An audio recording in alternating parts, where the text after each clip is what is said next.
Hey, Slop Centerpiece Reasonological. Was watching Do Chairs Exist, but let's dip our toes into faulty despawn code. Hey, PGH.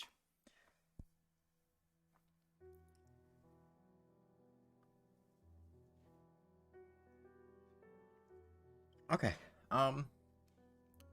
Well, the last 10 seconds of the last stream did not happen. As you can see here, we're in exactly the same situation. Skeletron has 21,879 health, and nothing else happened. We paused the game right here, and that was the last thing that happened. But given the despawn code, I'm not going to... I decided I was not going to use the Lawnmower to get Skeletron back to the health value he was at when he despawned, seeing as I don't know if it's gonna fucking happen again. Like, he might just do it again. At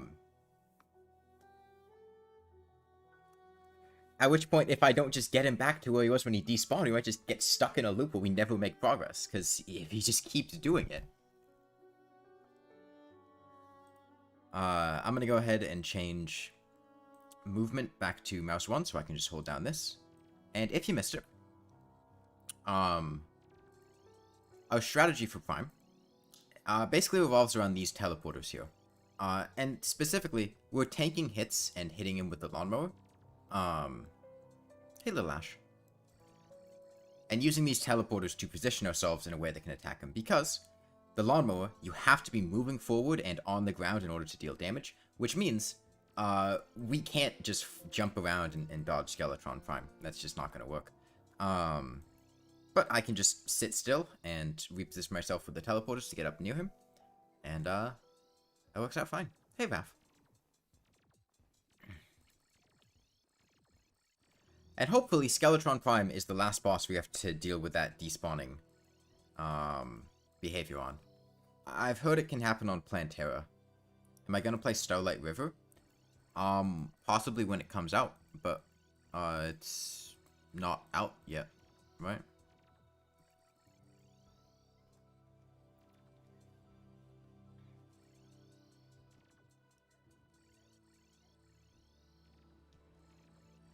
Isn't it still pretty early in development? Also, how's the music volume? I can turn it up a little bit if it's too quiet, or turn it down if it's a bit loud. This is a really quiet track, so this one wouldn't be the concern, but...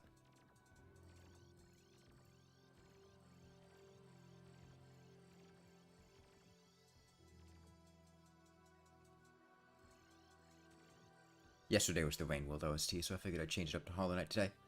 And yeah. This is probably going to take about 5 hours, roughly, to finish off Skeletron Prime. Can't hear anything? Okay, I can turn it up a little.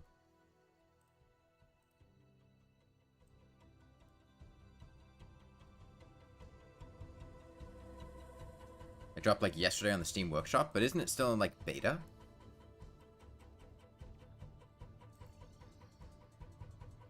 Thought I didn't want to do Hollow Knight because copyright? No, that was Celeste.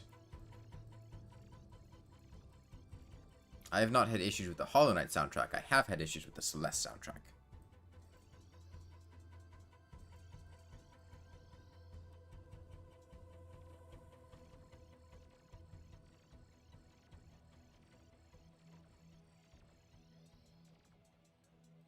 I'm gonna turn this up a little bit.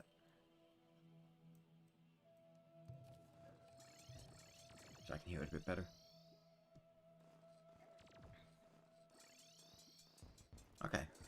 Unfortunately, we didn't quite get to the halfway mark yesterday, but hey, Wet Sponge 27. I also repositioned the heart statue to be on the left side, so I don't actually have to move. Somebody had mentioned this, and it does make sense as a potential way to help alleviate the issue, which is, if Skeletron doesn't move horizontally at all, because I don't move horizontally at all, then the despawning behavior may be decreased considerably. Yeah, I did get all my scurries. They came in the mail yesterday. And again, let me know if the music volume is off or needs to be adjusted.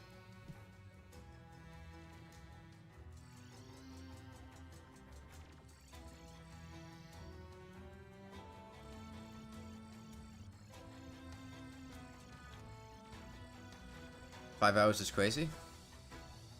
Well, it's a little under 5 hours yesterday. I think it was about 4.5. 5 might be a bit of an overestimate. It'll probably be more like 4.5 hours. I think the rate we were dealing damage made it seem like he'd be going in about 9 hours total. And we did about half of it yesterday. You finished last stream and you want to know how I finished at the Mountains of Madness? How did the Nody Slime die? Where was the Nody Slime? What? What? I did not finish at the Mountains of Madness. I might consider reading it today, but it would be kind of tricky to read because I can only take my eyes off screen for maybe 10 seconds at a time. And even then, not really. Probably like 5 seconds at a time. And it'd be kind of difficult to read it and have it flow because, I just can't look away for long periods, and I'd be doing like a sentence at a time, I feel like. And that probably just wouldn't be that nice to listen to. But I could try it. Or try a different story, maybe a shorter one.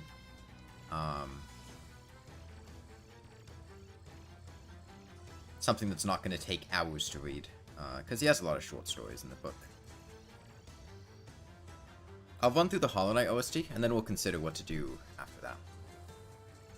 Because all I have to do right now is I'm literally just holding down the attack button on my mouse and repositioning to teleport every few seconds. And like I can look away pretty easily. It's just looking away to read, you know, paragraphs at a time is a little tricky.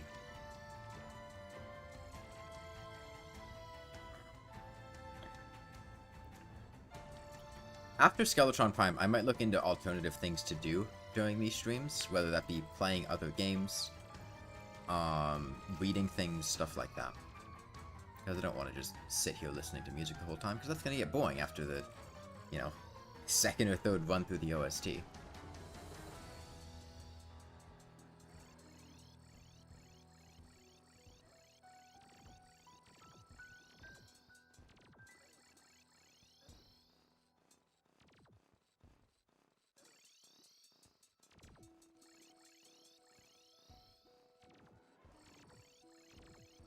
I'm open to suggestions, though, if you guys have any ideas for stuff to do.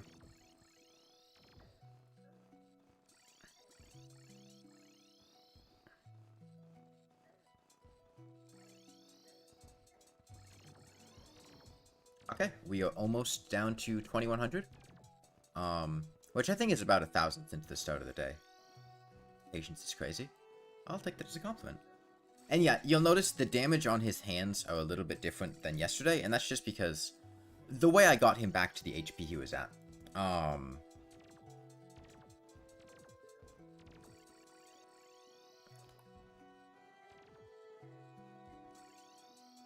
Was I just used Lucy. Because Lucy is the best weapon that I have on me right now. And I couldn't avoid damaging his Vice Grip and Saw to the extent that they're damaged now. It's not going to make a difference, though. They're not going to die by the end of the fight. I could add some sort of media share. That could be funny. What does that mean? Like, people sending me things? I'm not sure I follow what you mean, though. Calamity Lawnmower only would be impossible? Yeah, I'm fairly certain that the boss design in Calamity would not allow you to get close enough to hit them with the Lawnmower during a lot of the boss fights. Maybe I'm wrong there. Maybe with teleporters you could technically get it set up, but it would certainly be humanly impossible because those bosses, once you get up to like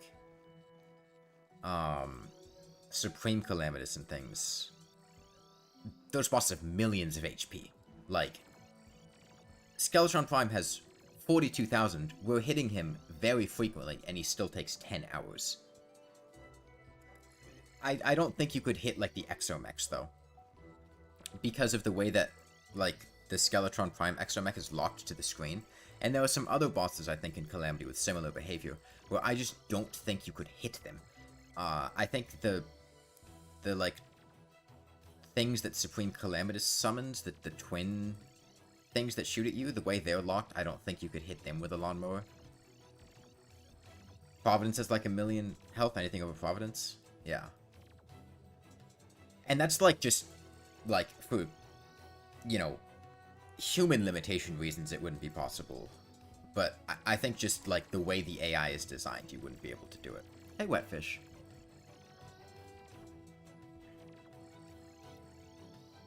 Media share requires a lot of active moderation. What does media share even entail? What is it like what I said, where people just send me media? People send links, but some people could send bad stuff. Like, for me to look at or for me to show on stream? The way that would probably be set up is it would be something in the Discord server. Like I would repurpose the request and order channel or something.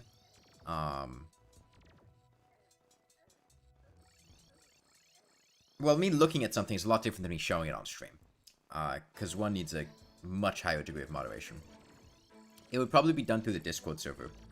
And with, like, moderators looking at things before it showed up. But then, given the, like... Viewers send videos, the streamer plays it on the screen while reacting to and playing a game. So it just becomes a reaction YouTube channel? How many with Moonlord's healing? We'll figure it out when we get there. I'm not too concerned about that. I don't have a concrete plan yet, but... the plan will come when it comes.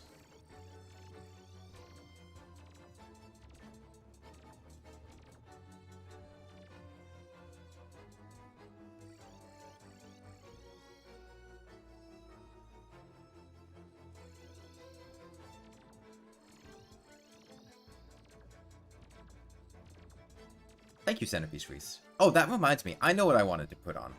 Actually, instead of the Hollow Knight soundtrack, I want to see if this exists.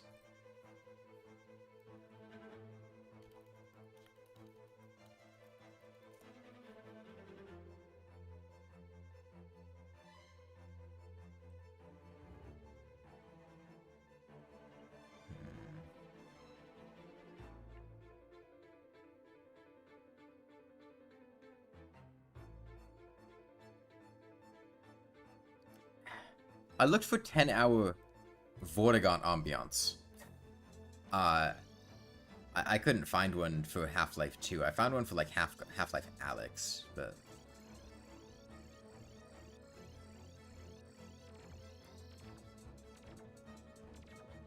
No, it's a Half-Life 2 reference, Slop. Yes, Little Ash. Oh, you must really be new here, then. But yeah, the Moonlord heals, but it's completely avoidable. We've done Moonlord with really low damage before. I'm not too concerned about that. It'll require some creativity, I'm sure, but it'll be doable.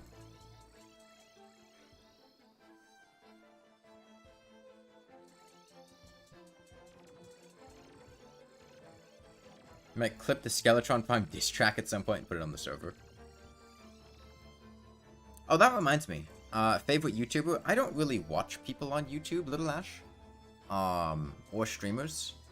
I just don't really have the time to. I mean, the extent of things that I will watch on YouTube is like, if I'm bored, I might find like... I really just don't watch. Oh, I'm your favorite. Oh, I see what you're saying, Little Ash. I thought you were asking a question. Thank you.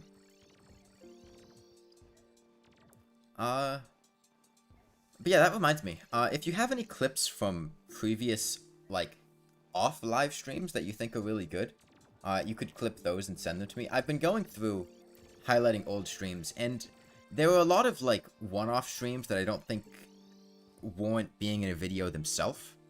But would probably be combined into, like, a compilation of several streams.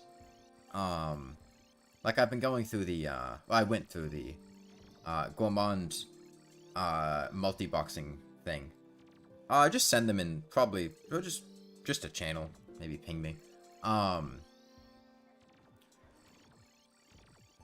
But the problem with that stream was, like, it was entertaining and stuff, but the problem is the second half of the stream Like, the second one, I was having really bad internet issues that day, and it was just really laggy and not really highlightable.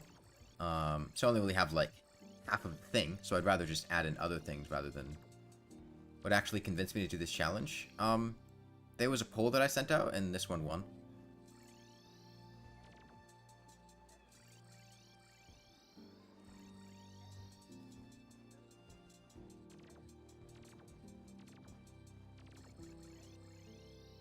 I have successfully decreased the number of Discord servers that I'm in. To, I think, I'm in 2 Discord servers that I don't own now. Am I going to be the first person to beat Terraria with a lawnmower? Well, I was the first person to beat Terraria with a flare gun, and I was also the first person to beat Terraria with a copper short sword. So. Well, like the hot tub stream. Like, there was some good clips from the hot tub stream. But, the whole thing's only an hour long, so I don't feel like making a whole video devoted to just that would be, warranted. I'll keep it in mind, logical.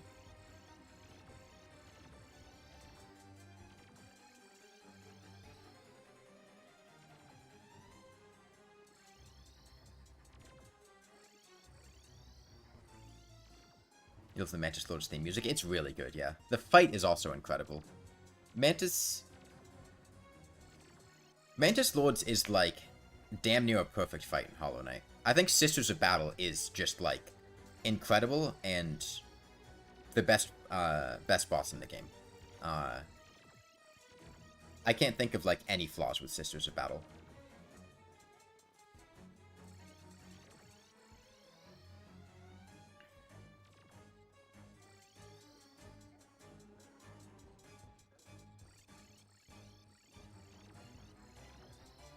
Sometimes you would have Hollow Knight just to do that fight. And then behind Sisters of Battle, I think I'd put Nightmare King Grim. Will I stream Silk Song when it drops? Yeah. Although I feel like at this point it's more of an if it drops than a when it drops.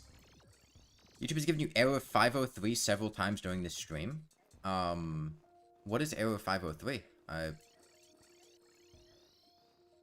What is...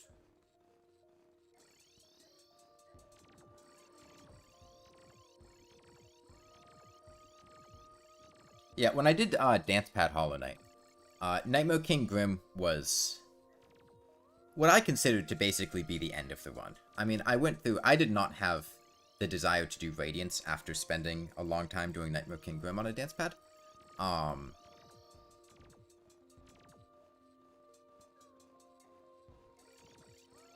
feel like that was basically the point where I was like, okay, I feel like I've pretty much finished the game now. Similarly to, like, when I did Melania in Elden Ring. It just removes chat for a few seconds. Huh, that's weird.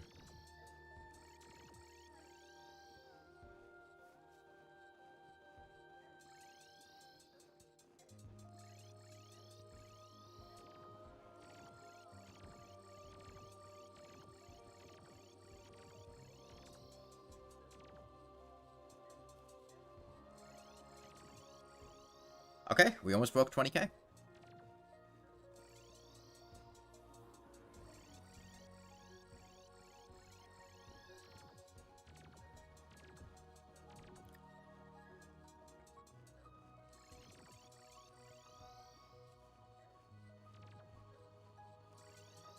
Yeah, I've been gradually getting more and more annoyed with people putting Terraria 1.4.5 spoilers everywhere.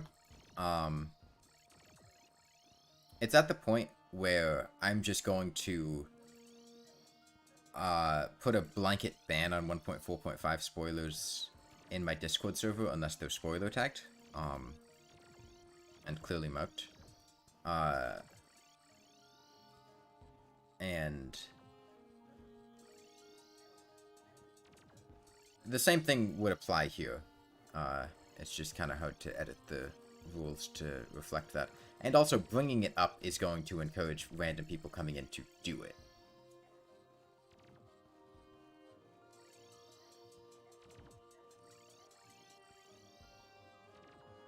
Yeah, you see, that's all that I want in Open Ninja, but it seems that people are completely incapable of respecting that. Or understanding that.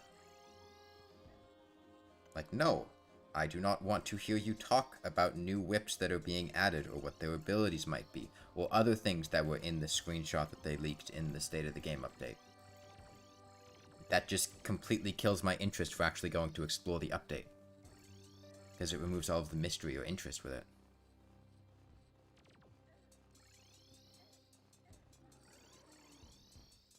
How many days will Moonlord take? I won't know until we start the fight. Something like that's impossible to predict. I can give out ballpark guesses based on how long it took like to do it with the Copper Shortsword, but I really have no idea how frequently we're going to be hitting the Moonlord. I have no frame of reference for how long that might take. It's going to depend on how effective of a setup we can make to hit him. And I don't know what our options are going to be like for that. So...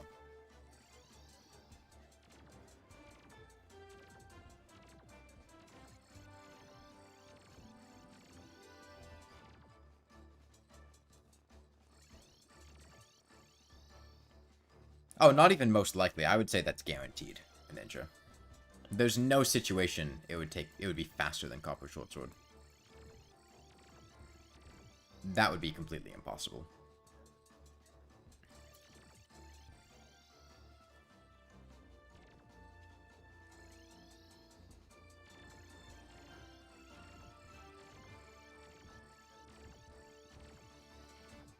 Just because of the mechanics of how the fight works. Unless it takes so long that 1.4.5 comes out in the meantime and they, like, grossly buff the Lawnmower or something. That's the only situation I could see it being faster than Copper Shortsword. Because there is a lot of content between here and the Moonlord that we still have to do. You've liked spoilers for other updates, but after so long it's just tiring to care about every little thing that would be in the update. That's understandable, too. I just want to go into the update not knowing anything and then discover what's in it, because what's more exciting? Being told that there are new endgame whips 5 months before the update drops, and people saying exactly what they do or speculating what they might do, or not knowing they're there, getting to post Moonlord and then getting a new whip to drop, or whatever, right? And playing around with it and experimenting and figuring out what it is.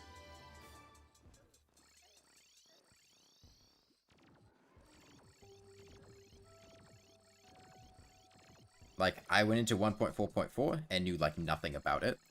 And that was really fun, playing Get Fixed Boy without knowing any of the stuff in it.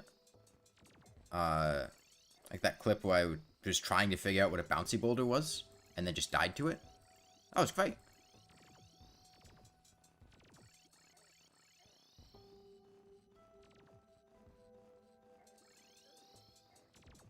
What's everyone's prediction for Silksong release?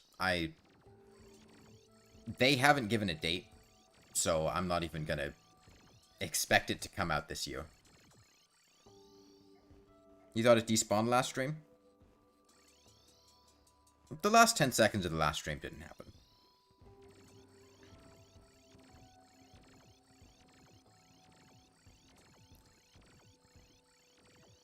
But Time Death, I just took Skeletron Prime and attacked him with Lucy until he got back to the HP value he was at, because otherwise I don't think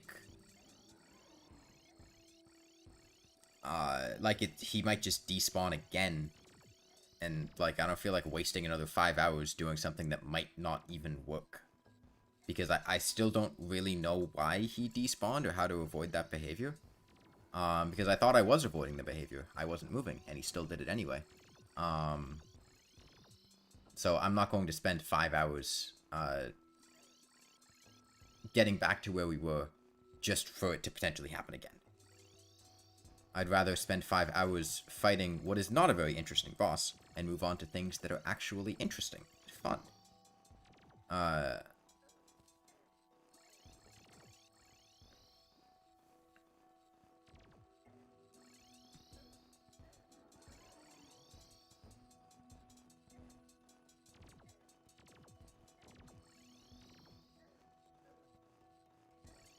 You think there's some overflowing to the negatives in distance for fleeing? No, we know what the bug is, Time Death. It's because his horizontal distance from the player is calculated as 0. Which causes them to... Well, it might be... underflowing into the negatives. I don't know exactly why that breaks the game, but it's related to his distance being calculated as 0. Hey, team at WG. Did I die last time? No, this is just day 2. He despawned because he's a little bitch, but oh yeah, it'll take about 4 hours.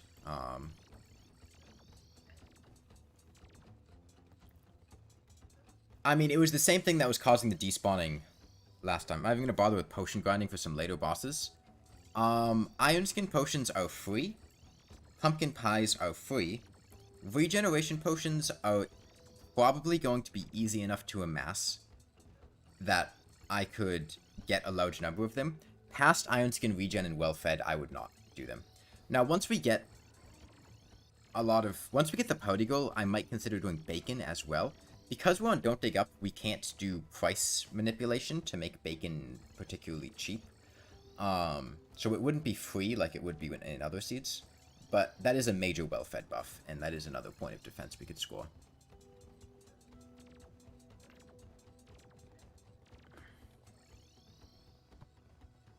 How the hell am I staying sane during this? I don't know. Drink water? Drink water.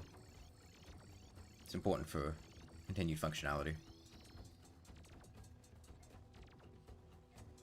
Yeah, I had this weird interaction earlier today that ended up, I guess I'll just talk about it. So those of you guys that know Bad Name, he's pretty active in the Terraria Discord, and he's in my server sometimes. He's a moderator, though. He has his own server, Helperent.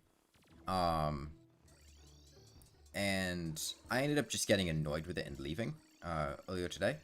What's the difference between well-fed buffs? Pretty much just the stats that they provide. The main thing I would want the better well-fed buff for is just for the extra defense. Not even necessarily...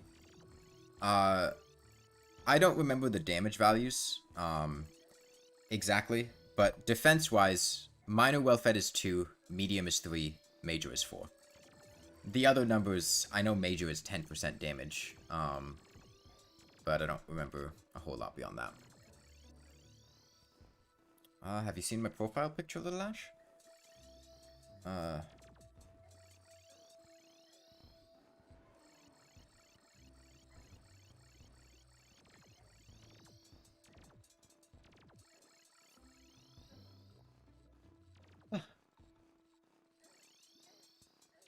Yeah, it ended up in the server getting into this weird point where people were just spamming a channel with things, and then to the point of somebody just spamming, or putting an image that was just an edited version of the Terraria wiki that said, "I hate the N-word," and then I was like, is this just like what people post here? Is this like acceptable and funny? And they were like, yes, and I was like, okay, I'm leaving then.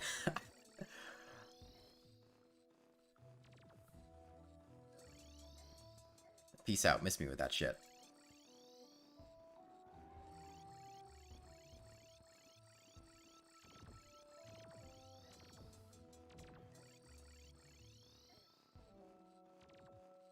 It was like inspect element, Solomon Bone. I don't think it was like an actual edit that was made. I think it was somebody like inspect editing. To just change what it said.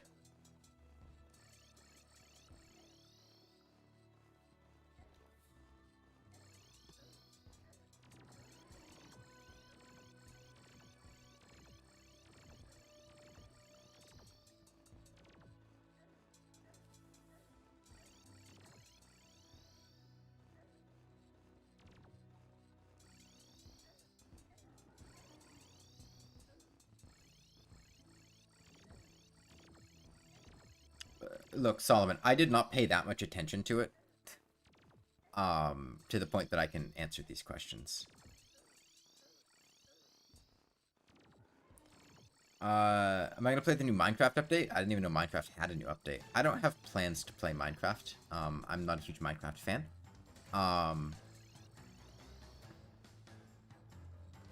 I I feel like I would just get bored of playing Minecraft if I were to play the new update in like an hour or two. I don't think it's very likely that I would play it. Do you have any experience in D&D with rust monsters? Yes, I do. I love rust monsters. They're fun little guys. I usually run them. Well, I don't really play 5th edition TMNWG. I typically play 3.5 Pathfinder. And in that, I usually run rust monsters as just like cute reptiles that aren't really aggressive towards people, but they just really want to eat the metal that they have on them. And encounters with them don't even necessarily have to be hostile if you just feed them.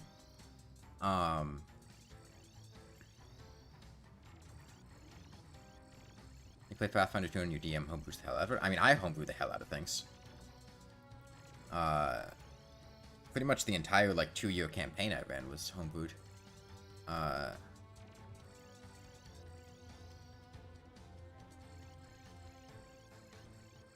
May or may not have decided to conceptualize a Zenith tier weapon for each class, gimmicks, and all. What's up with... Oh, hold on. I need to, I had turned off, I had turned off streamer mode on Discord for some reason. Which means notifications actually show up. Okay, there we go. Now I don't have to worry about being pinged. Okay. I think I was trying to search something, and when you have...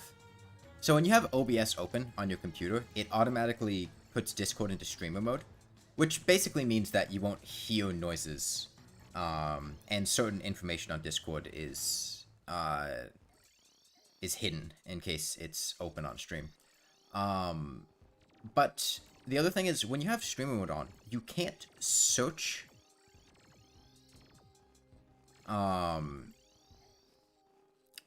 for messages from a specific person, and I wanted to search for messages from a specific person. So I turned it off maybe like half an hour ago. Deflect missiles should be able to deflect magic missiles. I don't really like 5th edition. In D&D. I've talked about this before, but I much prefer just like homebrewed 3.5 or Pathfinder, or even just like AD&D or alternative systems altogether. I'm not a big 5th edition fan. What about 1st edition? I haven't played 1st edition. I've played AD&D 2nd edition, but not 1st edition.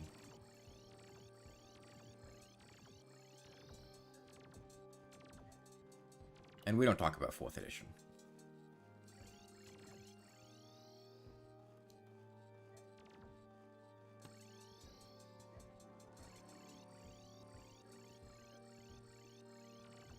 You don't even play it, you just enjoy listening to the stories.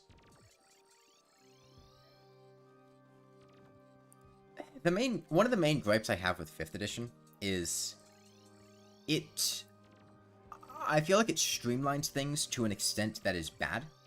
Like, 5th edition doesn't really have space in it for in-depth non-combat encounters. Like, the rulings for things that are not combat are incredibly loose. You barely have any skills. And even the skills that you do have feel very bland. Like, okay, what is your bonus in the skill? It is your proficiency bonus plus your stat bonus. Then, like, that's it. And, like, you could build your character to be extremely good at a skill and you would get, like, a +5 bonus.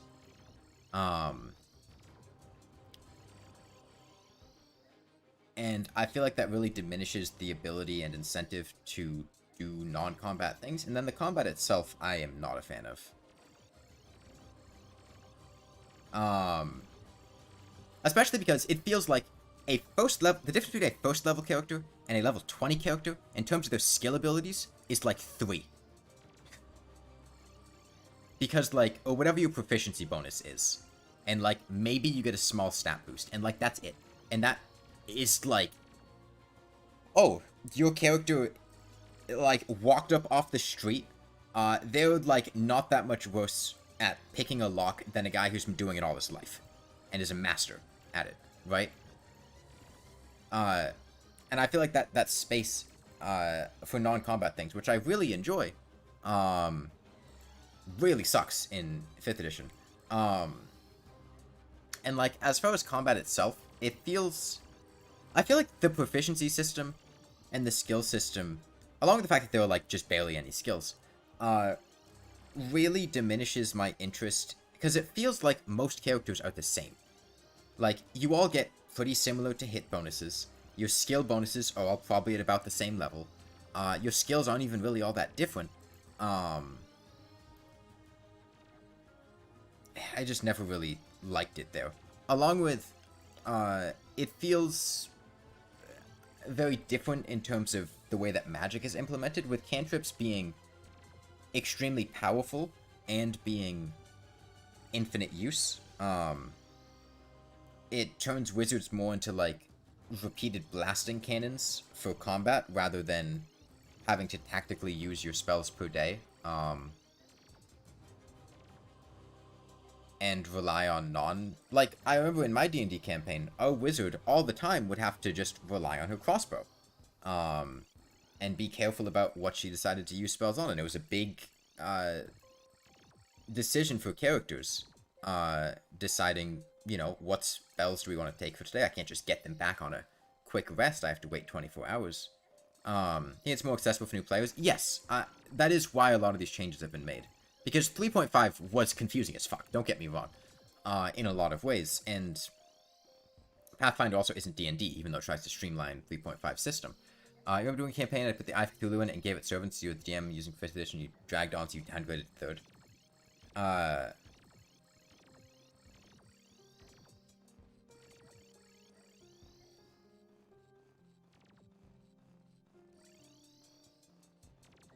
And granted, I haven't played a lot of 5th edition. A lot of the problems with 5th edition, you could... Or at least a lot of the problems I have with it, you could, like, homebrew out if you really wanted to, or change the system so that things didn't work that way, or expand on it. But at that point, you might as well just use a different system, right?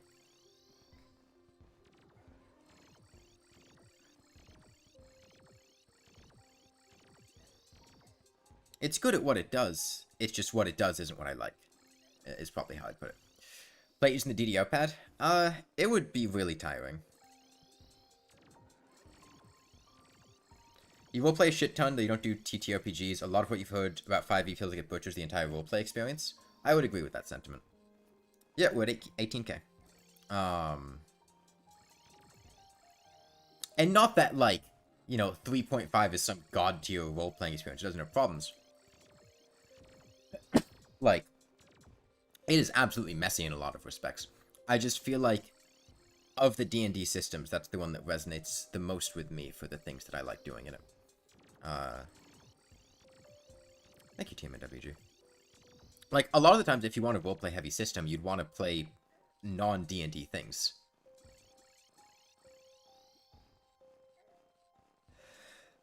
I remember when I was at college, the D&D club, I was going to my D&D experiences. I've talked about these a few times before on stream, but I don't think they made it in any videos. So these are a rare discussion. Hey, Master Rico. Or should I say internal organs. So as a kid, I would play D&D a lot with my dad, who ran campaigns in 3.5, homebrewed stuff. And I would read the D&D books a lot. Just like for fun, I would read the like Monster Manual and Dungeon Master's Guide and Player's Handbook and things. Today it's been going on for about 40 minutes. It's been going on for about 5 hours in total, Tandy. So I knew the system and the rules really well. And it would be things either like, pretty much all the D&D experience I had before college was just playing games that my dad had DM'd, and he was a very good DM. Either like games when I was really young, it would be like games with my family, or when I was older, it would be like my dad and I would had friends that we played board games with at the local game store, mostly older people in like their 30s. This was when I was like 15 or 16, and he had a campaign that we played for a while there. And then when I went to college, there was the board game club, or rather a pen and paper gaming club at the university. The board game club was different. There was a board game club, but the pen and paper gaming club was different. A lot of overlap between them, though. And it was basically the D&D club. It wasn't strictly D&D. People did play other tabletop RPGs, but for the most part, it was D&D, and it was almost exclusively D&D 5th edition. It was very rare that anybody would play anything there that was not 5th edition. And this would have been, like, 2019. And freshman year, I was interested in the club, so I'd gone there when they had sent out, like, the email of, campaigns are starting, we're having this day is when you get to choose your campaign.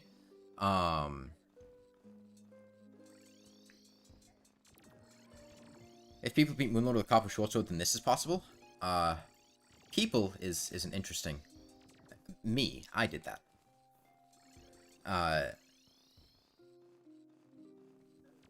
But yeah, hey Jess. The Pen and Paper Gaming Club at my university. And it was not a terribly pleasant experience the first time that I went there. Because I feel like everybody who knows what I'm going to describe is immediately going to understand why this was a problem. But on my first time going there, I joined a campaign from I think a first-time DM. It was an Adventurers League thing, which is basically standardized D&D 5th edition, where there's a very strict rule set, and the idea of it is basically that you can take the player that you have in anybody's campaign and go to any other Adventure League game and play with them. Like, it's standardized so you can do it between things, typically at, like, conventions and stuff like that. And that wasn't the big issue. I don't mind, like, I wasn't a huge fan of it, but it wasn't terrible or anything. The problem is that the campaign I was in, Fedora Man was in our campaign. And Fedora Man is pretty much exactly what you were expecting. The guy that, like, just wears a fedora everywhere, and is really annoying. He would min-max the hell out of the game.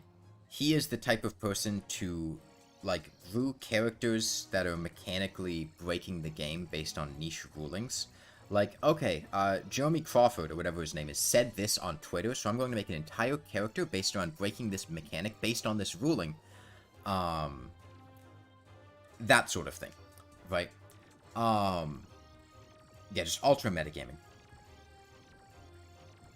And I did not like playing with him in that campaign at all. Not everyone who wears a fedora is awful. I understand that illogical, but there is a very specific stereotype of the type of person that wears a fedora everywhere, and I have never seen a person who wears a fedora to just everywhere they go that is not miserable to be around. No, everyone else was not doing it, TMNWG. He also joined, like, after the first session. I didn't get a read from him when I agreed to join the campaign, I think. And he was also just, like, a super rules lawyery type of person. And it was just not pleasant playing in that game. Yes, a munchkin. But also the type of person to be like, no, your character can't do that, rather than asking the DM. He would tell you what your character could and could not do, based on the rules as he understood them. And would pull out, like, Unearthed Arcana, and, like, really niche things.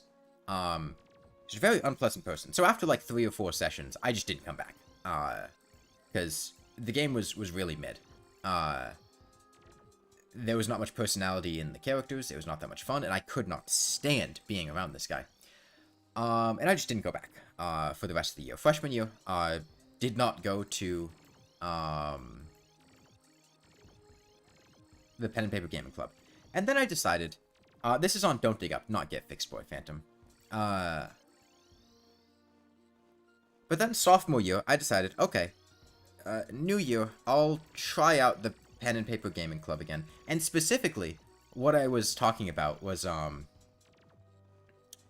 reason that it pushed me to that is I had a friend, or rather, he was not my friend yet, but he later became my friend. I was just hanging out at the board game club, which I found much more enjoyable than the Pen and Paper Gaming Club, at least at that point in time. I'd gone back to the board game club a few times.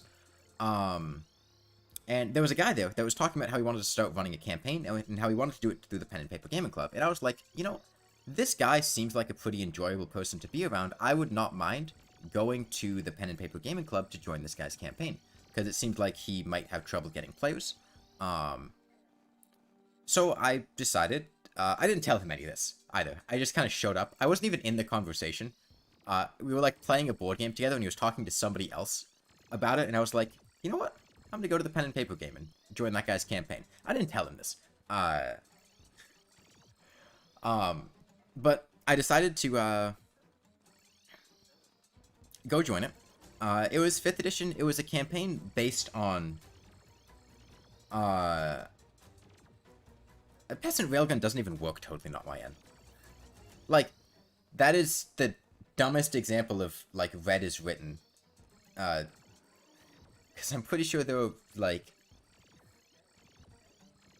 That's, like, a hyperbole you use to explain why reading the rules exactly as written is dumb. Because it's very obviously not something that would make sense. It is funny to think about, yeah. But it was a 5th edition campaign based on Innistrad from Magic the Gathering. Well,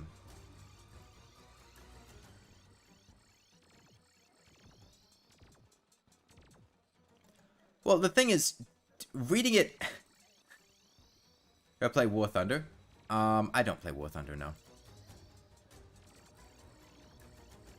The thing is, it requires you both reading the rules as written and making assumptions of the rules, because I'm pretty sure there's nothing in the rules that states that doing that would cause the projectile to move fast enough to deal enough damage. Because, like, I think the red is written thing would just be it deals, like, 1d6 damage or something. Like, it requires some irony, from what I remember. But yeah. And it was pretty enjoyable. This was where I met, if you guys remember Yared and Adam from when I did Blindfolded. This is where I met Yared and Adam. They were the two friends that were helping me through Blindfolded. They also joined the D&D campaign. And there were a couple other people, but, it was a really... The DM was not very experienced, and didn't really do a whole lot with the campaign. It was very much so a blank slate, but it was fun just because of the people involved. However, one of the main issues that we had, was the same guy, Fedora Man, would... So we did it through the club, right? And he was still at that club. I think he was, like, one of the people that helped run the club. Like, one of those weird roles in, like, treasurer or something like that. I don't think he was the president. And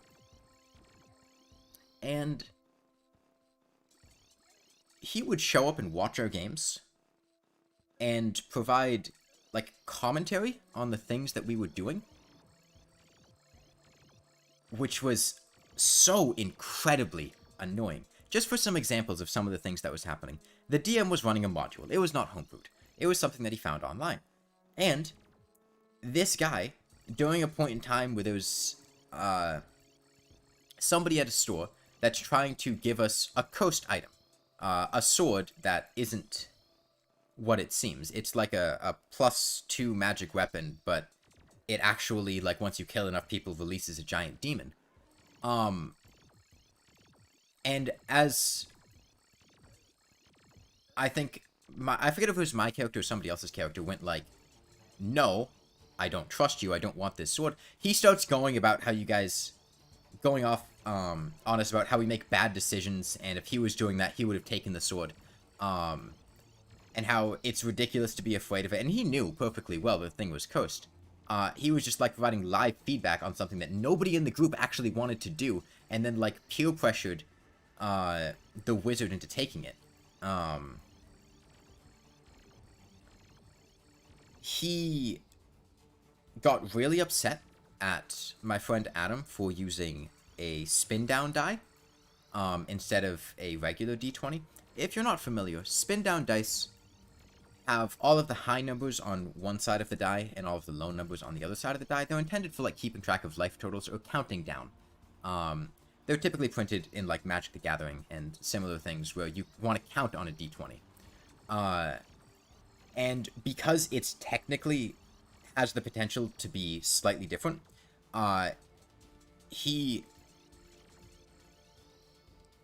repeatedly brought up how it was not okay to use those and he had to switch to a regular die. Remember, this guy is not playing the game, is not the DM, and nobody in the game cares that he's using a spin down die. I'm pretty sure we were also using a dice tower, which removed the ability to even, like, try to influence a spin down die because of the way that dice towers work. Why were people listening to him? The DM was not very confident in his DMing style, and was very open to being influenced by other people, and that person influencing him would typically be Fedora Man.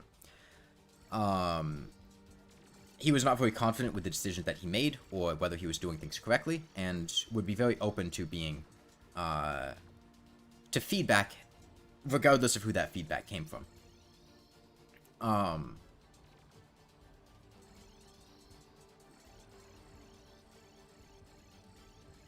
Other times, if you're familiar with Magic the Gathering, you might remember the creature Spellskite, which, in Magic is a creature that you can pay mana or life to have spells targeted at it instead of where they're supposed to be targeted. This character was not supposed to be in the campaign, but he decided to conveniently hand the DM the stat sheet right before a really difficult fight for this creature, and he did this several times throughout the campaign, where he gave him what were either homebrewed or really powerful stat sheets from creatures online to give to the DM to put in the module.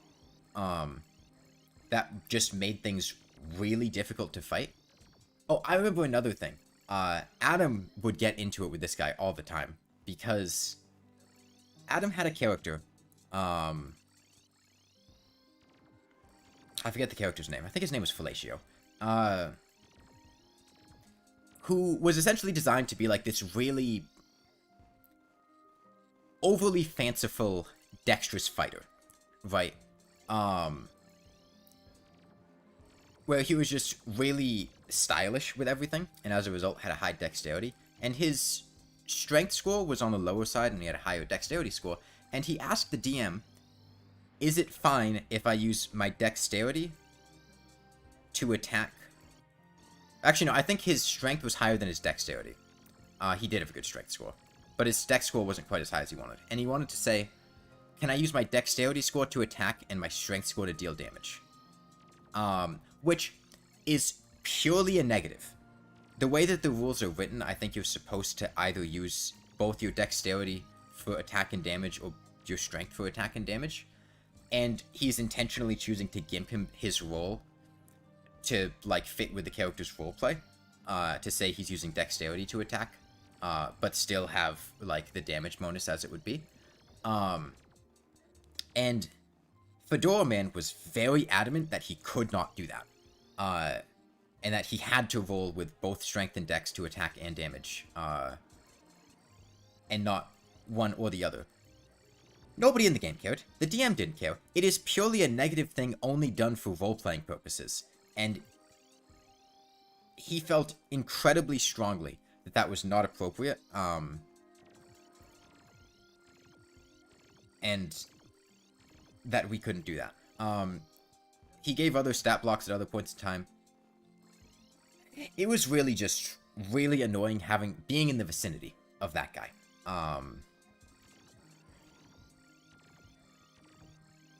Because, like I said, we were doing it through the club, so we had a set meeting point, and we didn't have another place to do it. We did it in the cafeteria of... Like, the club rented out a cafeteria on Friday nights or something, and had it for a couple hours, like 7 to 11. And we would usually show up right at 7, and he would be, like, the only other guy there, and he would just watch her and comment on our games and provide stuff like that. It was really annoying.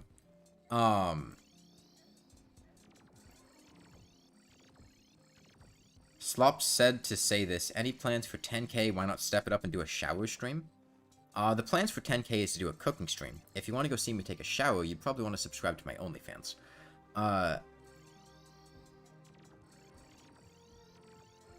But this was fall 2018 is when I joined this. And then... Oh, wait, no, fall 2019. Yeah, a cooking stream at 10k. Which we're getting up on pretty soon. Haven't decided what I'm going to cook, but I'll consider it. And then in the second half of the semester, because the way the D&D club was set up is we would play a module for like half of the semester, and then halfway through the semester we'd switch to a different one. So we finished the campaign we were playing, but those of us in the campaign, most of us decided that we'd like to keep playing with each other. So the DM decided to start playing Dungeon of the Mad Mage. And most of us, a couple of us left, but Yared, Adam, and I, all kept playing with the same DM. Yes, Slump.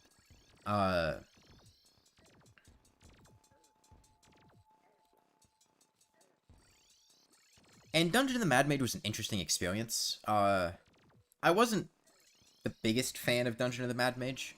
It was a very grindy dungeon delving thing, and there weren't a whole lot of opportunities for role-playing. But I think over the course of it, the DM got a lot better at DMing and kind of started to develop his own style, which was really nice to see. Because he went from being like a blank slate to actually starting to add some personality into things. What about Tomb of Annihilation? We did the 5th edition version of Tomb of... I get them mixed up because there's the, like, expanded version of the Tomb, and then there's the original module, which is, like, just going into it over one session. We did either Tomb of Horrors or Tomb of Annihilation. But the 5th edition version of it is weird. But Dungeon of the Mad Mage. You started the original? Okay, I think it's Tomb of Annihilation then. And I still have not forgiven Yared for punching the skull. Because we got through the entire module. My character being the only one... Because the DM allowed us to bring in extra characters after we died. Because of what the thing is. But my character was the only one that survived the whole thing. And then right at the end, Yared's character punched the skull. And summoned the Lich and got us all insta-killed. That was fun. But Dungeon of the Mad Mage was interesting because it's essentially just this massive dungeon that's like 20 floors. And you just go into it and keep going down, and you get levels as you progress in floors. And it's just like a series of completely different environments with not a whole lot to interrupt them.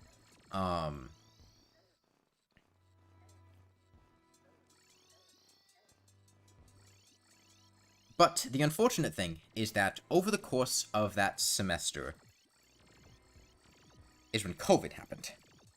And we all got sent online and started playing online. And that changed things a lot. We lost a couple of people in the campaign, which I think was a good thing, because they weren't people that were particularly adding to the campaign.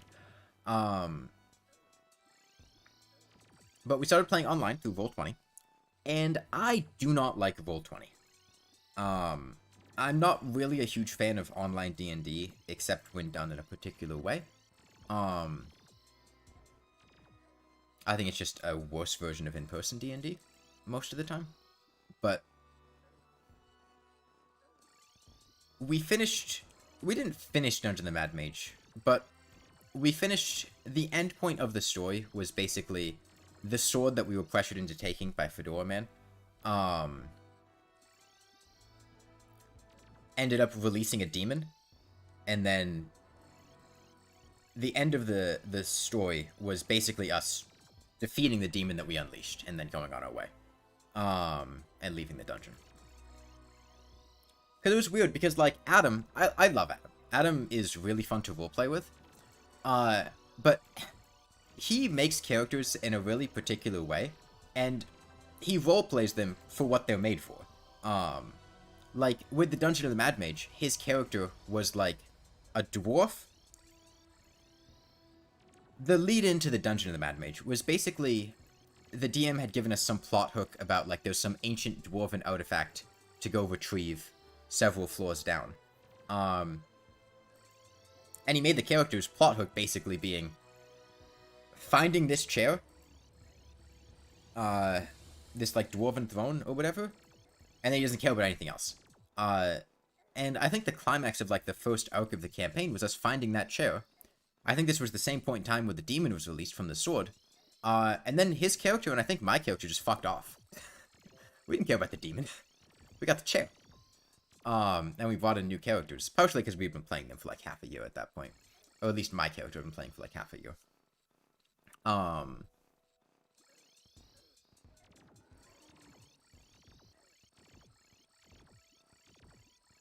But then, after we finished that campaign, one of the guys in the group, who I haven't mentioned, his name was Ian, he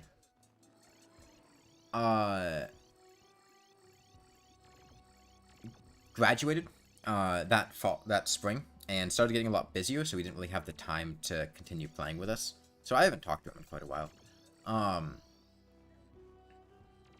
But he wanted to run his own campaign. And it was a homebrewed thing in 5th edition based on some Yu-Gi-Oh story. Those of you that are familiar with Yu-Gi-Oh might know what I'm talking about, but there was, like, geometric creatures crash landing from space. Or something like that. And the campaign ended up fizzling out because of some issues. But then, at that point, I remember there were, like, geometric creatures crash landing from space. And there were, like, I don't really remember the rest of it. But there were, like, meteors that fell, and then, like, creatures came out of them. And they'd be, like, hedrons or stuff, different colors. I don't really remember. But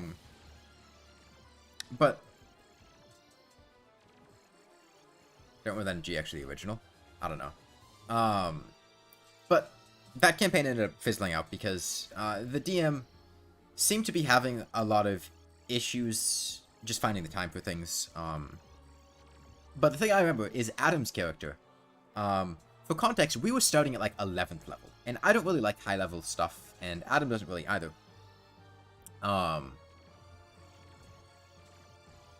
But Adam's character was basically... We didn't get a lot of information going into the campaign about what it was, or what was going on. Just to, you know, bring a character that had motivation to do things. And his motivation was pretty simple. It was, I am going to make this character have the simplest possible motivation for an adventurer, which is, I am in this for the money. And day one, we get there. Bear in mind, we are, like, 11th level characters. And the DM, as, like, the first quest that we get is, like, okay, I want you to go fight this orc. I'm going to give you, like, 10 gold each for it. And Adam just walks out and makes a new character. Or Adam's character just walks out and makes a new character. That was one of the issues that we had with the campaign, is despite the fact that he made us, like, 11th level, we were being treated as, like, first level foot soldiers. Hey, Pink Mimic. But then, after that campaign fizzled out, We played $5 Time Death.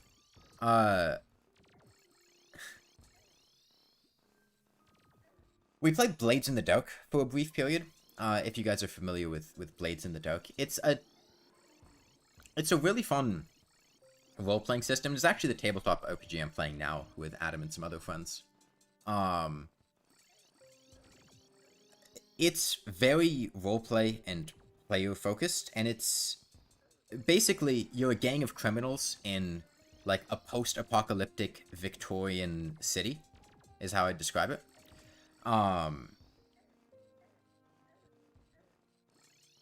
It's a really fun environment, and it's you just commit a bunch of crimes and try to further your gang's reputation and presence. But we did that for maybe 7 or 8 sessions, but then it kind of fizzled out, because I think at this point was Adam's senior year in high school. Or sorry, in college, not high school. I'd say high school. And he'd been really busy just with that, so he wasn't really able to find the time to run a game. Which is at the point when I started DMing. And my campaign went on for 50-ish sessions, and I think we also had like 5 or 6 one-shots that I made in there. I pretty much had a monopoly on our group's D&D for a good 2 years. And it was a homebrewed world that I'd been working on for several years before that. And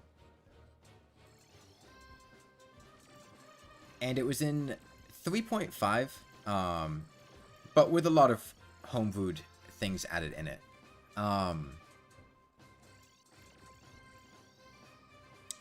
And that was a really enjoyable experience, and I would like to do something like that again, but it's rather difficult because I pretty much blew through all of my creative ideas over the span of like 2 years.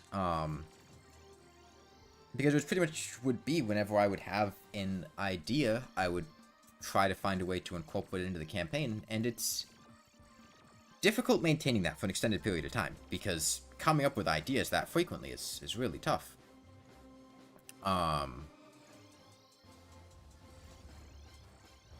I did all of this in Map Tool. Like I said, I am not a fan of Roll20.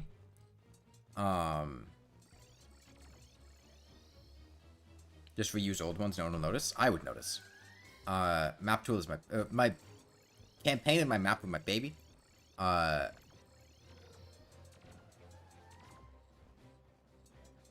put a lot of creative energy into them.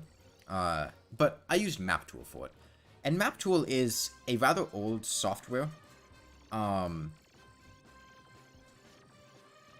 allowed me to do what I wanted with the game. I do not like Roll20 at all. It's difficult to add assets to Roll20.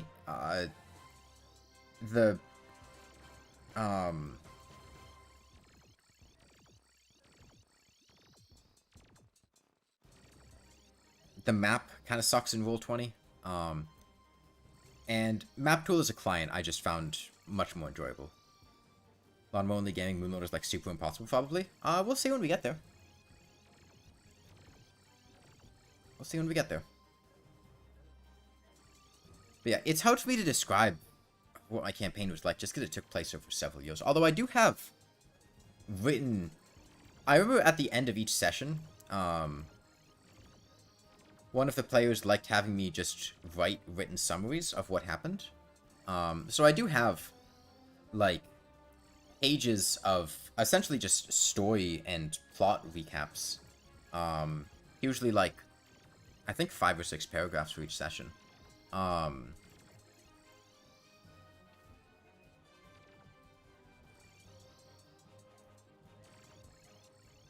Yeah, like, for context, this, let me find,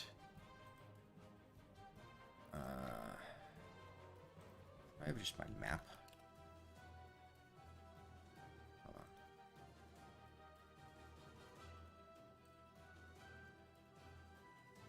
I see icons.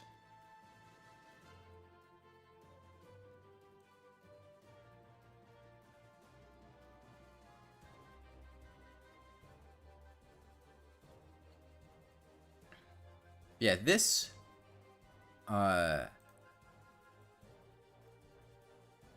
this is the map that I had mapped out over like 1, 2, 3, 4, 5, 6, 7 pieces of graph paper. And it's been kind of distressed in the meantime. But I think over the course of the campaign, we pretty much explored all of it. And had gone to all the various different locations. And even things that are not on the map, sailing out to sea and whatnot.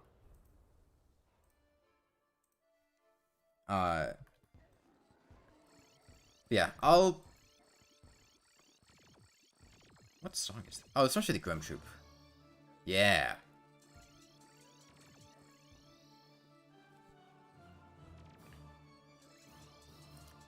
How big in square kilometers?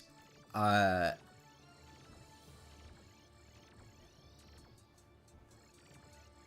don't know.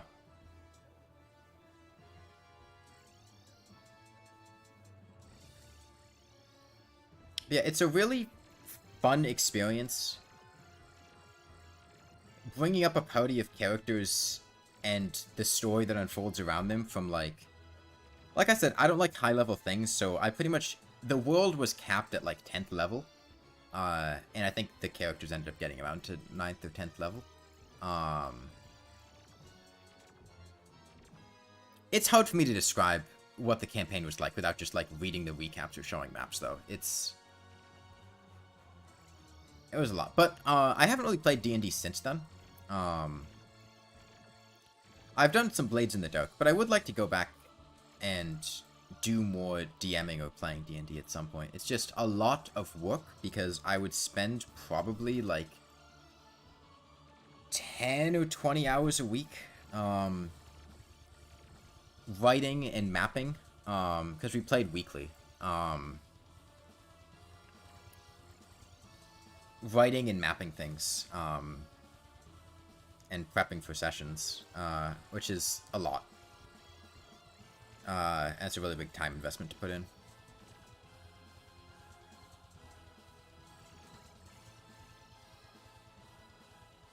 Okay, we've done about, what, 6,000 damage today?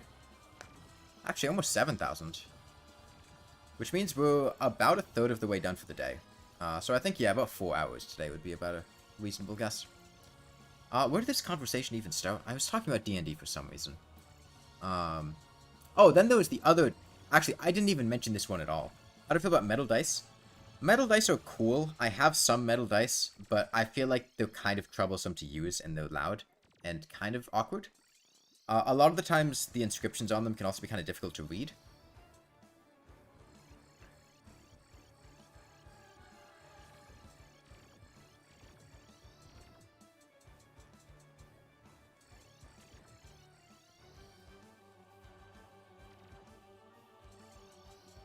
But yeah, the other D&D experience I had. D4's Caltrop? Yeah. I have a massive metal D20, which you probably saw in the map picture. That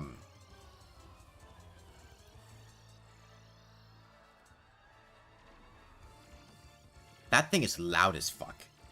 Like, it's cool for some things, but it's not something I bust out for just about anything. That is, like, you know, major boss fight needs the dramatic effect of pulling out a giant-ass die for each one of their rolls. But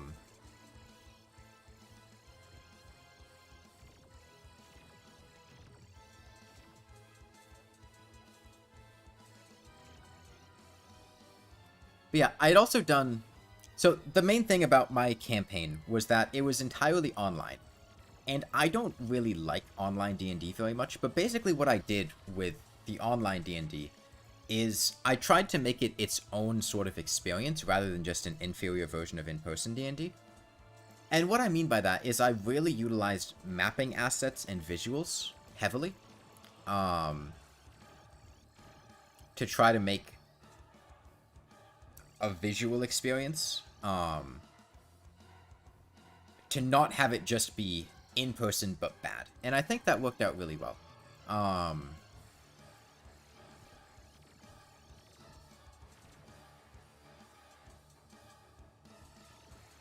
But that's why I used Map Tool, is for the mapping and asset use. Because, sure, I could just draw lines on Roll20 and use, like, shitty tokens, but I feel like at that point you're just playing D&D but worse. But if you actually detail backgrounds visually and give different characters images to associate with them, and you use the screen as a canvas rather than just black lines, there's a lot. You can make it its own thing. But I did actually have one other D&D experience that I didn't mention. I mentioned this, the last time I remember mentioning it was during Dancepad Elden Ring. It was the game, after I went to HPPG, after I went to the Pen and Paper Gaming Club, freshman year, and left, I still wanted to run a D&D campaign, which was the same one that I ended up running later, but I had my roommate and a couple of other people that I had met. It was 3 people total. And I tried to run a campaign there, and it went on for about 7 or 8 sessions.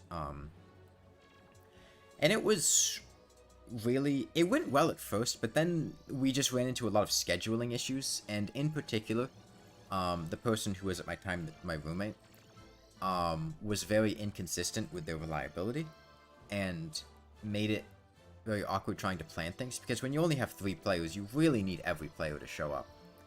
I had ultimately ended up canceling the campaign, and then getting really depressed. After spring break, when he repeatedly canceled, it was... So, before this, he had a habit of showing up really late to sessions, like half an hour, hour late, and just making things really awkward, because we couldn't really start without him. But then over spring break, I had invited him to do a one-on-one session because the other people had been gone. And I gave him a time and asked him if he could do it. It was something to the effect of, like, I don't remember the exact times. I'm going to say Saturday at 2 p.m. And I was like, can you make it Saturday at 2 p.m.? He says he can. Saturday at 2 p.m. rolls around, he doesn't show up, and I don't hear from him for quite a while, but then eventually he gets back to me, and he says that his friend had dropped acid and was having a really bad trip, and was, like, crying on the floor of his bathroom, and he had to be there to support him, and I'm like, okay, it's extenuating circumstances, wild things happen, just give me a time, and we'll reschedule for then. And he gives me a time. It's like Tuesday at 2 p.m. or something to that effect. And Tuesday at 2 p.m. rolls around, and as you'd expect, he doesn't show up. And about an hour and a half later, I hear back from him, and he says that he was super hungover because he had been at a party last night. And, hey Molly. Hey Wetfish. But he's on his way over now, and it's fine. He's late, but he's here now. But then he shows up, and he's very clearly very out of it. I don't know if he was just super hungover, or if he was still under the influence of something, but he was not there mentally. I would be describing things to him, and it would just be going over his head, and he'd be giving very blasé and bland answers to things. And this is a one-on-one role-playing heavy session. Right? I spent several hours writing a lot of details about the backstory of his character and the people he's interacting with, and I'm going into complex discussions about how he fell from the Order of Knights and got disillusioned with them, about the meaning of good and evil, and he's just sitting there giving the most laid-back, like, yeah, I guess that's true, answers, which is very disheartening, because you put a lot of effort into something, and then you get back out like a, oh yeah, I guess that is true.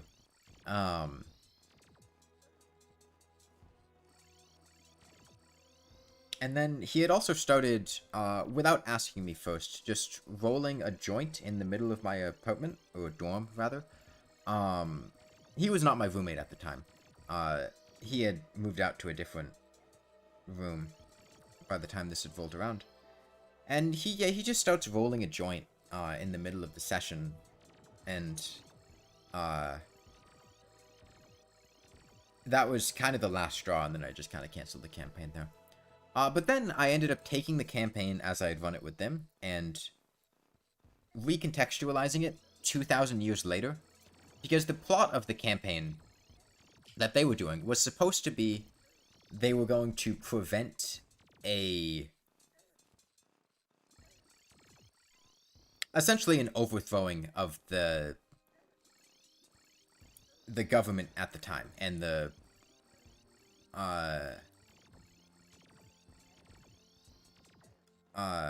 even so far as changing a lot of the deities that would have been in place. And I just decided to say fuck it, and just completely scrap the world as I had written it then, because I wasn't entirely feeling it, and then change it to instead be 2,000 years in the future. The party as they were presented there failed. And the change of pantheon and government happened, and was essentially being ruled with a fascistic iron fist for like 2,000 years. In leg mode? No, this is expert mode. This is on Don't Dig Up, not Get Fixed Boy. I really appreciate my Terraria videos and tips, they're really helpful, thank you. What is this song? Part of the Hollow Knight soundtrack is this? Pale Court? Huh. White Palace something?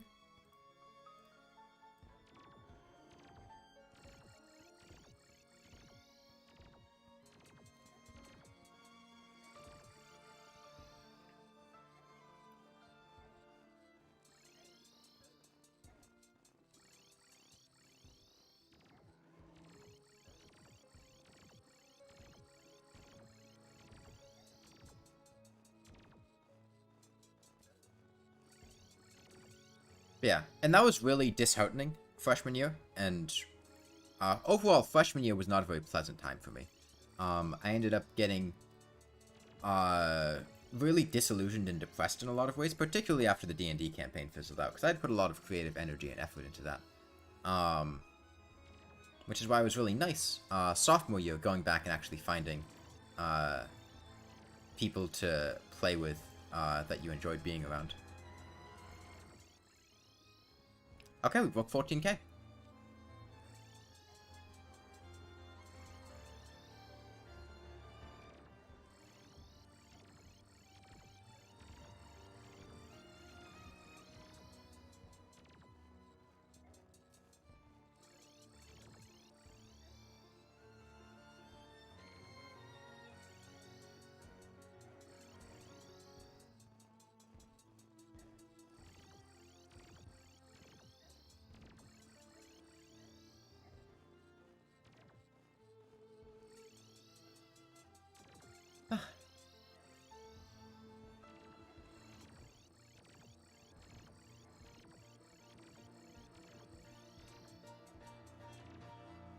Alright, what do we put on after the Hollow Knight soundtrack's done?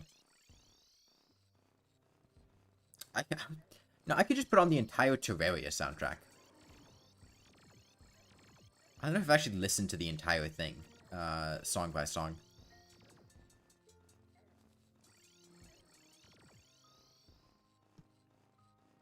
See if I can recognize where all the songs are.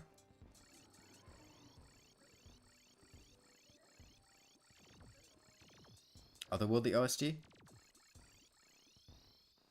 I'll see if it's included with the thing. I'd be interested if I can recognize which boss theme plays during which boss. I feel like I would not be very good with that. Outer Wilds? I don't know what Outer Wilds is.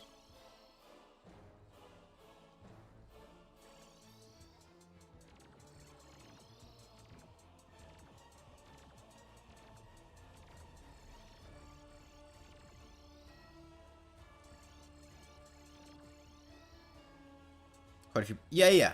That's what I mean. Is not the specific boss themes, but the generic boss themes. Like boss 1, boss 2, boss 3. Which one plays during which boss? Because I never really pay much attention to that.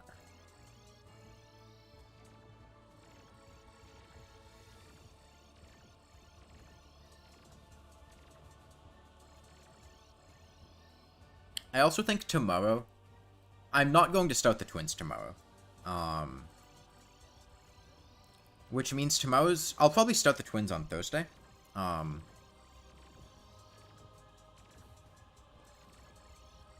Sonic Mania? I don't want to play Sega or Nintendo music.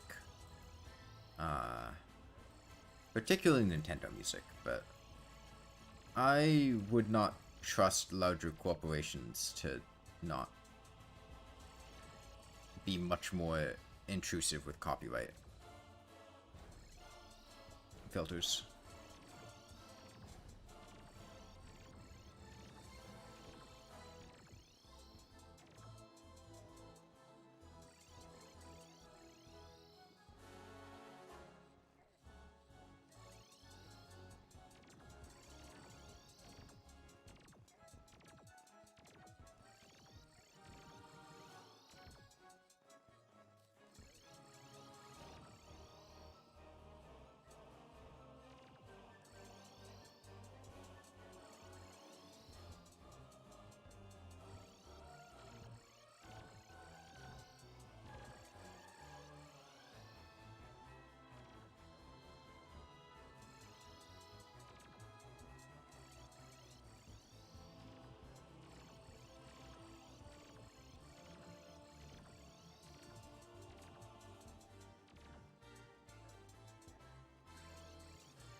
Outer Worlds is great. You almost finished it, but then it left Game Pass. It has a story. I have to fly around between several planets. Okay, sounds interesting. I had mentioned this a little bit the other day, but when I was talking about Flare-Gun only. For those of you that don't know, I did actually try streaming several years ago. I think it was summer of 2020, or like, it was summer of 2020, I remember. The first time I had streamed was on June 1st, so about 3 years ago now.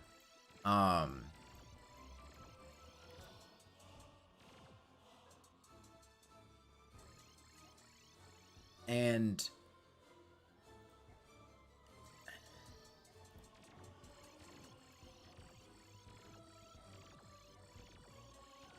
it was on Twitch, not YouTube. I don't even know if I had my YouTube channel at that point. I didn't. I wouldn't have, because I think the first video I uploaded to YouTube was a highlight from one of those old streams when I did handguns only.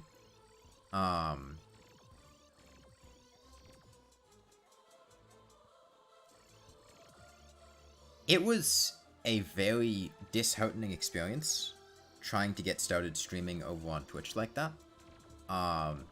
Because it was essentially streaming when nobody shows up. And not like there's nobody active in chat, or like you have a period of time where like nobody's talking too much. Just like, you know, 4 or 5 hours go by and just like literally nobody shows up. Is very disheartening. And that was essentially the experience that I had trying to stream on Twitch several years ago. I had tried several different games. It was Shark Tales, yeah. I remember I had tried doing some Dark Souls runs. I had done some Terraria runs, some hardcore runs. I did flare gun only. That was where I did handguns only. I have a couple old VODs on my channel from back then. I think I did like no NPCs and no crafting as well. I had been trying it for quite a while. I think a month or two. And it just wasn't working out. And after flare gun only, I think is the point where I just gave up trying, because it was evident that after beating the whole game with a flare gun, if that wasn't going to attract people to come watch the stream, I don't think anything was.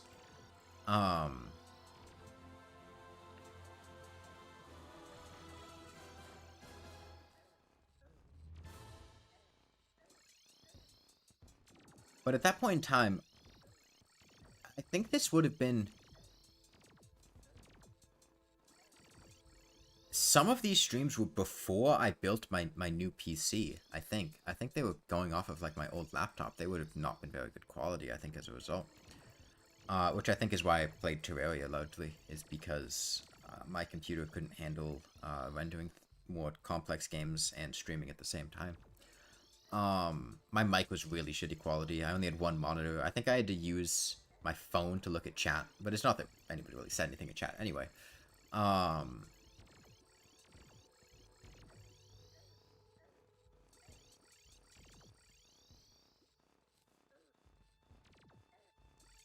But yeah, that's why I don't really like streaming on Twitch that much, and why I'm not very attached to the idea of loudly going over to Twitch, because yeah, it's awkward, because Twitch is a better platform for being an established streamer, I feel like. The monetary incentives, the, like, integration of bits and subscriptions, I feel like, are much better. And it's much easier to actually get donations there, whereas donations on YouTube are much less frequent. The chat moderation and emotes and things are much better on Twitch. But the problem is, getting established on Twitch is, like, damn near impossible. And I've considered trying to go over to Twitch for a period of time. Like, saying, like, okay, I'm going to try this month streaming on Twitch rather than YouTube and see how it works out. But I've never really gone through with it, just because I'm concerned that it just won't work out and I'll end up just, like, losing out on a month. Because the problem is, if I do a Twitch affiliate thing or whatever, you can simultaneously stream on YouTube and Twitch if you're, like, a YouTube partner, but if you're a Twitch affiliate, you can't stream to other places at the same time. Has Twitch reduced donation cut to 50/50? I don't know, I haven't paid that much attention. If it is, that's pretty shitty. Because bits used to just be 1 for 1. You'd get however much money it was. But they just costed more. It is 50/50 now? Damn. That really sucks.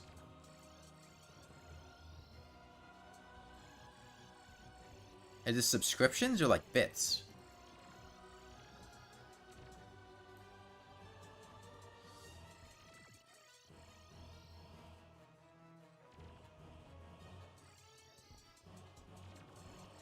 The only thing that I feel like would cause me to move to Twitch is the fact that YouTube's chat moderation is, like, unbelievably shit. It's incredible. It's so bad.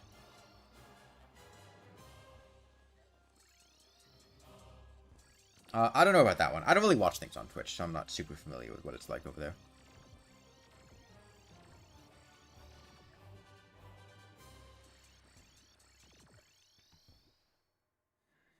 I'm not sure, Bob. I haven't checked up on it recently. Yeah, YouTube's chat moderation and features are just so incredibly bad, it's unbelievable. The only way that I feel like I could deal with, like, if the channel grows a fair bit more, like, and up to 15 at once, normal 5, 15 the ads? You normally get 5 ads at once and up to 15 at once. YouTube ads are not much better. Does YouTube play ads on live streams? I'm not really super familiar with it.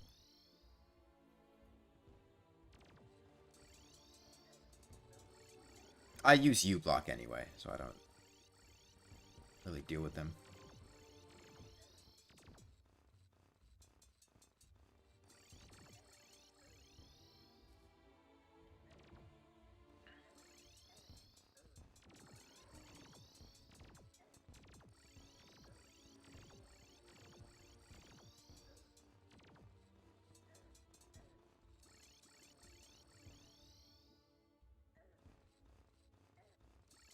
No, I use uBlock Origin, Bob. I was just abbreviating it to uBlock.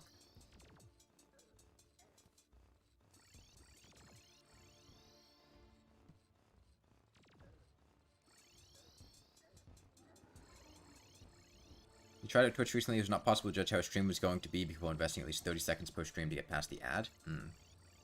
Do the creators get a cut of the ad revenue? Or is it just Twitch getting the ad revenue? Because, like, at least with YouTube, I actually earn revenue from the ads that play on my channel. But if Twitch is forcing, like, 30-second ads on live streams and streamers don't even get anything from that...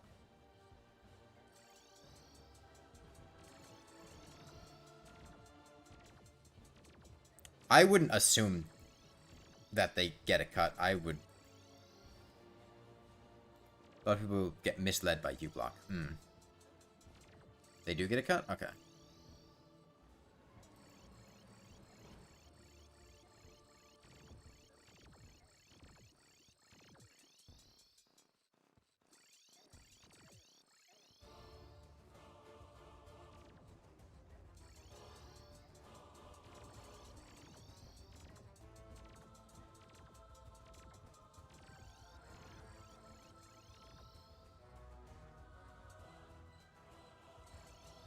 Yeah, the only way that I could imagine trying to moderate Twitch streamers are forced to spam ads. They don't have the option to opt out of it. They have to do it.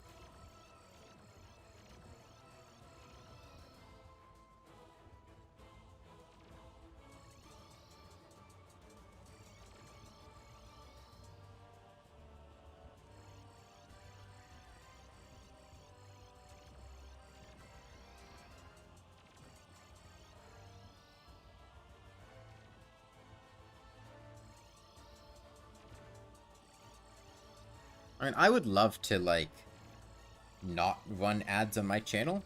But the problem is, like, the bulk of the money I make off of YouTube comes from that ad revenue because not many people actually donate. It's kind of just the unfortunate reality of that. They want to make money, they get forced to. That sucks. Are the ads forced for people that are not Twitch affiliates? Like, if I were to multi-stream on Twitch, do people still get ads on that?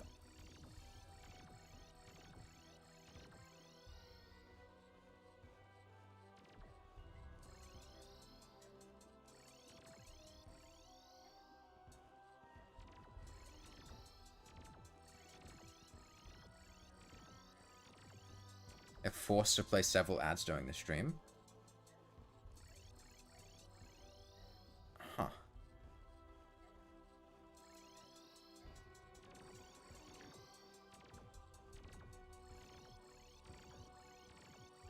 Why do I sometimes sound different when you speak? I'm not even sure what that's referring to. You're not going to get an answer. Like,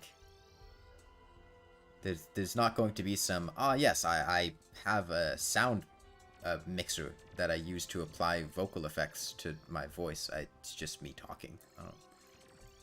Is it a Patreon? I've thought about it, but given the fact that... The problem is I don't know what rewards to put on a Patreon.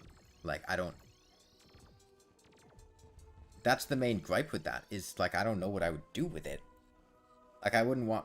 I feel like with something like that, there's an incentive to give people something for what they're paying. On YouTube, the ads only play when the viewer opens the stream. Like the original ad. Oh, Twitch has, like, mid-roll ads? Like, in the middle of the stream?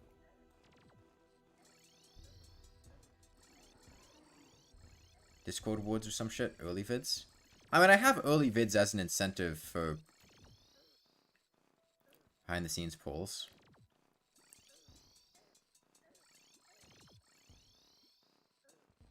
I've thought about it, but just... I don't know, I might try it.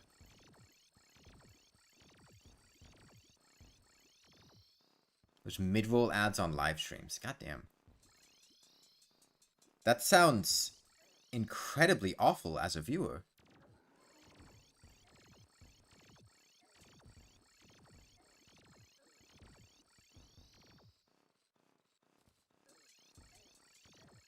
Even playing back streams, you get mid-roll ads like it's live. Wow. I think we ran out the Hollow Knight soundtrack. Let's put on something else. What is this?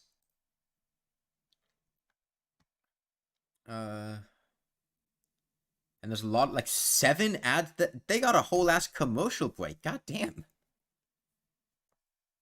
What do we put on? For music or ambiance or whatever.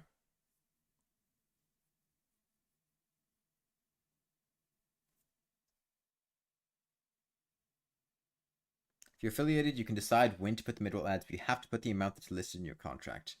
Super Meat Boy? I don't remember Super Meat Boy's soundtrack very well. I'm down.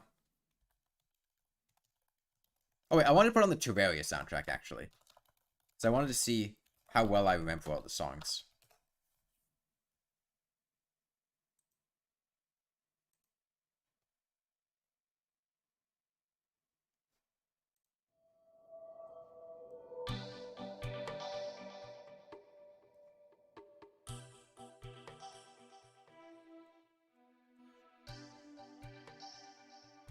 Okay.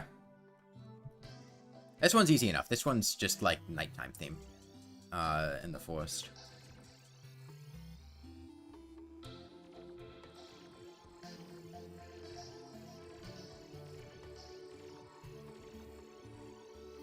Actually, let's listen to it on 2x speed. Let's go.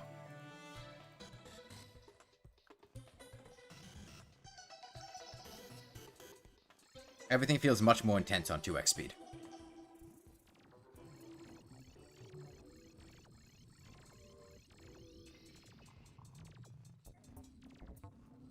Meteorite biome? Possibly also... Is it shared with Dungeon? Or does Dungeon have its own soundtrack? Definitely Meteor, though.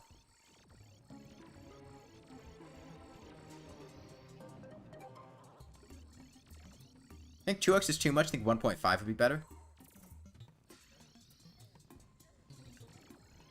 Let's see how 1.5 sounds.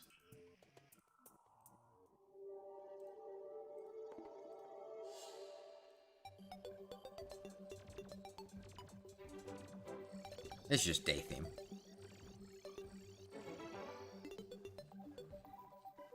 4x or 5x? YouTube by default doesn't have those options. Do you need like a plugin to enable those?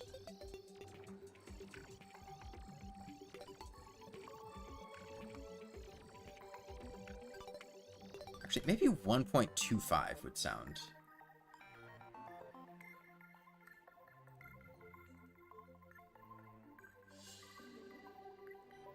I think this might be the speed.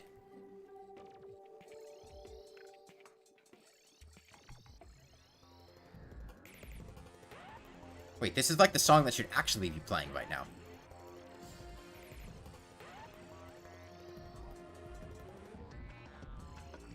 I'm pretty sure this is the boss theme that plays for Prime.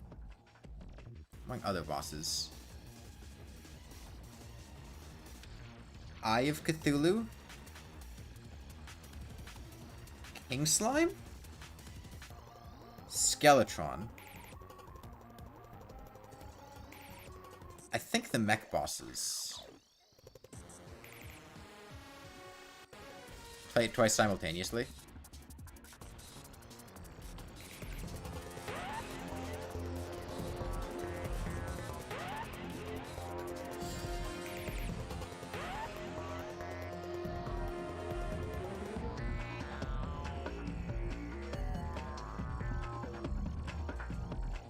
Yo, underground.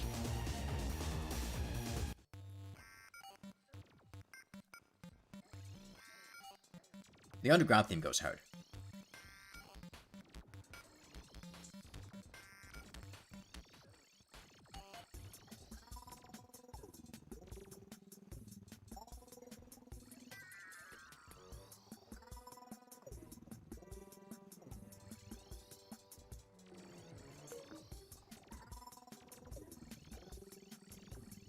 All of them simultaneously.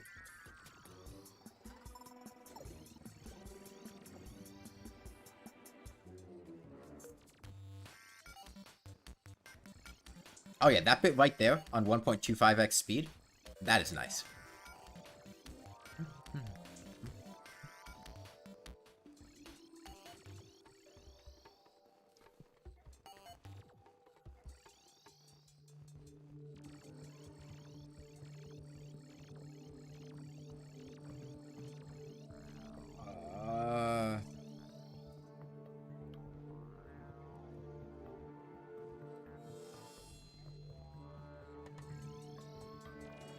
This is...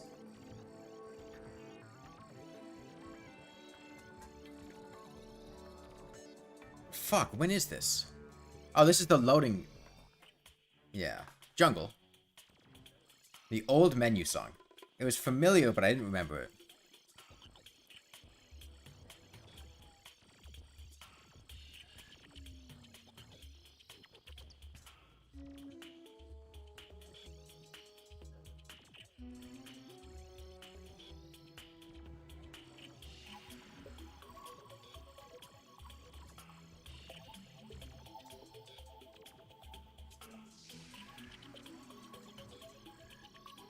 God, music at 1.25x speed does sound really nice.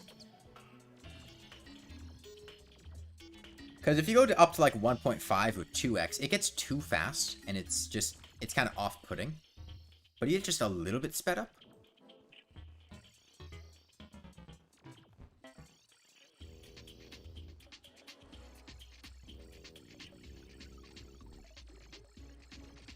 I discovered Nightcore. What is that, a genre where just music gets sped up?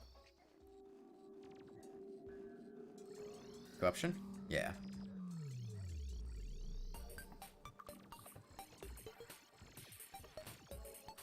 This is why Corruption is better than Crimson. This song right here.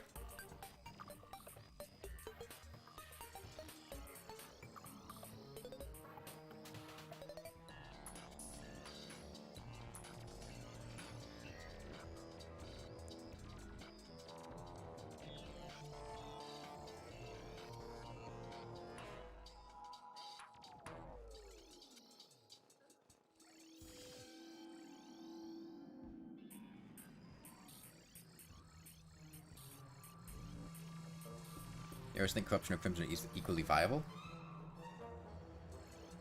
In terms of their music? No.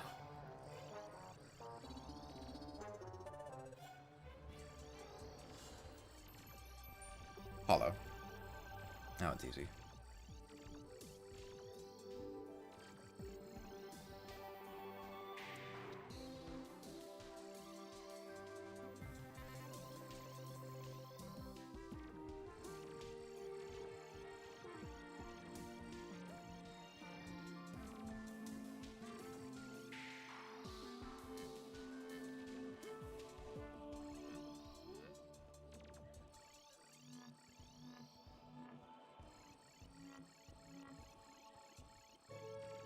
Crimson music is more somber. Yeah, but it doesn't go bum ba dum bum bum ba dum bum ba dum bum bum ba dum. You know, it doesn't do that.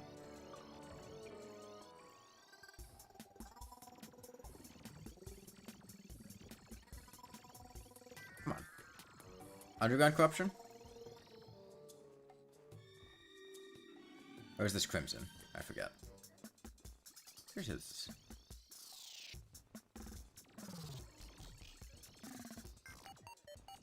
Yeah, this is Underground Corruption.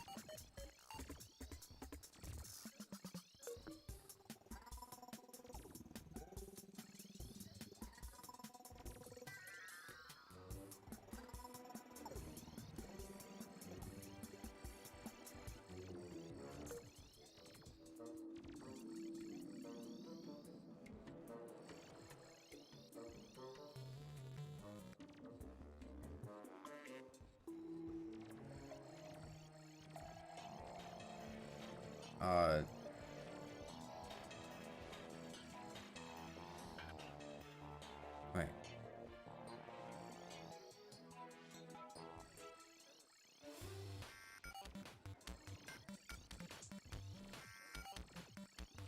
Is this still Underground Corruption?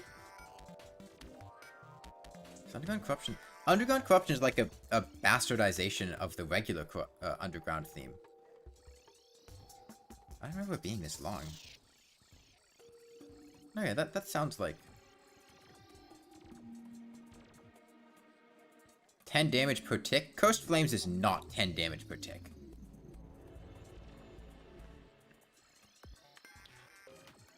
No, Cursed Flames is 24 damage per second, which is like a damage every 2 ticks.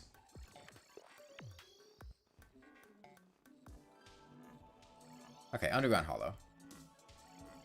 Ticks happen 30 times per second? No, Terraria is at a 60 tick rate. Not a 30 tick rate. Tick is in the damage number that appears. I see what you're saying. It's 24 damage per second.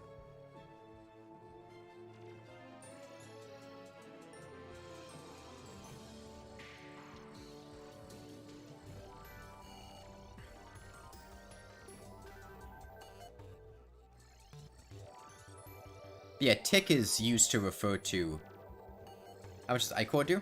Ichor does about 7.5 damage per hit. This is part of Underground Hollow? I didn't realize that kind of played off of the regular Underground theme too.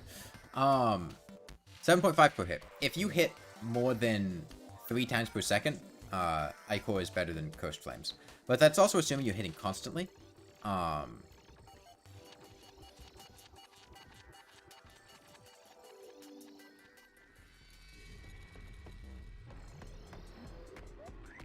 This is another boss theme. This is Twin. This plays during the Twins. Yeah, 15 defense is 7.5 damage a hit, Aiden. I don't know what other bosses this plays. Wall of Flesh?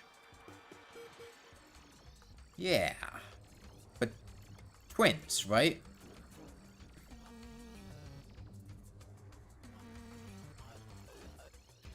Twins and Wall of Flesh? Yeah, this is definitely Wall of Flesh.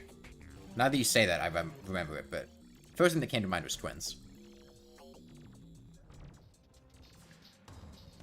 Oh, shit, Blood Moon. No, hold on.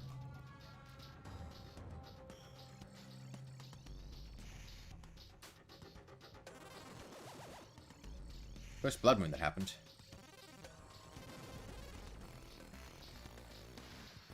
This is Crimson, right? Wait, no, this is a boss theme. I'm not paying attention. Brain of Cthulhu. I think Edo as well. I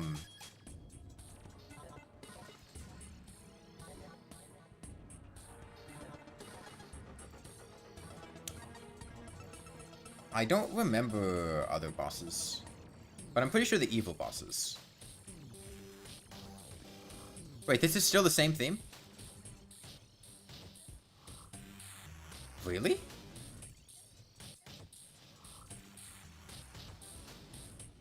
I thought we switched to a different theme.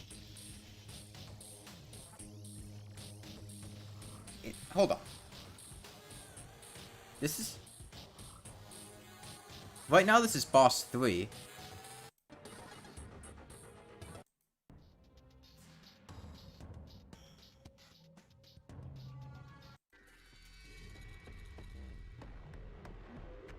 This is boss 2. No, this is boss 2.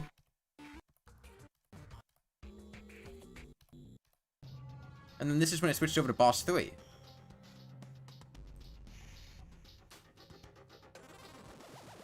This is not the same track.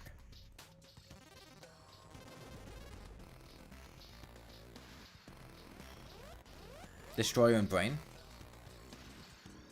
Yeah, I knew it was Brain. Didn't remember the Destroyer part, though.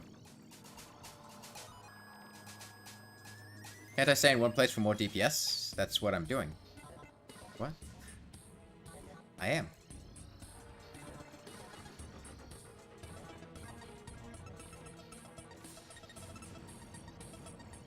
I have to manage the damage I take.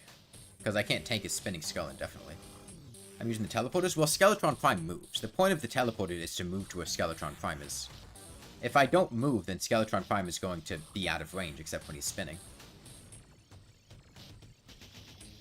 Because he tries to stay above you. I'm using the teleporters to get up to where he is. Like, this is what happens if I don't teleport. He goes up.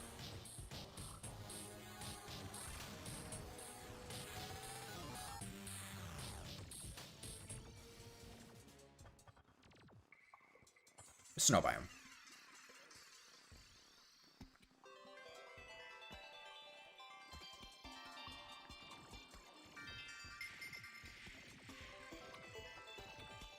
Yeah, twins are going to take a long time.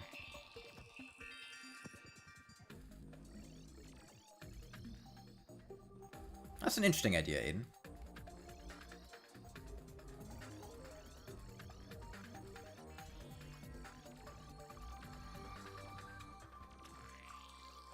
Alright, we almost broke 10k.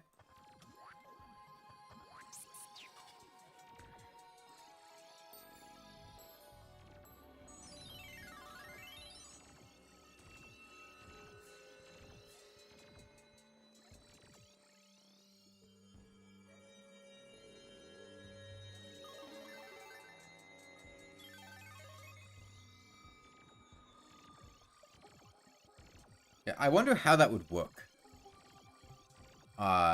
Like, if the damage of an enemy can be easily reduced, or if... Because that's... Terraria's code is very weird.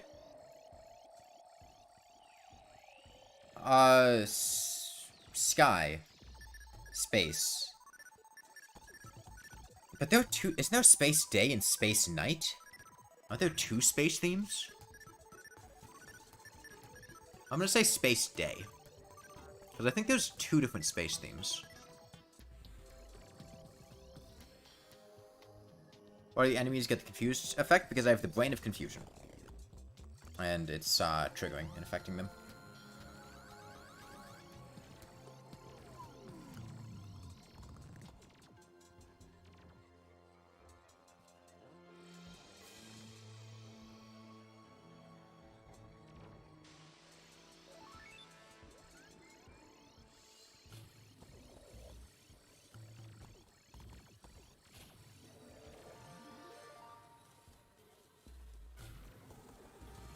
I do not remember this part of the space theme. I never really listened to this part of the space theme, I think, because usually when I'm in space, I'm doing grav potions and going up and down. So I never hear it this far through. It's mostly the beginning part that I hear. Crimson.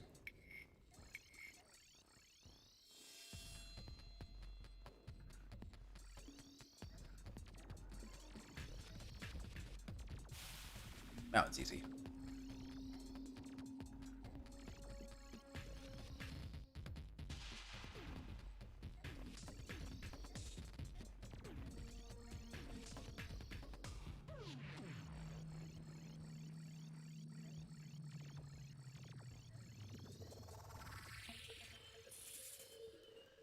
Do you want a solution that spreads the jungle? Surprised they didn't add one when they added all the biome solutions.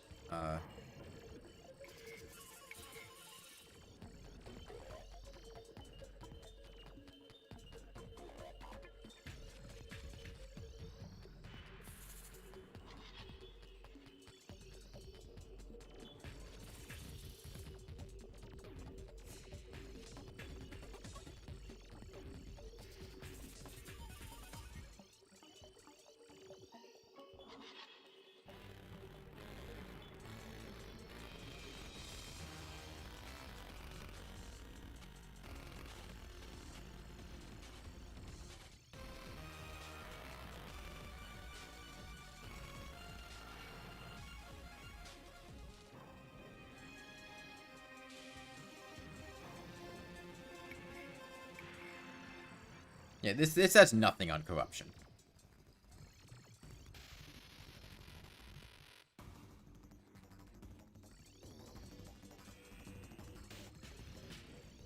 Boss theme?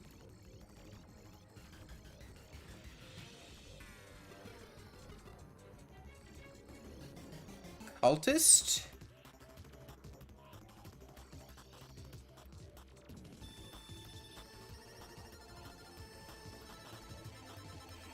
Cultist? It's definitely a boss theme. Is this boss 4?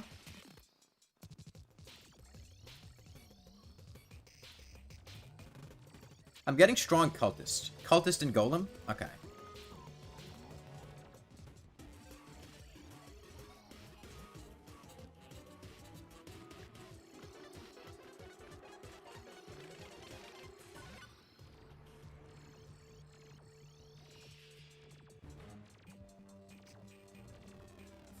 Yeah, I do not remember the music that plays during Golem.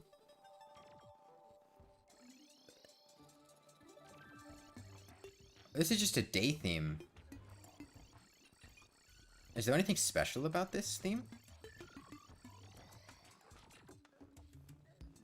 Or is it just an alternative day theme?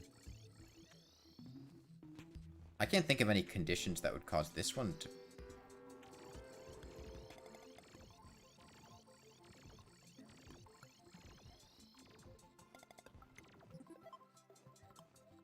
Oh, the other one is town. This one's the regular one? Hmm.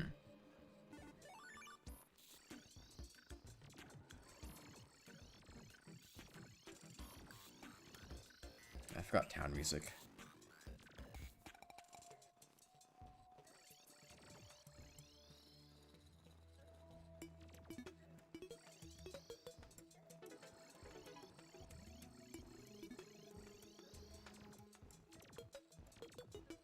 You really hate your internet today?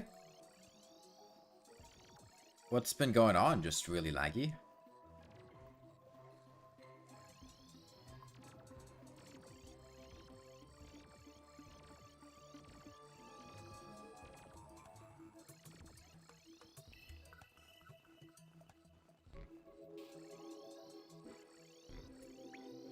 I mean, this is nighttime music.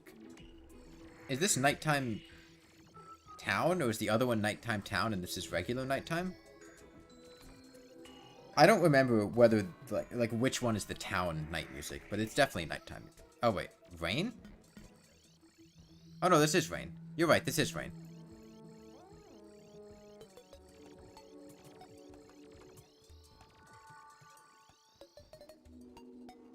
No, this is rain.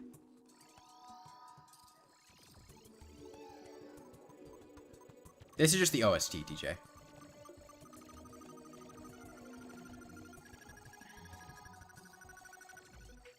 No, the music never stops.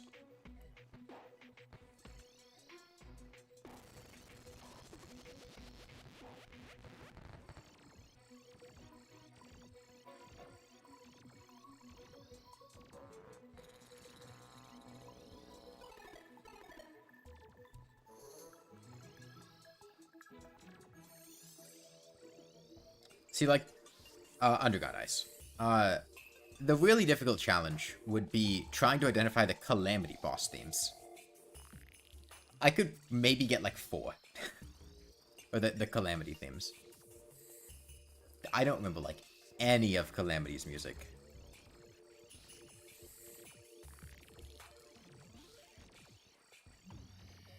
It's on 1.25x, not 2x time death. You probably put every single theme to a boss. We've been working on it, DJ. I've been pretty good with it. The boss themes, at least. Alright, we broke 10k? Unless you mean the Calamity one. Yeah, the Underground Snowbound. The beginning, of it is really identifiable. Damn shame the Calamity community rivals Chernobyl in terms of toxicity. Yeah, we've been shitting on Calamity a lot the last couple days.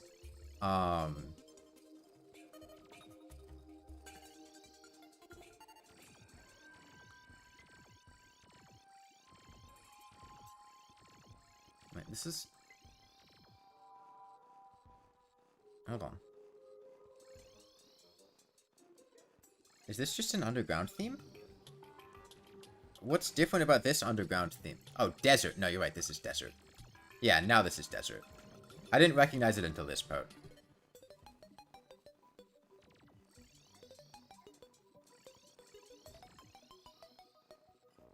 Took me a sec.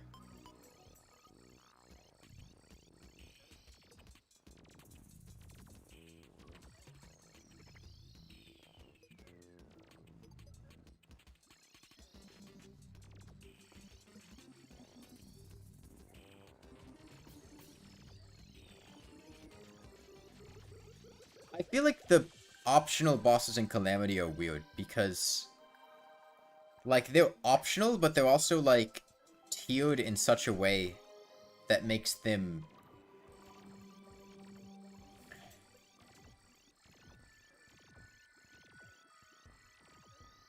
Hold on. Ocean? Yeah, Ocean. Ocean Day, because Ocean has a night theme as well. I think this is the daytime Ocean music.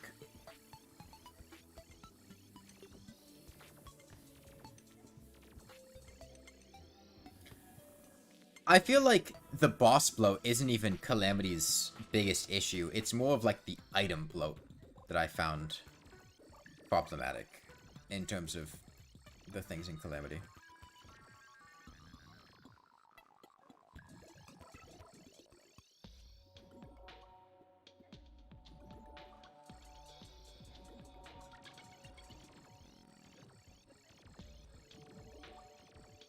Ocean night music is the ocean music. I'm not moving. Okay. Standing completely still. No horizontal movement whatsoever, by the way. None.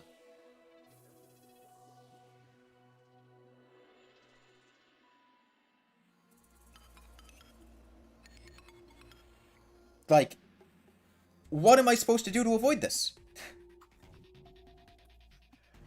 What was the number we were at? Hold on.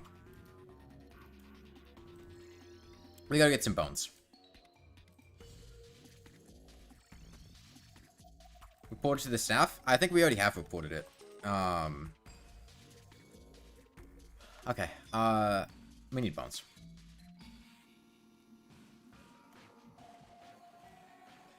Yeah, this is dungeon. Which is convenient, because we're also 9762? Okay.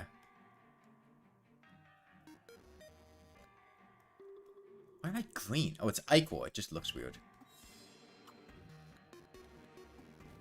This is why we didn't get him back to where he was with the lawnmower, because he's just gonna fucking despawn again. Oh yeah, that's the dungeon noises. Yes, it despawned again. And no, it was not because of the strange horizontal movements. I was standing completely still. No horizontal movements whatsoever. Hold on, do I have my... I don't. Dark Caster's the one thing that actually deals damage here. Plantera? Yeah, that's Plantera.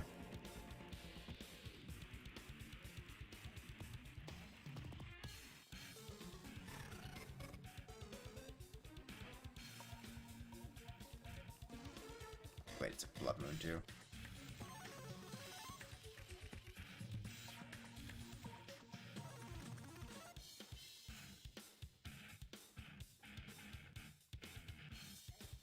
Yeah, Plantera is super identifiable.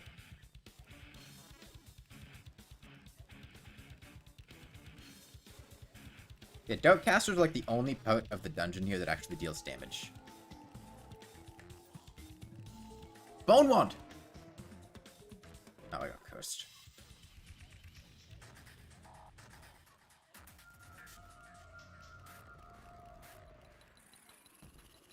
Boss music.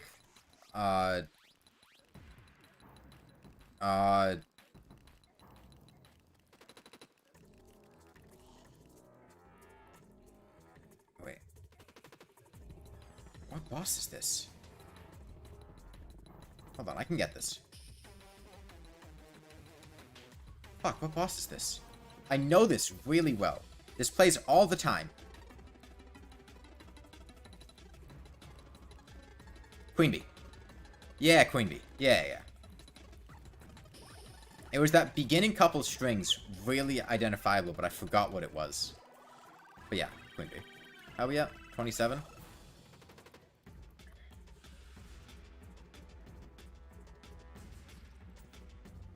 I think I might already have enough. But I think I had some leftover bones from the last time I grinded some. I need to be able to bring my curse immunity.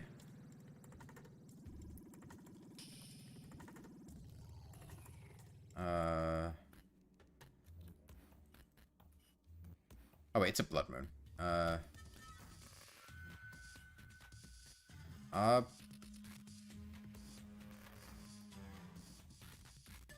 Underground Crimson? No! Yeah, that's the temple. Yeah.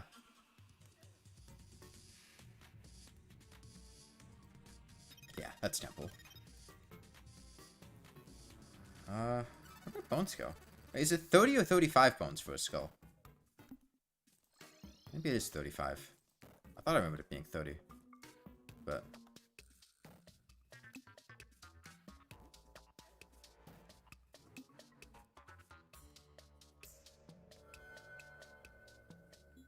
I should contain the evils they're spreading. What happened? Why aren't you fighting Prime? Why do you think, Motley? Take a wild guess.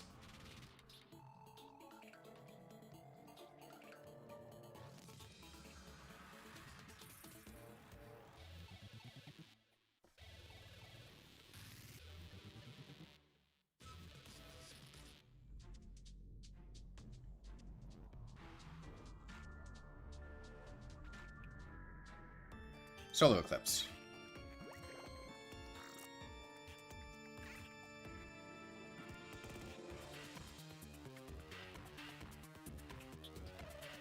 You just like master mode than anything else from trophies and mounts pets? Have you Prime off is killed in T-edit? No. He's dying. How pissed off am I? Not particularly. It's mostly just a waste of time. I mean, I'm going to just damage him with Lucy until he gets back to... Would you hit these angry bones?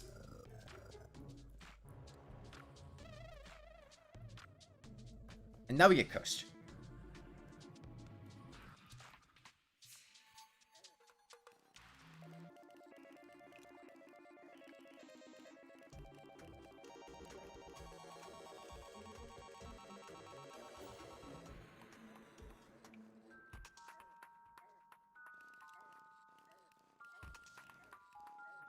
Next is probably motion. Well, that kind of ruins the guessing game, illogical. The whole point is to not know what it is until it starts playing. No, this is mushroom. It's not even motion.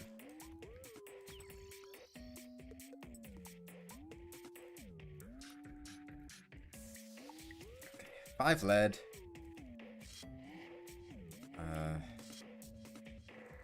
You each soul.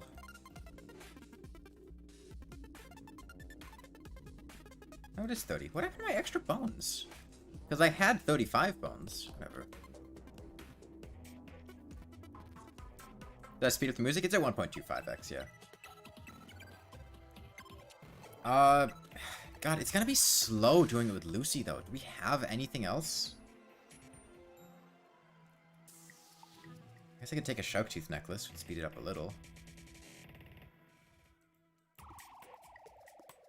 Nah, I mean, I guess we're just doing it with Lucy. I'm going to be DJ, yes, and I know what that's going to entail.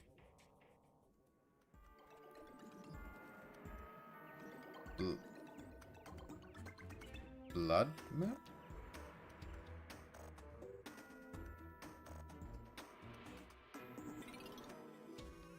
No, this is a moon.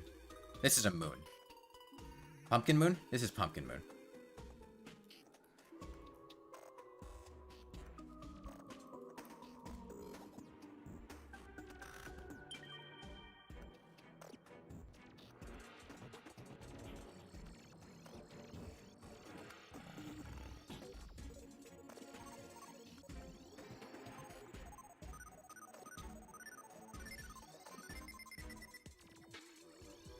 Okay, what was the number? 9627? 9267? Something like that?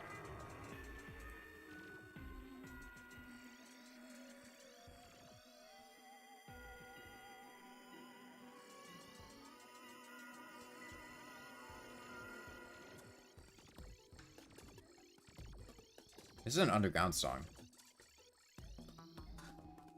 Is this just an alternate underground track?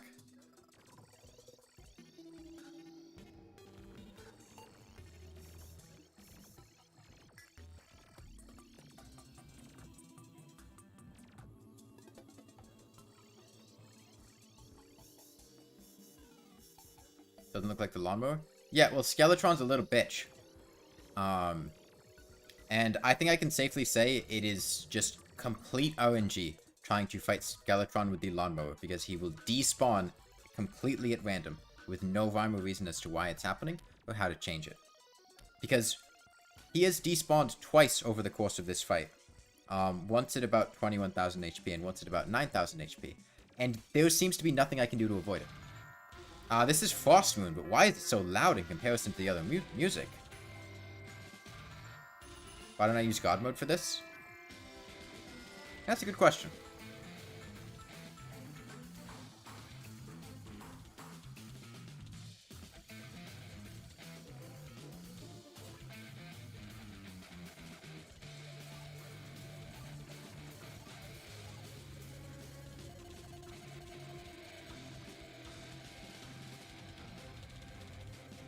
Have we had glowing mushroom music? Yes, we have.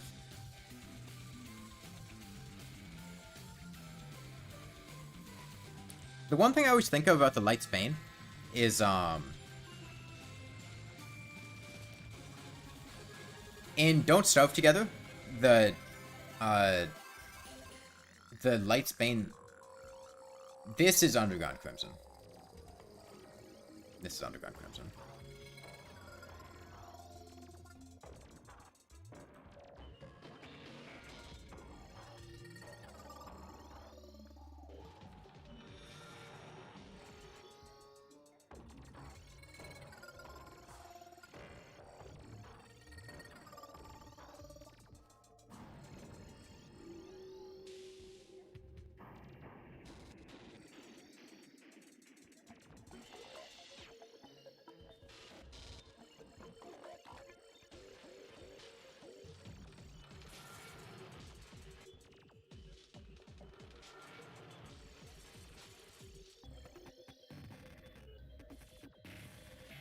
Favorite melee weapon in 1.44 is the Knight's Edge. Knight's Edge is really cool, yeah. Light's Bane is also much easier to get than Blade of Grass, though.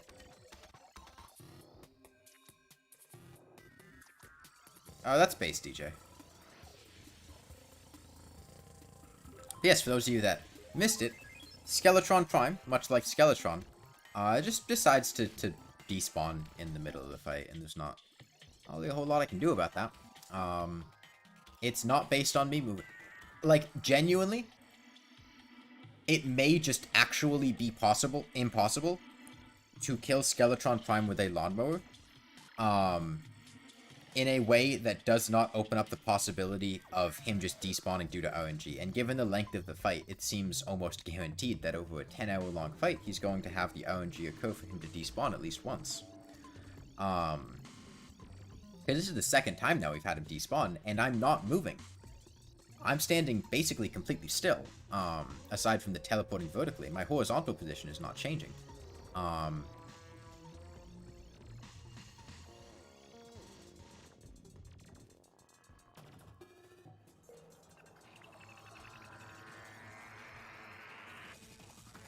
Pillars. Pillars. That's pillars.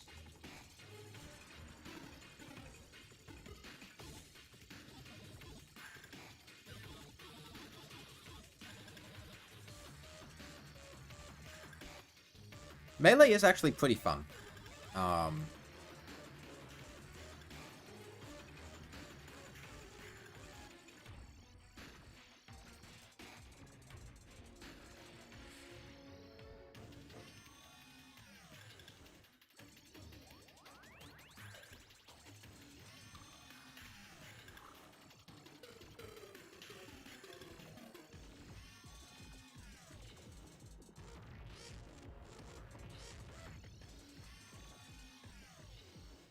Just because something else is better doesn't make the Light's Bane bad. Like, just because the Blade of Grass exists doesn't mean the Light's Bane sucks. The ease of accessibility is a big thing, and I could definitely see situations where I would play with the Light's Bane. What is this? Is this Queen Slime? No, this is Goblins. This is Goblins and Pirates. Right? Definitely pirates, but I think... Oh, is it not goblins as well? Does goblins have its own theme? Goblins have their own? Oh. I associate it with invasion, and goblins was the first one that came to mind, but it's definitely pirates.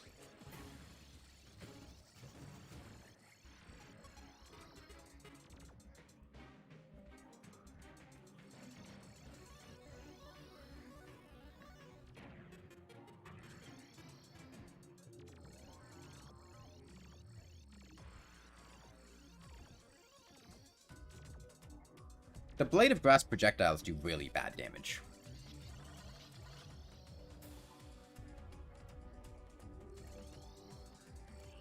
Like, don't they do, like, 25% of the sword's damage?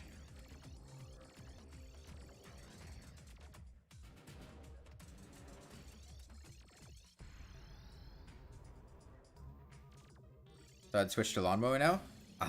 No, he was down to 9,200 HP.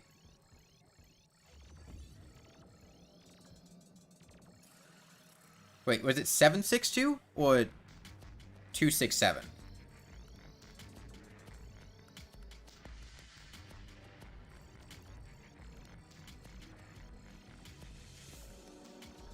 Nine seven six two. Okay.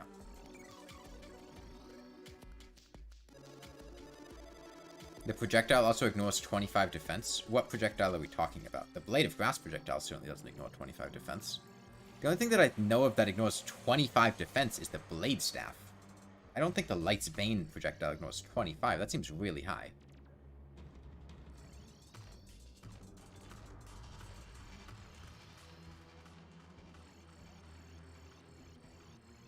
The leaves do ignore 25 defense? Okay. So they just really suck then.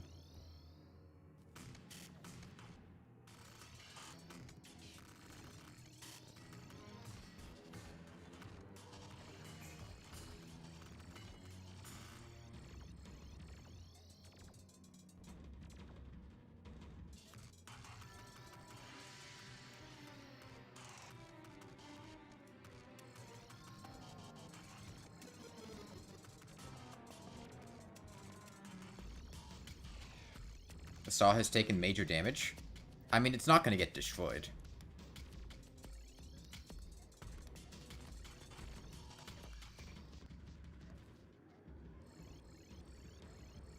Doesn't really matter how much damage the saw makes. Saw takes, because it's not going to get destroyed. And... Event? Is this goblins? I don't...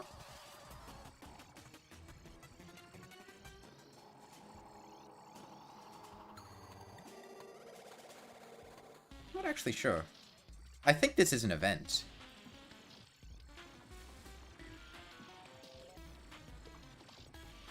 Motion mad? Oh yeah, this is motion. This part's identifiable. Yeah. 9762. Just checking again.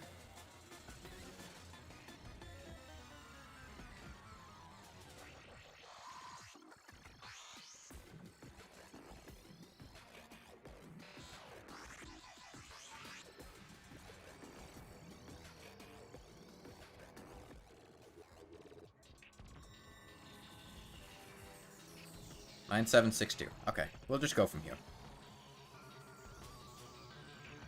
Hold on, need to rebind.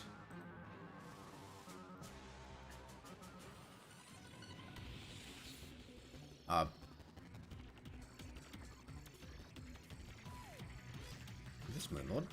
Yeah, this is Moonlord.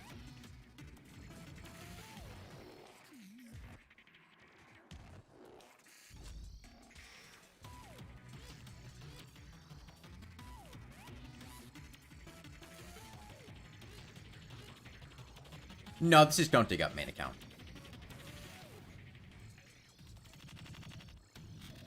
Wiki.gg can still be inaccurate.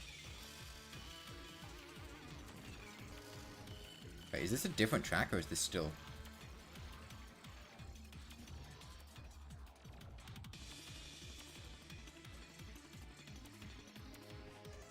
Did the song change?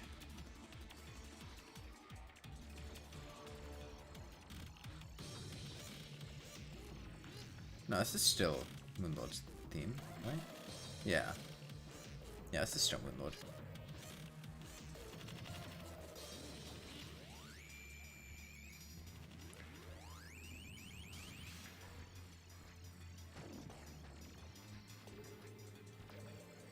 You know, wiki.gg is better, but wiki.gg is still wrong sometimes.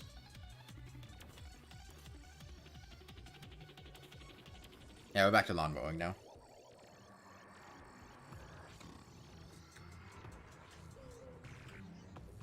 Is this goblins? This is goblins, right? Okay. Okay. I've misidentified every other invasion as goblins, but this one is actually goblins. Yeah, you can craft the ancient hollowed armor at the Crimson Altar, or Demon Altar, and then I think you could shimmer it back to regular hollowed.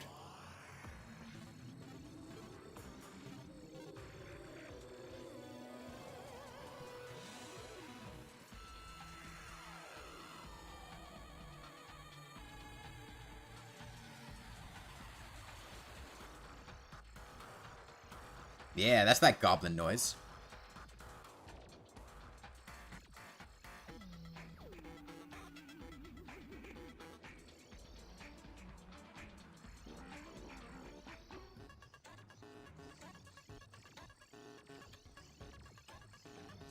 You know how you feel about Shimmer? It feels kind of OP.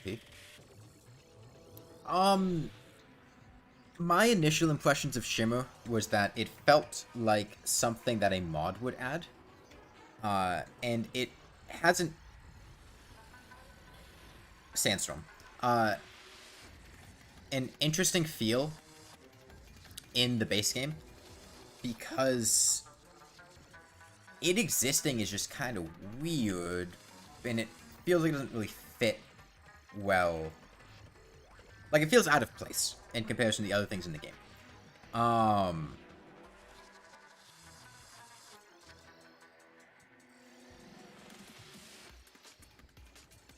It's very good, but I wouldn't say it's overpowered after they nerfed a lot of the exploits with it.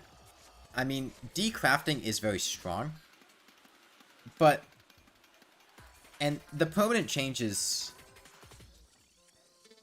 I feel like the main thing I'm not the biggest fan about with Shimmer is the permanent changes that you can... The permanent buffs for your character. Because they kind of feel like... You just get to be stronger, there's no downside, and you pretty much just get it right away as long as you spend the time to do it. Like, it feels weird.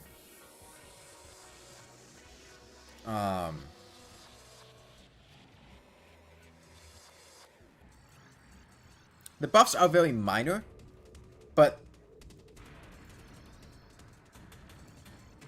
Well, I feel like the defense and the regen buff are not nearly as minor as some of the other buffs. In a tanky build, 4 defense gets pretty...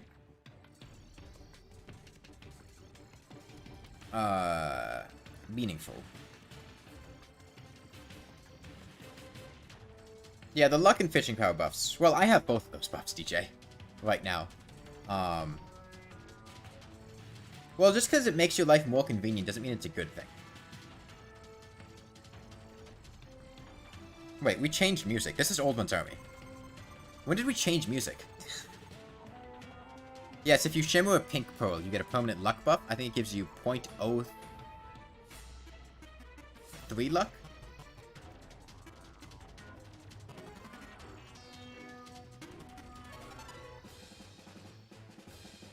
When did the song change?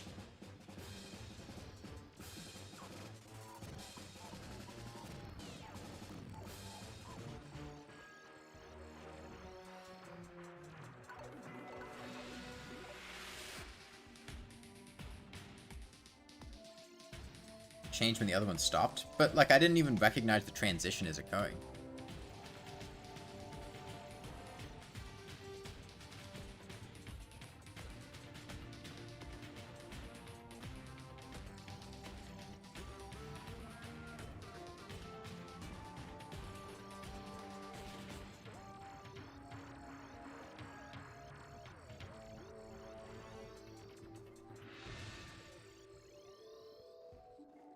Space Knight. This is the other space song.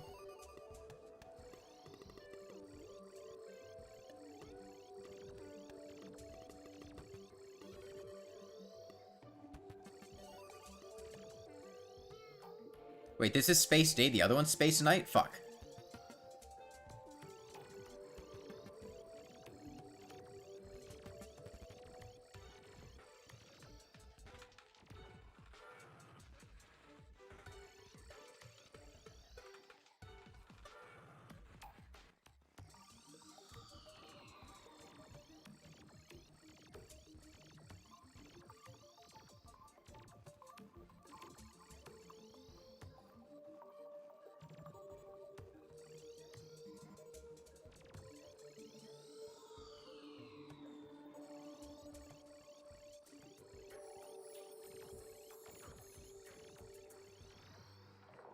Ocean.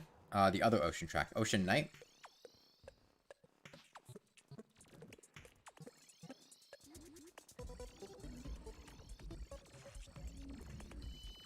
Yeah, expert mode reduces your regen. I believe eating a food buff returns it to normal, though.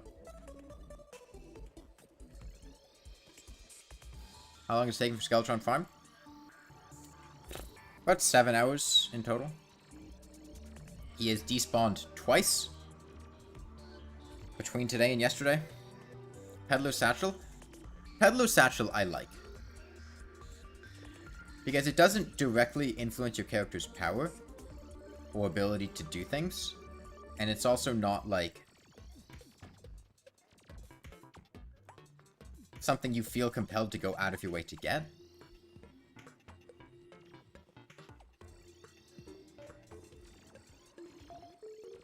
I don't think I've seen the alternate Luminite bricks. I haven't really played around with them.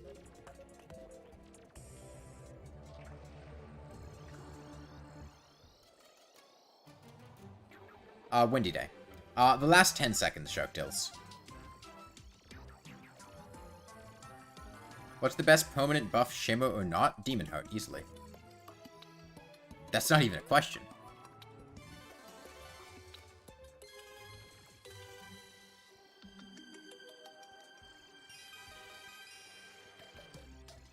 I mean, your only options, you're deciding between, like, Demon Heart or Life Crystal. But I feel like Life Crystal is weird to treat as a permanent buff, especially if you consider you're comparing one Demon Heart versus, like, 15 Life Crystals. Like, if you consider any one Life Crystal, 20 HP is not that much. But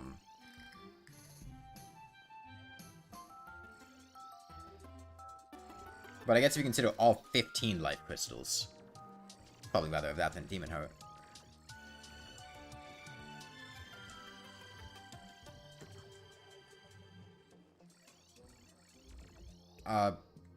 Nighttime Town music? Nighttime Town?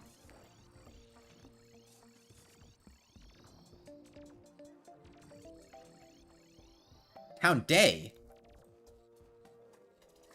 Oh, this is daytime music, is it?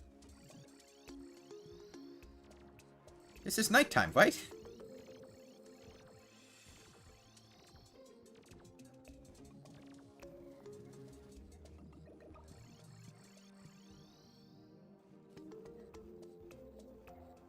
This is daytime? God damn it. You know what it probably is? This is the music that plays right before I summon a boss at 7:30. So it'll be like 7 PM and I'll mentally think it's nighttime. And then it'll switch right to the boss music at 7:30. I think that's why I associate it with nighttime.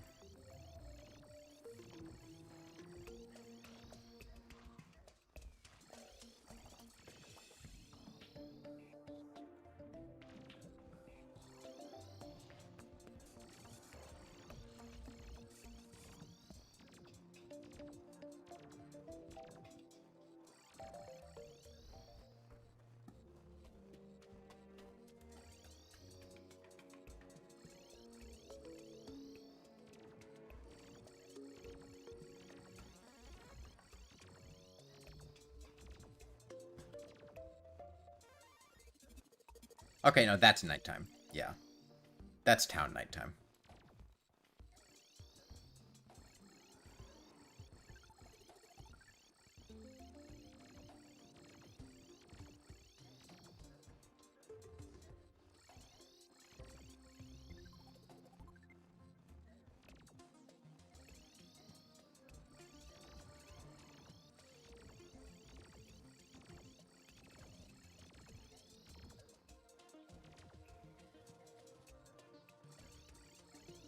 Man, Terraria has a lot of music in it.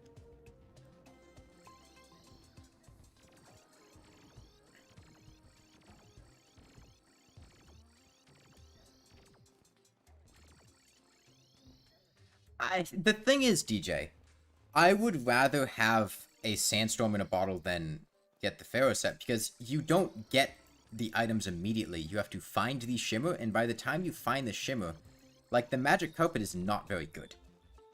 I would much rather have the sandstorm in a bottle, or even just the magic carpet for early game buff and mobility, rather than substantially later in the game by the time you find the shimmer being able to turn it into something for a bundle of balloons.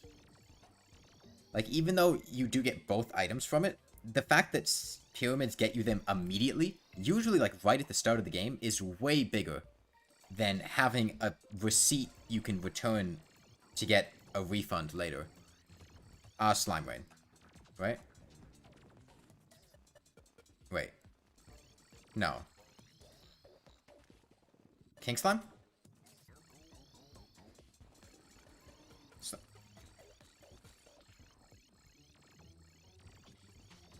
Slime. Slime. Slime Rain? Yeah. I guess Slime Rain is also King Slime because it leads up to it, but then it'll be replaced with King Slimes. I think King Slimes has a boss theme. But yeah, this is Slime Rain.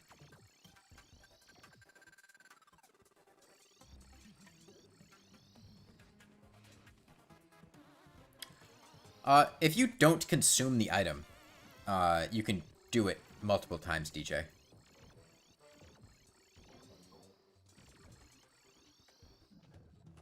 Wait. That's in Slime Rain?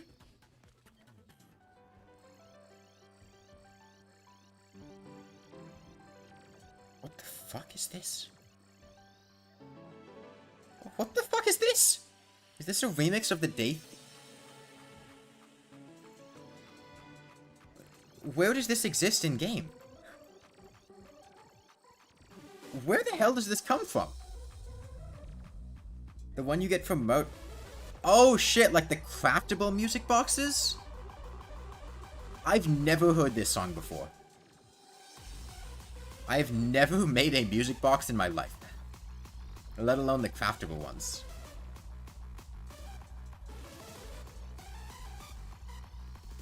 I use Lucy, Bob.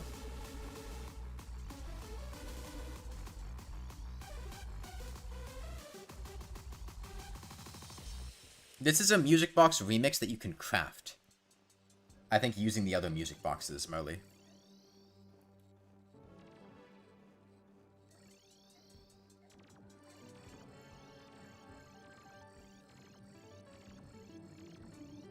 Shit, man. I'm not gonna know any of these remix themes. I mean, I guess I could guess that they're remix themes, but I've never heard any of these before.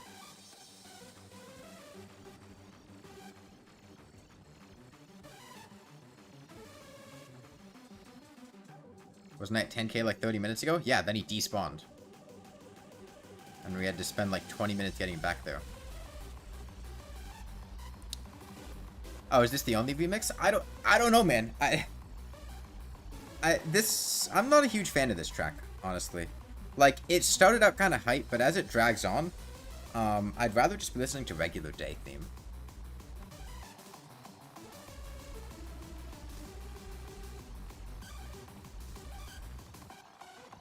Superheated Blood is fun, yeah.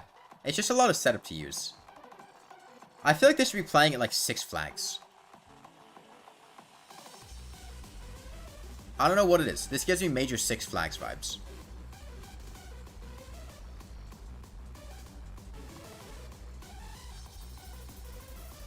How didn't I go through all the Terraria songs yet? I just listened to one song for like 10 minutes. Terraria has a lot of songs.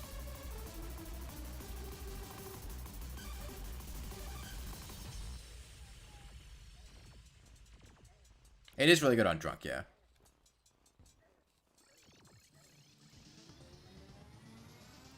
The new menu music. The new menu music.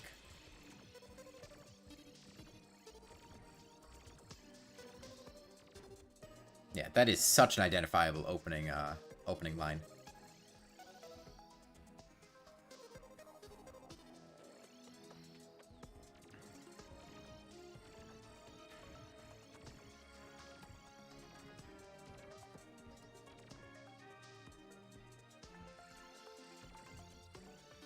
You want me to play Doom Eternal?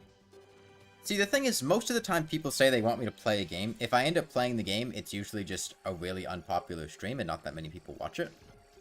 Because it's usually like 1 or 2 people that say something. Prime doesn't have a second phase, Master Rico. Prime only has 1 phase. I don't remember Isaac's music, TMNWG. I don't have an answer for that.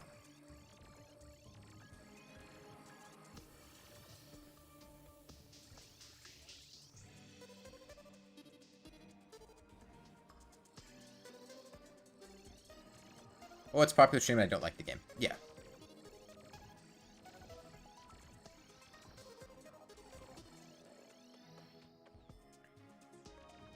Danny B was the original. I don't remember any of Isaac's music. None whatsoever. Have we been despawn again? Yeah, I mean, we made it through 20,000 hit points the first time without him despawning. And about 10,000 the second time. I really hope this isn't making a function approaching 0. And it'll despawn 5,000 this time. And 2,500. And 1,250. So on and so forth. Not even the Isaac boss music? Man, I haven't played Isaac in years. I really don't. I don't remember music very well is the thing. Is this still main menu music? I didn't realize it was this long. Okay. Thunderstorm? Thunderstorm. Thunderstorm. Thunderstorm. Thunderstorm.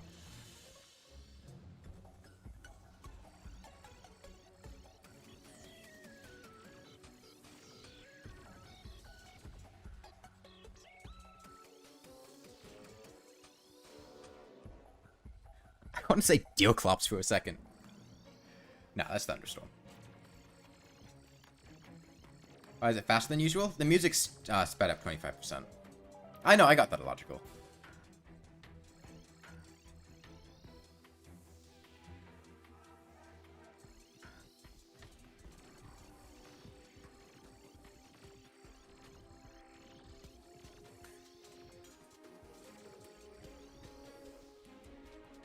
And I feel like the last game I played, because multiple people said they wanted to see me play it, was like Bloons Tower Defense 6, and I was not a big fan of Bloons Tower Defense 6. The only thing they fear is you. Is it in the Doom soundtrack? I assume.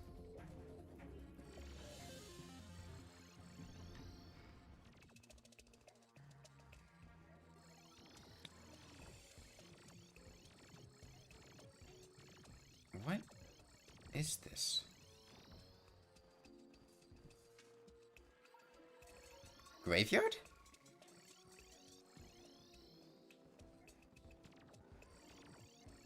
Graveyard? Yeah.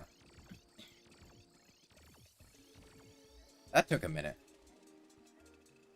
It's weird because I usually associate it with like the thundering noises in the background that you get in the graveyard.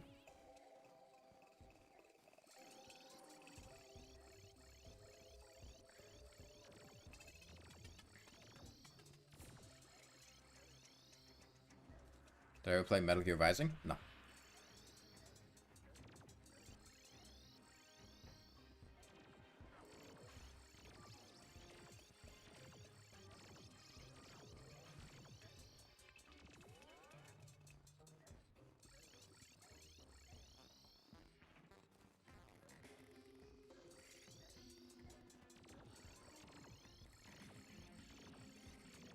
How much there's a chance to generate a graveyard mini biome naturally? That could be cool. Thorium mod had something like that, right? A naturally occurring graveyard biome? Felt like Lich there.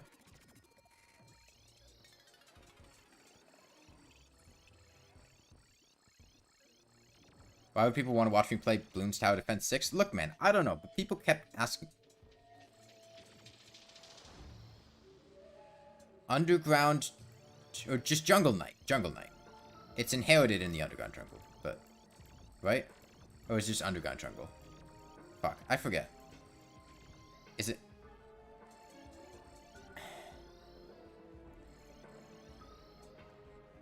It's definitely Jungle. It plays in the Underground Jungle. I forget if it's Jungle Knight or if it's just Underground Jungle.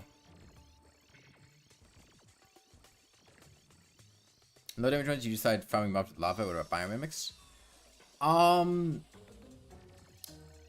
Usually, it depends on the mobs, or hop. Most of the time, I think I end up using lava and not minding it. Like for biomimics in this, I use the Dryad because it's don't dig up and I can't use lava. For something like ice golems, I didn't use lava or anything. I used, well, the Lawnmower. And for things like farming for Souls of Night, I was using the Lawnmower. For things like goblins and pirates, I think I typically used the respective weapons and not lava.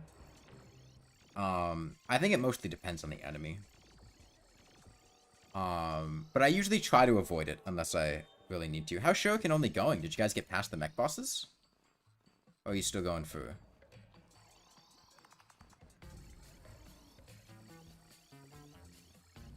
Wait, is this the same theme?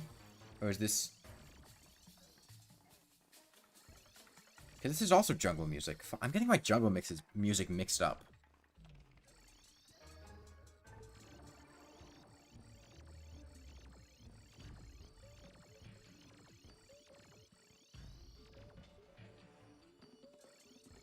This is Jungle Knight. Yeah, this is Jungle Knight. So I guess the other one is just Underground Jungle. Yeah, this is Jungle Knight.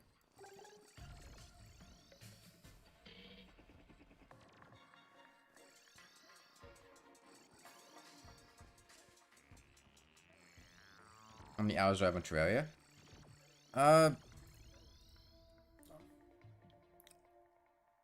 4.432.5. And then whatever we have from today. So like 4.46 probably. 4,000.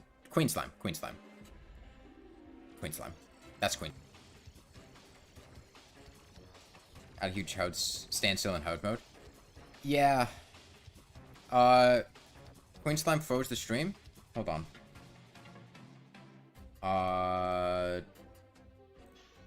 Stream health. I don't see any... It's back. Was it just a hiccup? I'm gonna let it play for a minute and see. I didn't get any alerts on YouTube that any... Empress? Alright, that's Empress. I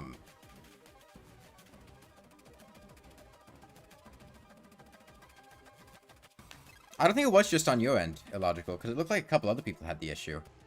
I'm gonna let it play for a minute, see if any other hiccups happen. You felt it too? Okay, let me know if it happens again. I'll keep an eye on things.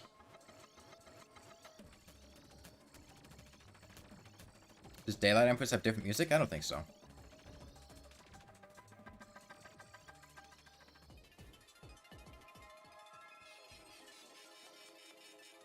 Yo, the Empress noise.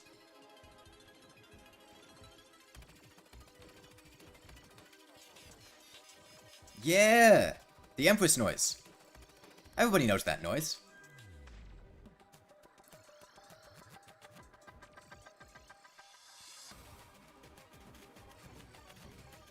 It repeated me saying any other. Huh. Like again, or was that?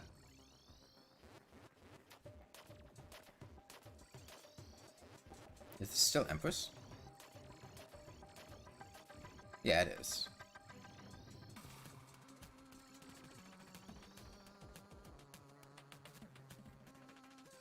Oh, is track sped up? I'm playing the soundtrack at 1.25x speed.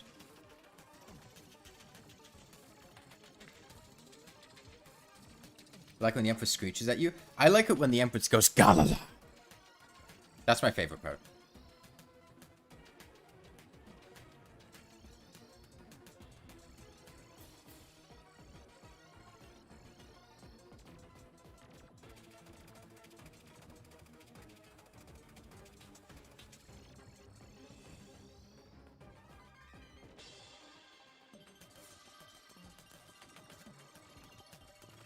Damn, she's got a long soundtrack.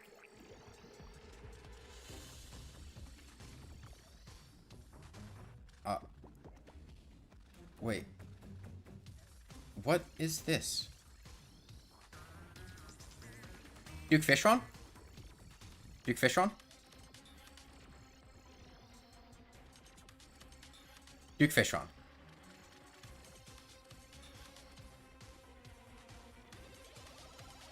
How do you pause the fight? Yeah, but good.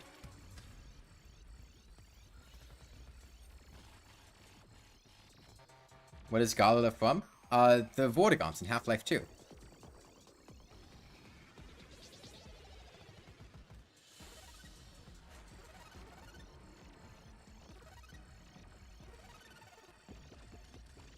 I think a 5x or 3x game speed mod would be fun and entertaining. Let's start with 2x. 5x is a pretty big jump. They do Galala, yeah.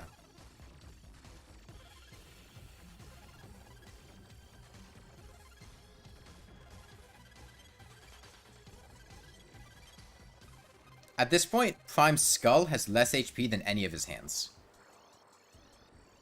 Yeah, 5x game speed is crazy. Oh, wait.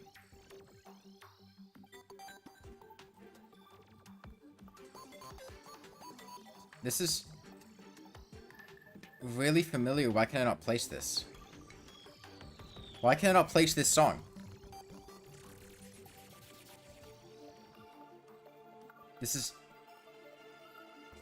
I don't remember what's... Morning Rain?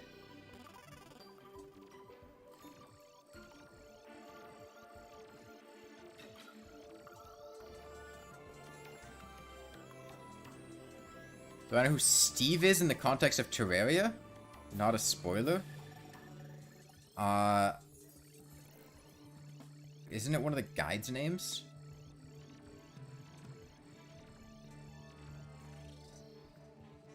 What is this song? I don't recognize this one either. Is this Otherworld?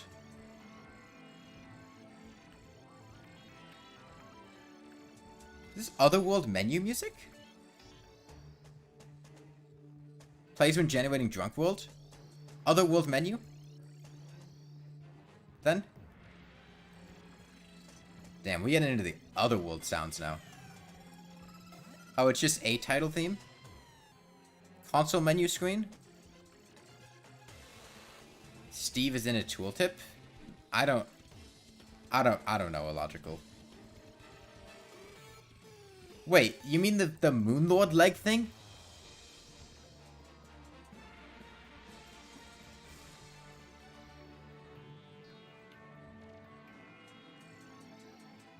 I don't know who that's referring to, but like I know it references.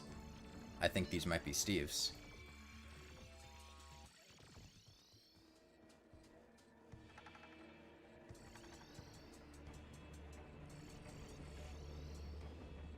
What is this? Underground Desert? Underground Desert.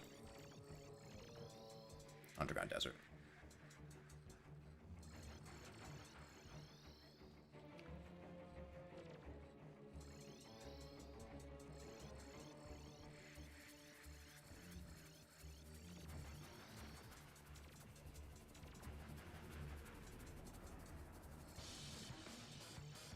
In this spoiler, wasn't Moonlord also Cthulhu's brother?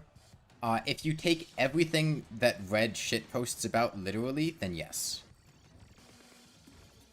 Can you turn up the music a bit? You can barely hear it. Hear it? Is it quiet? I can turn it up.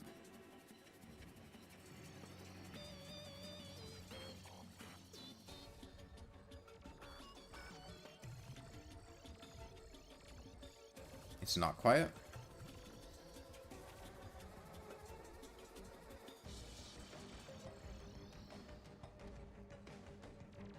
It's very quiet. Okay. Is the music quiet or not?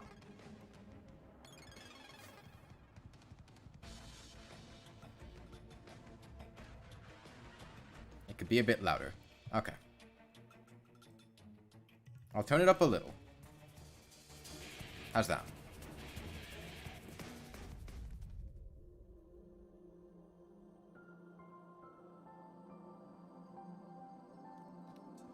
Look, if it's too loud for people now, we might have to turn it back down, but... Is this... an Otherworld soundtrack? Fuck, give me a sec to try to guess it, TMNWG. I would not have gotten that this was the Rain soundtrack, though.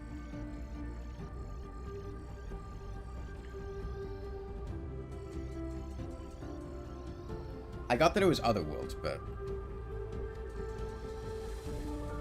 I would not have gotten Rain. It reminded me of the menu music from Calamity.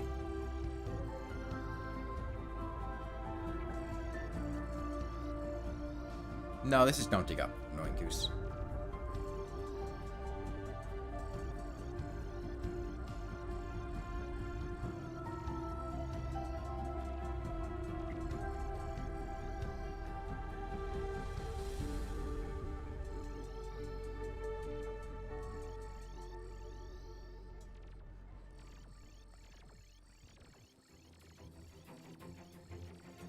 Otherworld Day.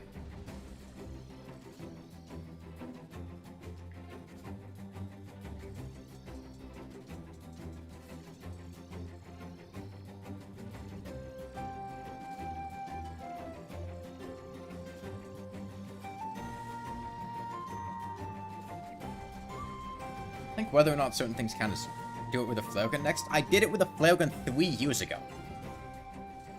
On Master Mode.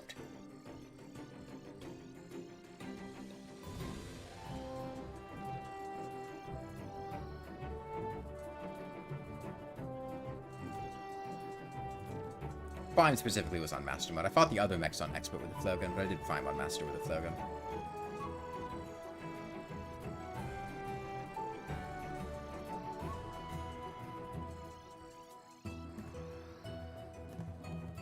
This is Otherworld Day, Sharptails.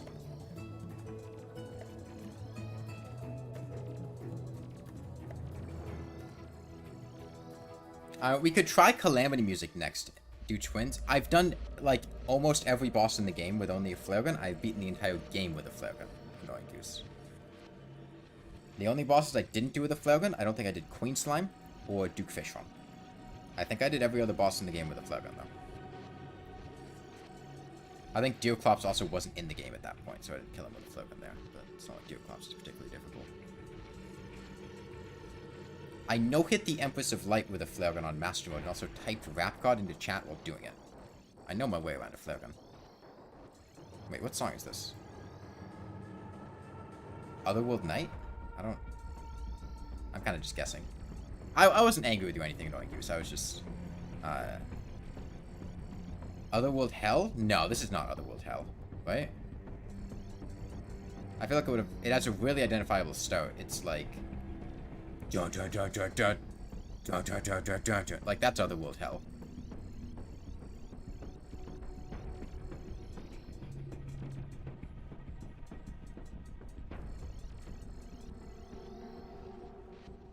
Otherworld Crimson. I don't know. I mean, it's an Otherworld theme, but maybe as it goes on.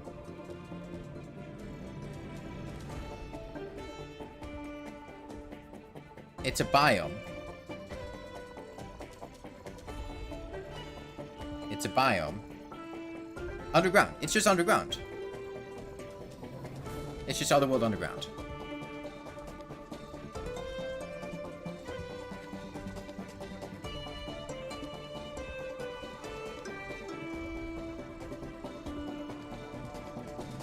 Nah, it's just regular underground.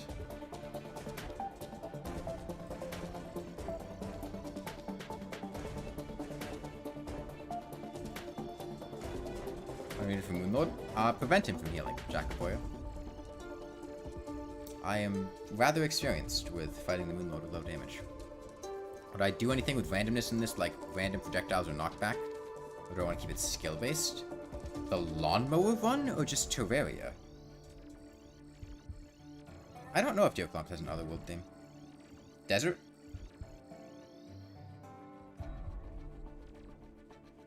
This is Otherworld Desert.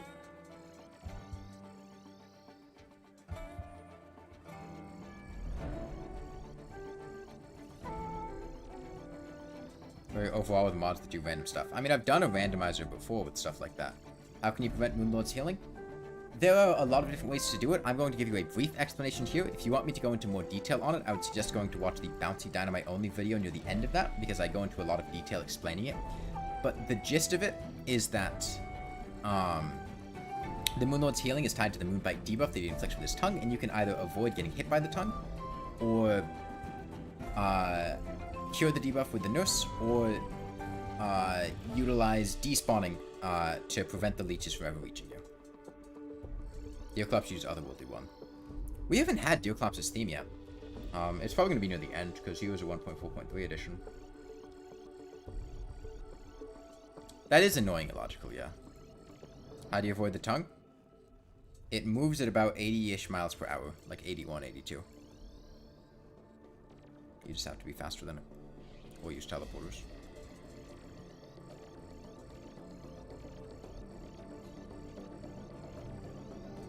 Wait. What track is this? Ocean? Is it Otherworld Ocean?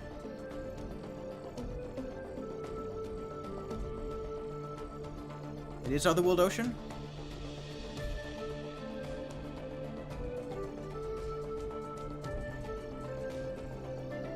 Duke Fisher on Mount in the Rain? Duke Fisher on Mount in the Rain is just fast enough. You have to fly diagonally, though, because I think you are like a mile per hour slower than the tongue goes.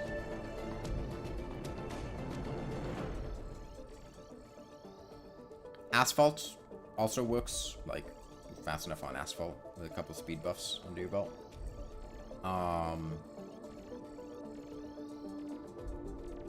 Just flying up with good ascension speed with, like, the Empress Wings can do it. There are a lot of ways. 81 miles per hour is not too difficult to reach. You can do it with a minecart.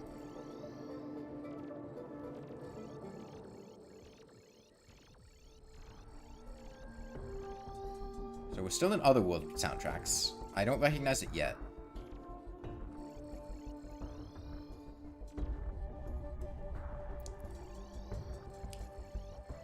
I'm not recognizing this.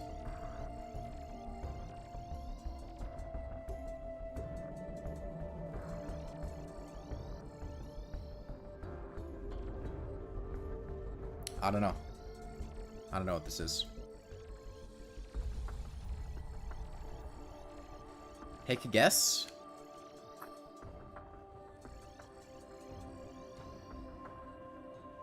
Jungle? I know jungle is really peaceful, but I don't remember jungle being like this.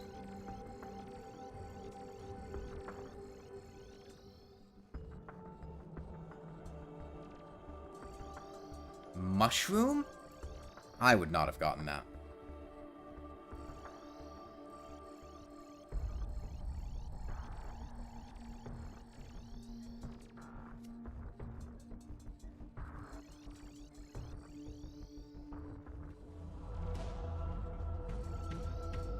Is this Underworld?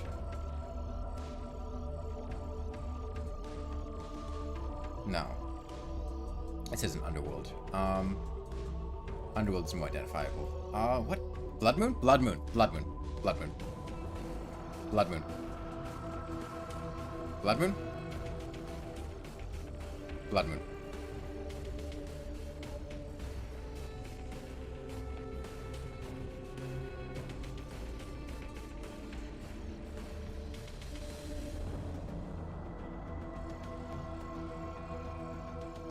Dungeon?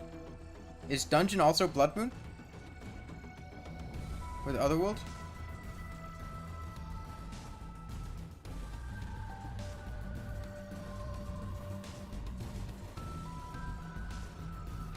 No? Huh. I really thought that was Blood Moon.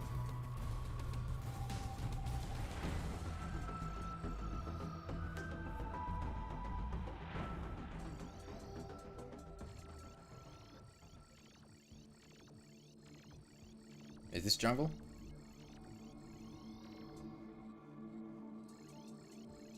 Hold on. No, this isn't jungle. What is this?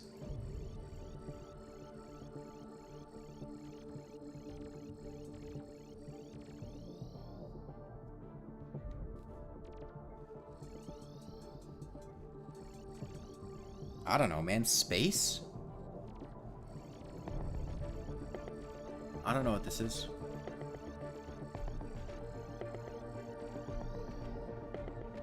It is space? I just took a random guess. I did not recognize it. It just felt kind of spacey.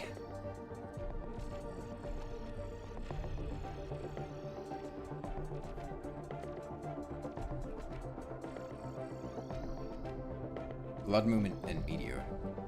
Motion invasion of an otherworldly version? I don't know.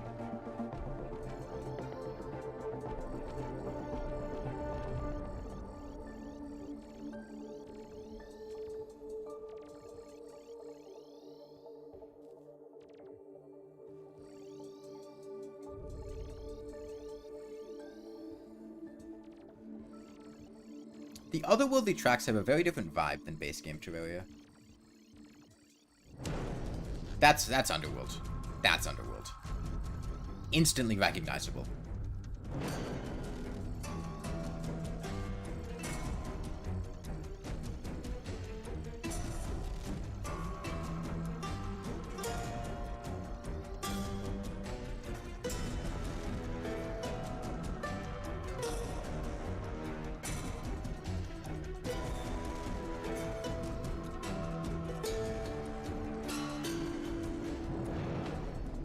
Man, the Otherworld soundtrack on Get Fixed Boy,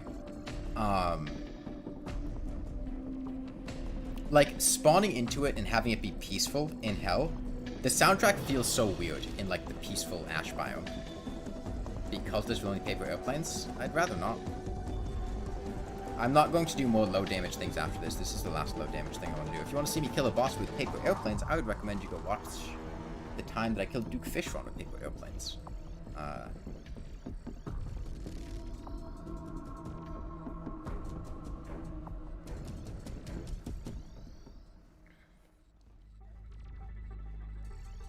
This is jungle. Right?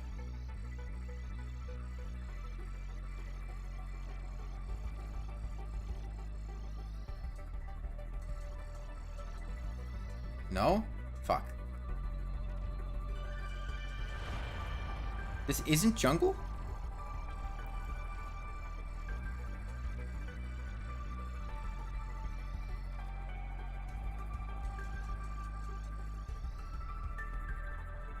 What is this if not jungle? I don't know, underground jungle? It doesn't matter. This isn't jungle?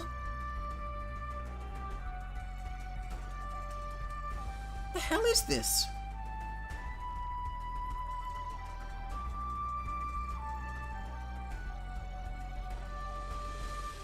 Snow?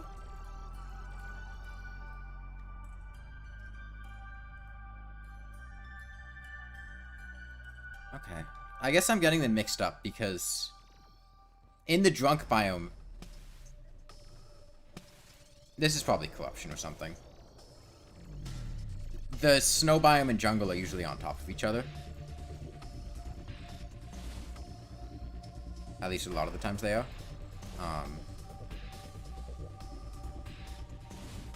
So that's probably why I was getting them mixed up. But I thought underground snow was, like, really ominous. Or I guess that's underground snow. Should you torch guard as well for the funny? I could literally just stand still, and I don't think torch guard would, like, deal any damage to me with the amount of defense I have.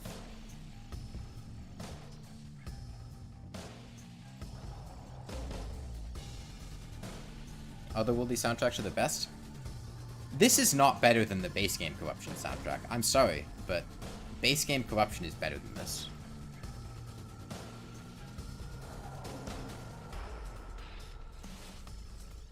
Alright, broke 6k. Yeah, I was probably thinking of Underground Snow.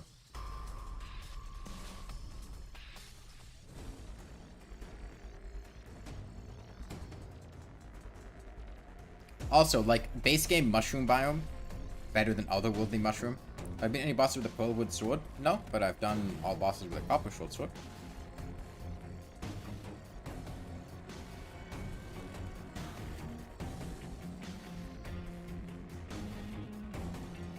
Oh, this is a different track? Is this a boss theme? My guess is boss or invasion. Is this underground snow? Is this one underground snow?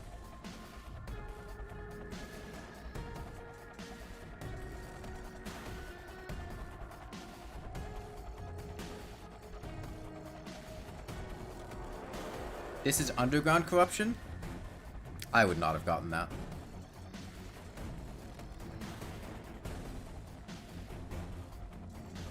The pearlwood sword has worse range than the copper short sword? No, it doesn't. I don't know what gave you that idea.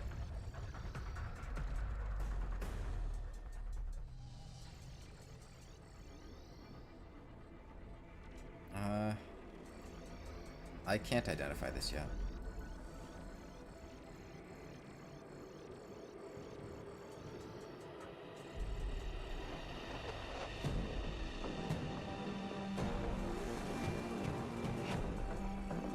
This is this Blood Moon?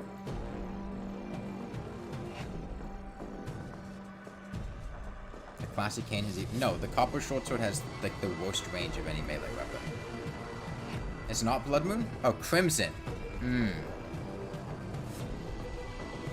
Yeah, that's Crimson.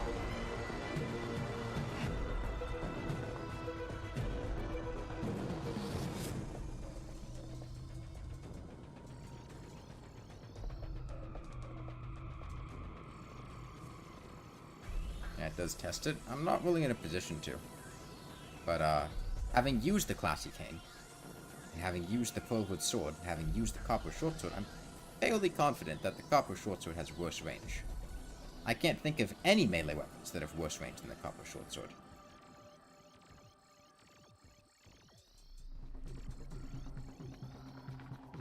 What is this? I'm gonna go with the way these have been laid out and guess this is Underground Crimson. Am I gonna end the game directly after killing Skeletron Prime?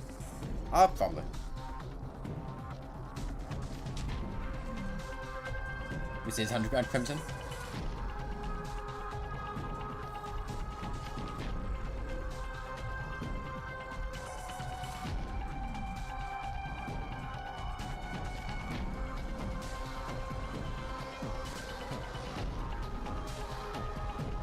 After this, test Skeletron. Test the pearlwood sword. Okay.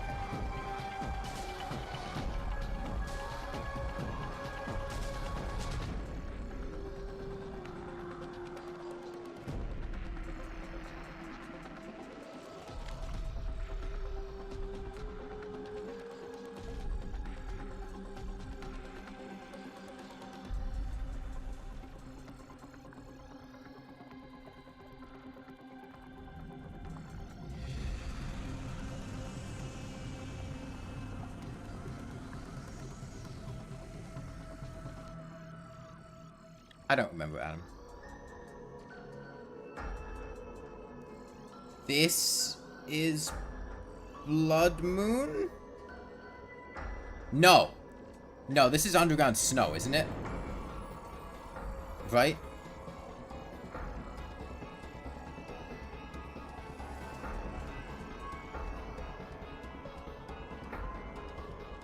Underground Snow, yeah.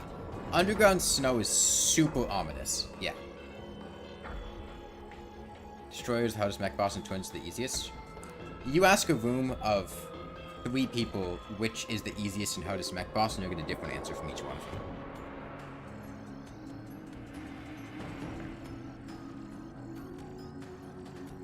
There is no general consensus about which mech boss is the easiest or more difficult. Everybody has different opinions on that.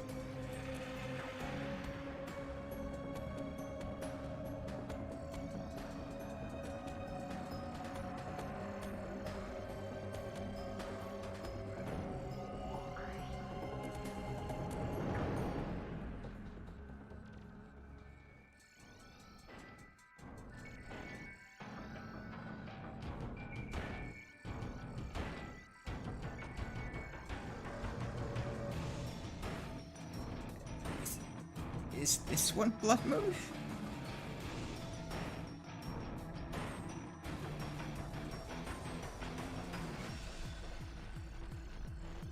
It's either Blood Moon event or a boss. Underground Hollow? No. This is Underground Hollow?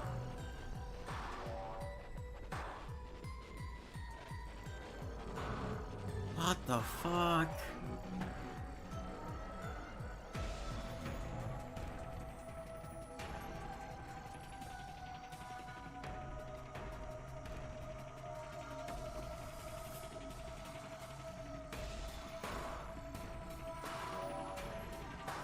What is... All the otherworldly music is so, like, spooky.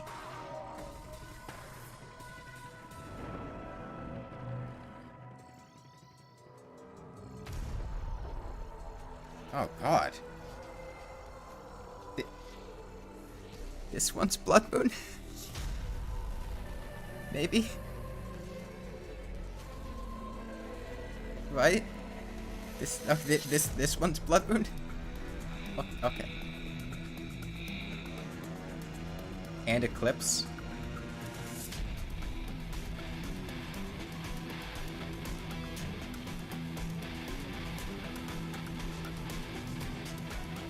Most of the Otherworld soundtrack does not sound very familiar to me either, Zohab, but a lot of them, like, a lot of the music is kind of just spooky.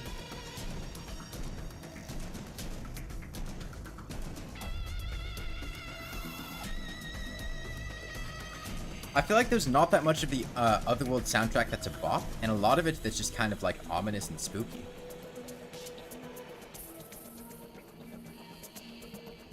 Like, why is Underground Snow so scary? I see a Shark Tales. Oh God, what is this song?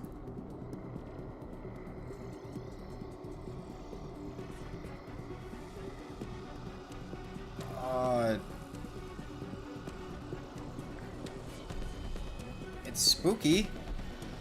I don't know, what boss theme? I have no idea which boss. It sounds like boss music.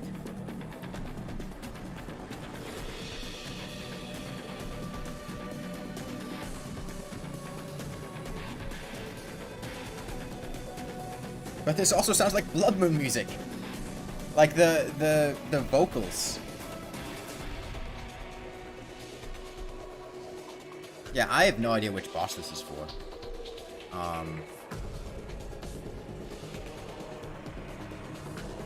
It's boss 2? I don't know which. Might be from Old One's Army? I don't know.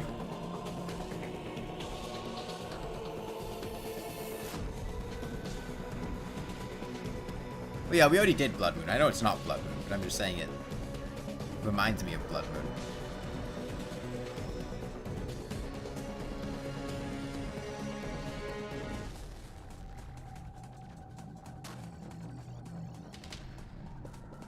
I don't know, man.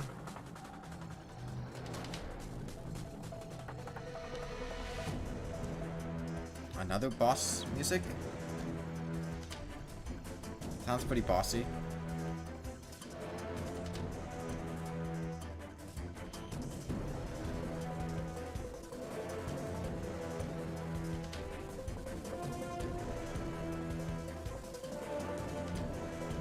.2 what, Annoying Goose?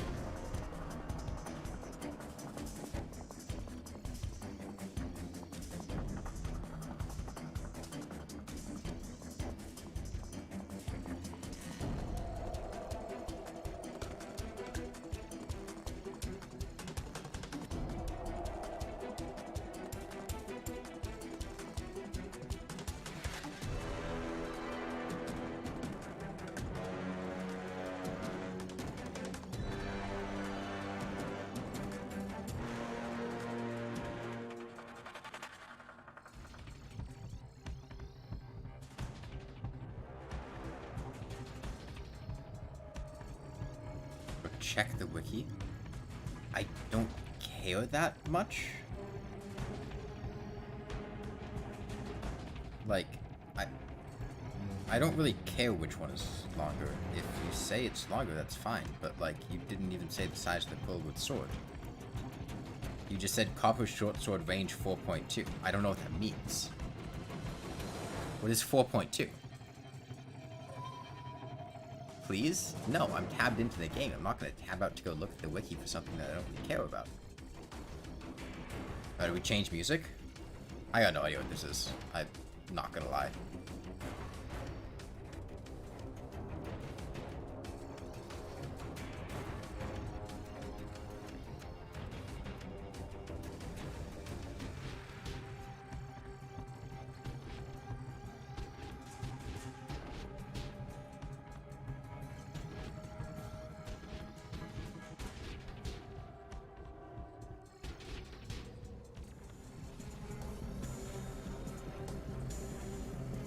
I don't know. Another boss song?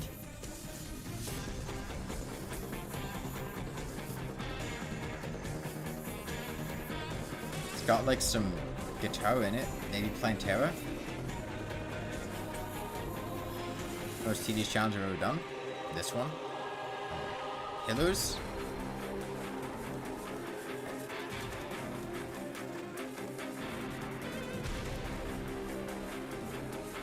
You know, vibe with the Otherworld soundtrack? Yeah. There were some parts of the Otherworld soundtrack that sound really nice, but like, so much of it is just kind of like spooky, intense music. I think we already did boss 2, Time Death. I don't think this is boss 2. Like, this is not a vibe. It just makes me feel like I'm in danger. It's like chanting in the background. What the hell? Why is everything in Otherworld so spooky?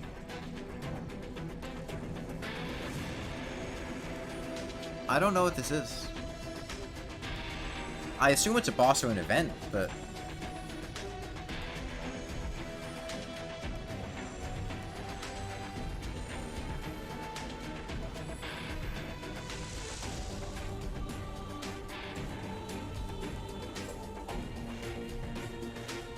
this is Moonlord's track?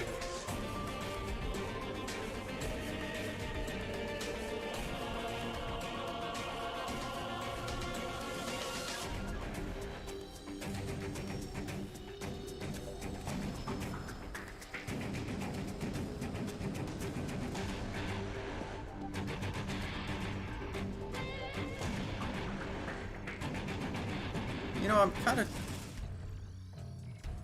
not that upset about Terraria Otherworld getting canned, if that was the music that it had. This is Eclipse. No, this is... Wait. Is this Plantera or is this Eclipse? Oh, this is Plantera. Right? Or is this Eclipse?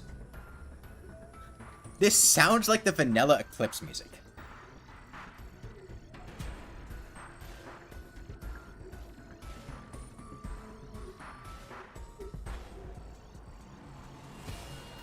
Is this the same fight? Yeah.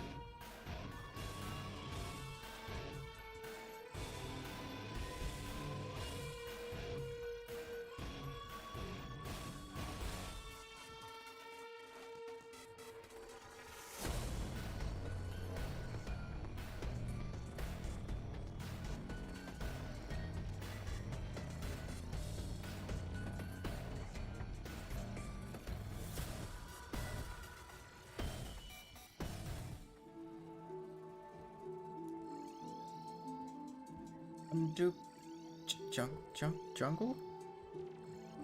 Jungle? Please? Right? Jungle? Yes? Okay. Okay. Jungle. Jungle sounds like snow, right? Like... Not underground snow, but... Like, jungle and snow are are similar, right?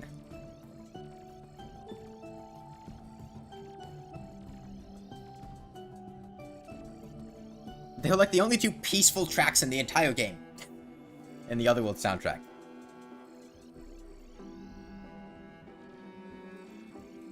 Sounds like it's out of Hollow Knight.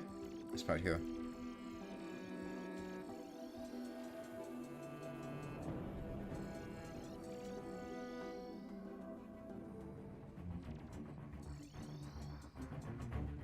What is this?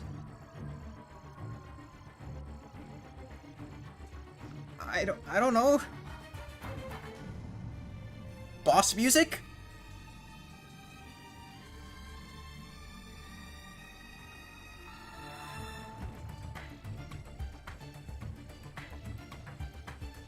Video quality died? Happened for anyone else? Check YouTube, see if it gave me any. Otherworld Wall of Flesh. YouTube's not giving me any feedback that things are bad. Is video quality bad for anyone else? You're good? Okay, might have just been on Time Death's end.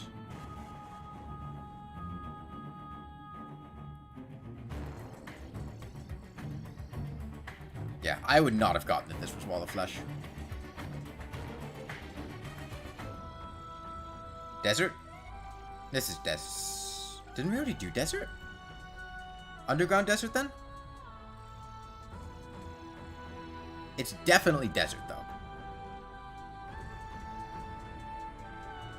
Wait, it's not desert?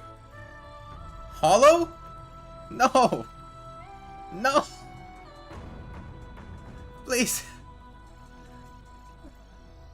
Why does it sound so deserty?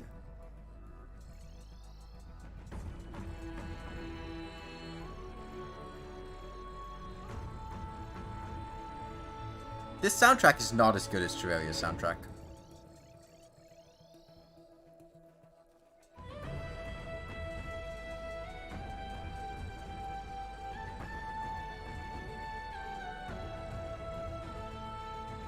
Has nice ladies singing? Yeah, they do that in the desert. That's what happens in deserts.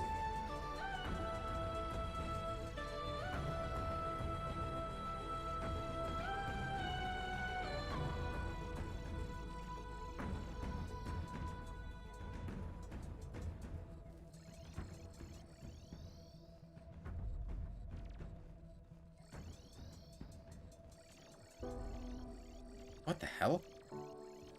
What the hell is this? What? Did we autoplay to the next video? What the hell is this song? This is the what?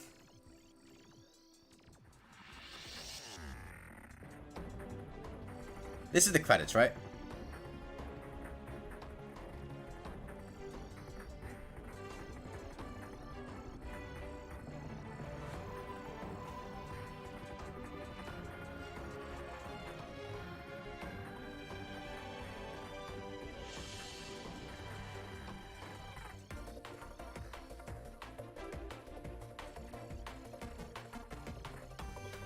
Hi, Coxie. I might do Calamity after this and see how many tracks I can recognize. It's not going to be very many. We're also not going to get through the whole Calamity soundtrack because we're probably going to be fighting for another maybe 20 minutes, half hour.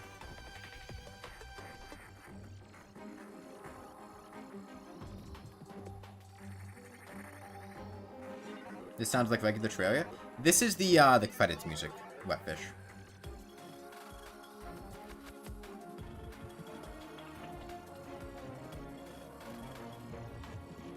I get most of them. I would guess at most I would get 5. I think I could get Aquatic Scourge, the menu theme. Probably Desert Scourge.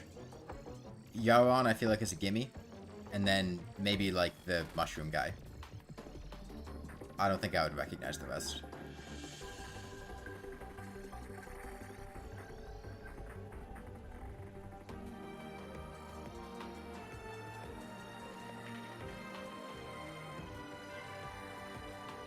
Main menu theme alone would be 10 minutes? Okay, but I like the main menu theme. I'd be fine with that. we done? No Deoclops? Oh, I guess 1.4.1. So Deoclops isn't in it. Yeah, sure, we can do Calamity. Calamity mod OST. Raw unfiltered is from DM Dokudo. Yeah, sure. Tale of a Cruel World is a freebie, and also, like, the song that by far I listen to the most because I put the music box in my bass.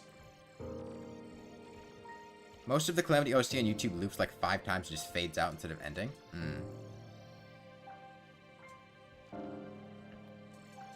Yeah, this is Tale of a Cruel World, the menu theme. This is the boss theme. This is the boss theme that played when I was playing Calamity. Because the thing is, I didn't listen to most of the boss themes because I fought them in a music box. God, 4 minutes? I see what you're saying. Let me make sure autoplay is on. Okay. Let's skip past Tale of a Cruel World. This is Desert Scourge, right? This is I recognize this as Aquatic Scourge, but I think Aquatic Scourge is a remix of Desert Scourge. Wait, but fuck, I need to shuffle the playlist, otherwise it's gonna go in order. Hold on. Shuffle. Okay.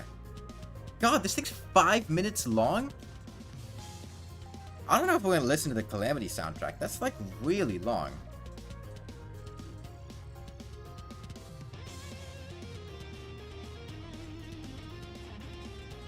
Because, like... the order by heart. The Dokuro ones might loop. It's not 5 minutes long because the aforementioned annoying looping. Yeah. Do you have one that doesn't loop, TMNWG? Is there one that doesn't?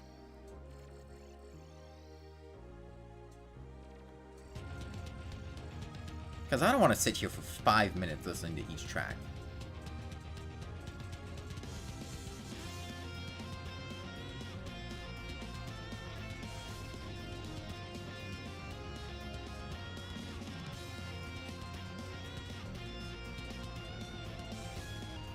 Published the top result for the Calamity OST. This was the top result for the Calamity OST. It's a playlist on DM Dokuro's channel that just has all the things. That isn't a playlist. Okay, let me look again. Calamity Mod OST.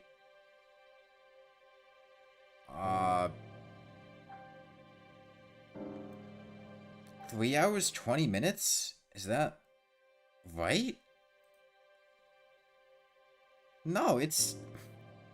Tale of a Cruel Sea is 4 minutes, 21 seconds. Desert Scourge is... like 4 minutes, 34 seconds. These things are long. I'm just gonna put on Rain World Threat music.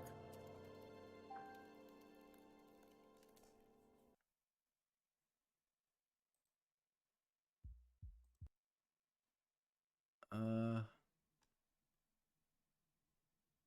61 tracks.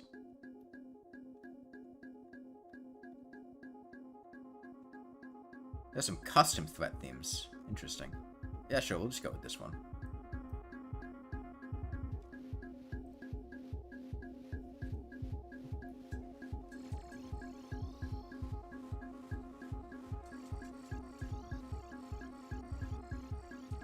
If I don't play one game, what would it be? I don't know.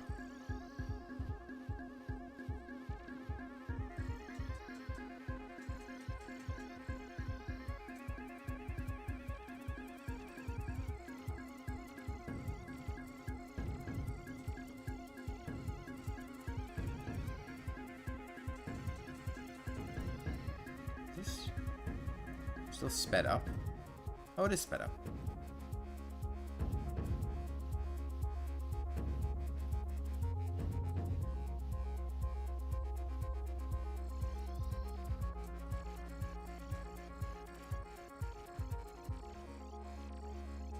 Well, all the themes are short. It'll be like a minute of this one, then it'll go on to the next one.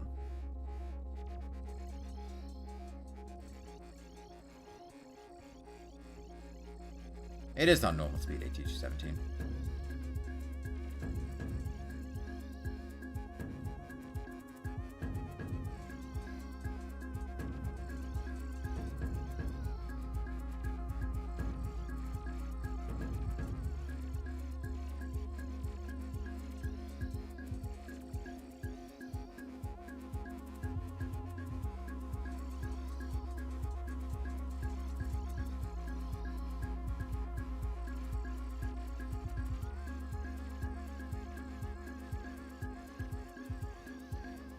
feels like I'm in an industrial complex.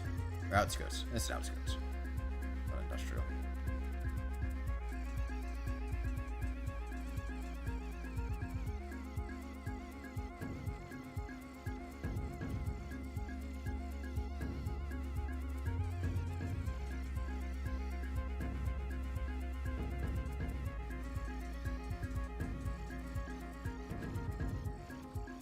Probably about 8 hours we've been fighting him. I feel like that's probably a reasonable. Between 2 days and with the other breaks we've had to take.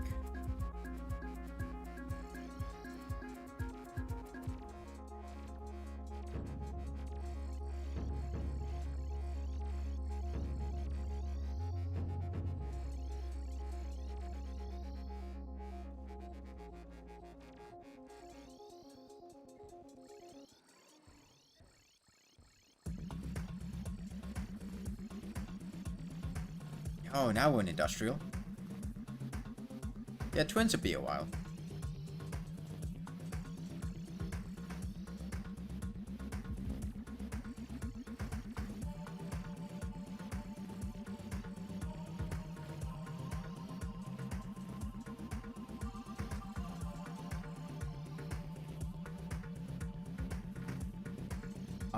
Well, he's despawned twice before this, Adam. So, like, as far as I'm concerned, he has despawned.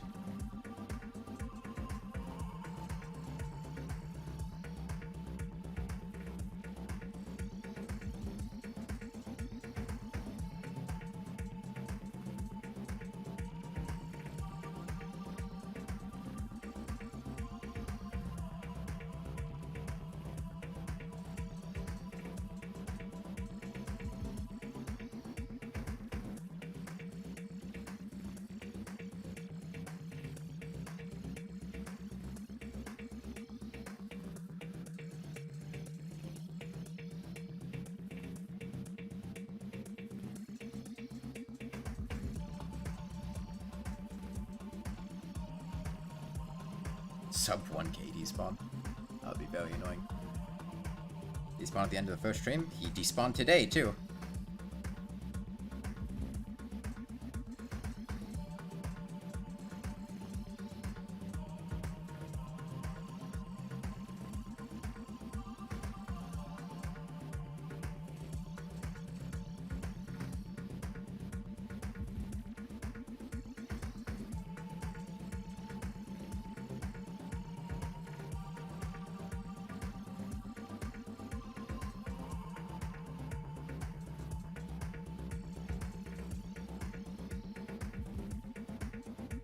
All we know, he might do it now.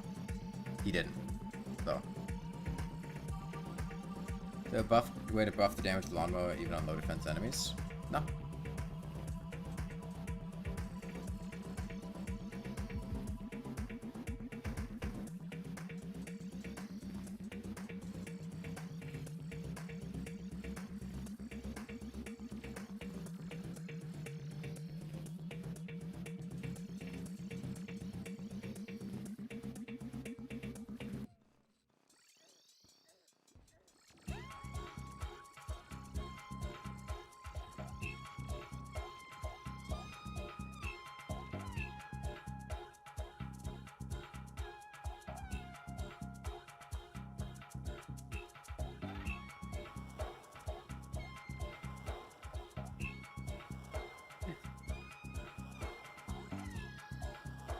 What was that number?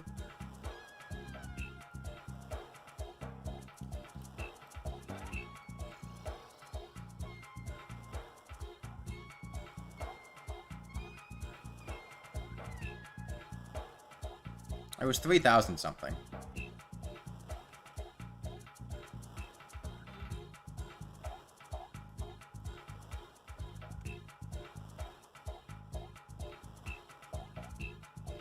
I have 7 bones, I think, so I need 23 more.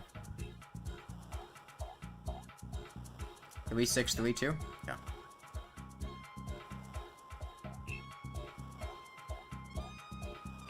So unlucky. He still hasn't despawned as many times as regular Skeletron.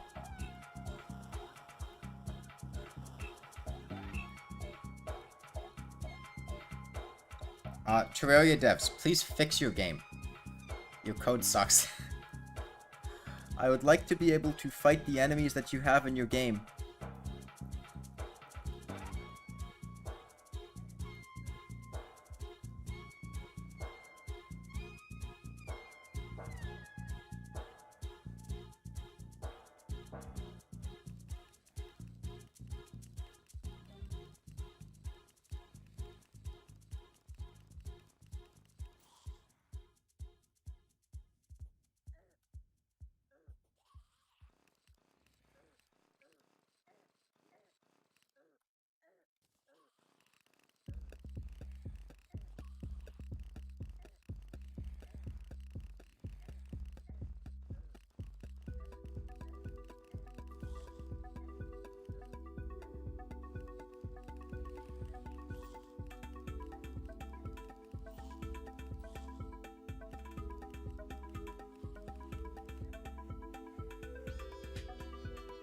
Coast.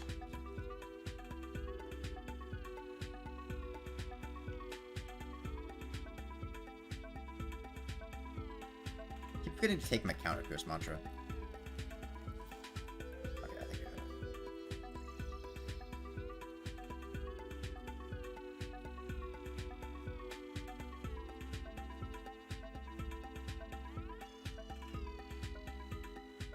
5,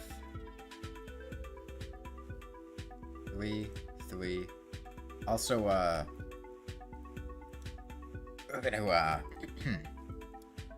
gonna speed this up a little.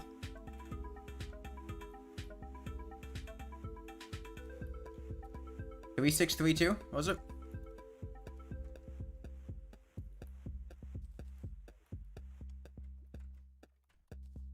3, 6, 3, 2. 3, 6, 3, 2. Yeah.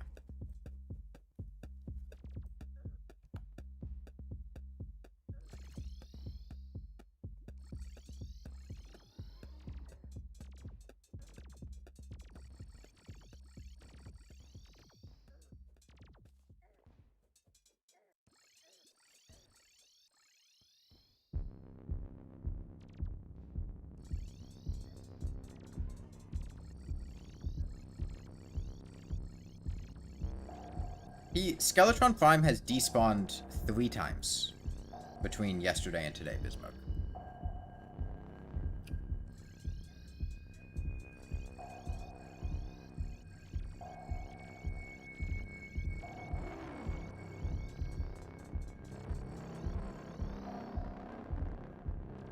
Had it never despawns when you heard it? That happened once with regular Skeletron time death. There was a point in time where regular Skeletron despawned while we were hurting him to get him back to the point before he had despawned. I'm not terribly frustrated. I'm just slightly annoyed at the loss of time. Summoned the hardest to figure out for the Zenith. Yeah. Yeah. I can see that.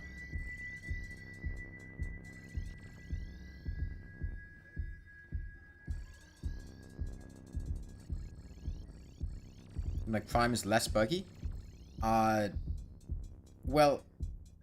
the way we're positioned is set up to try to avoid him despawning.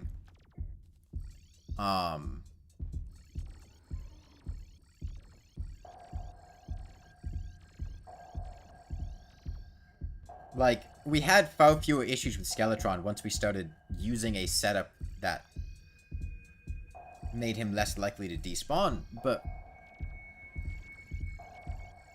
Prime, just over the course of many hours, seems to occasionally line himself up correctly to despawn.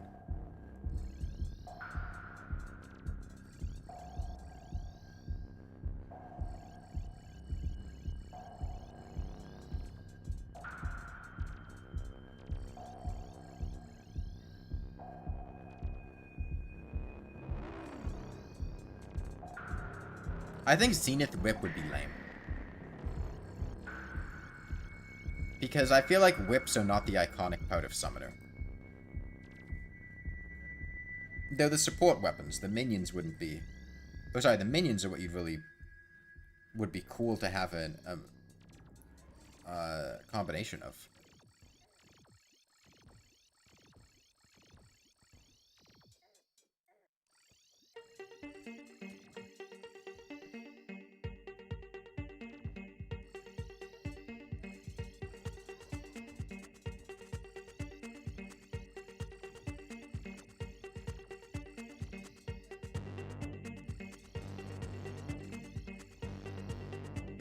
Okay.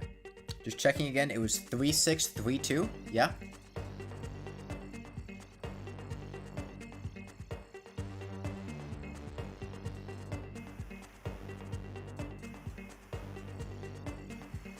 Three, six, three, two.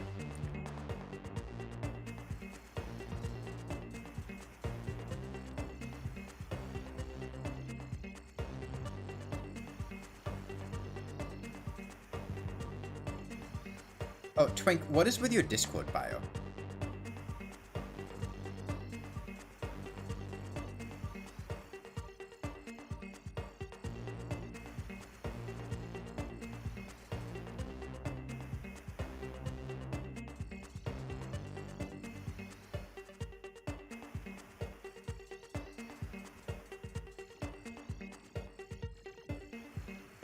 Let's see both. What? Bow and ranged weapon? How dare you disrespect the musket?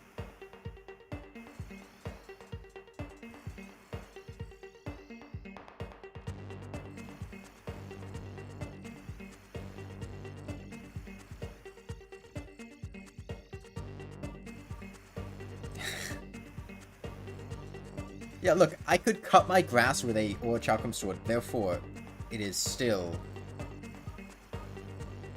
a lawnmower. Why don't I use flasks with the sword? I mean, why would... I don't have an imbuing station. I don't have flasks set up. It would take longer to get flasks than it would be to just get there without the flasks.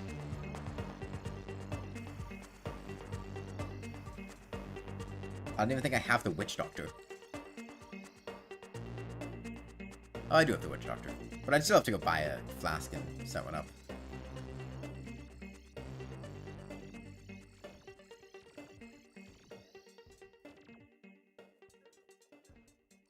Three, six, three, two.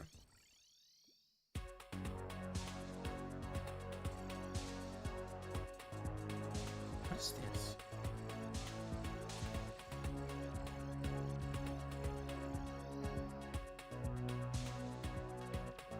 It's like a combination of several.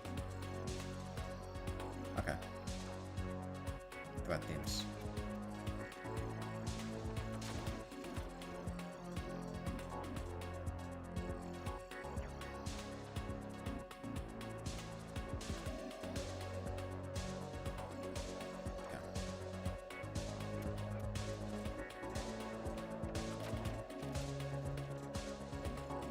We'll go to 3650 and then go from there.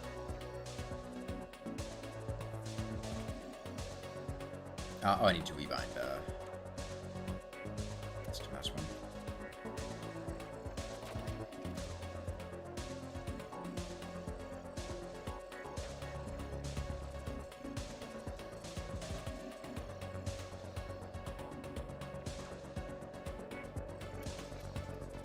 Yeah, I just sent you a Discord bio yesterday for a different server. Well, it was the first thing I noticed, aside from your profile pic, upon joining the server.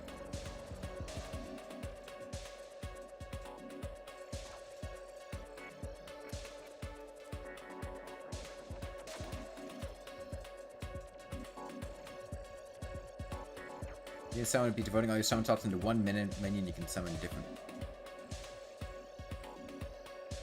types of minions with the staff. So you would be like a Stardust Dragon kitty cat type thing, but you could use different minions?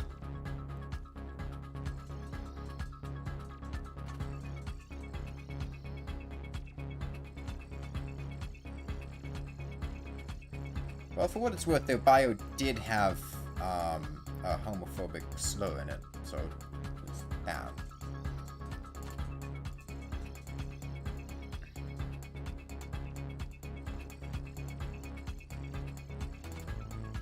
Also, I feel like the concerns about something being busted isn't too much of an issue, because, I mean, it's a Zenith weapon.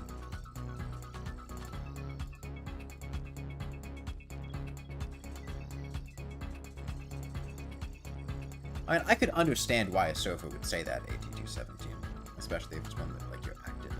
So. I didn't take that harsh of a stance against it. I was just kind of like, oh, that's weird. But I could see why a server would be like that.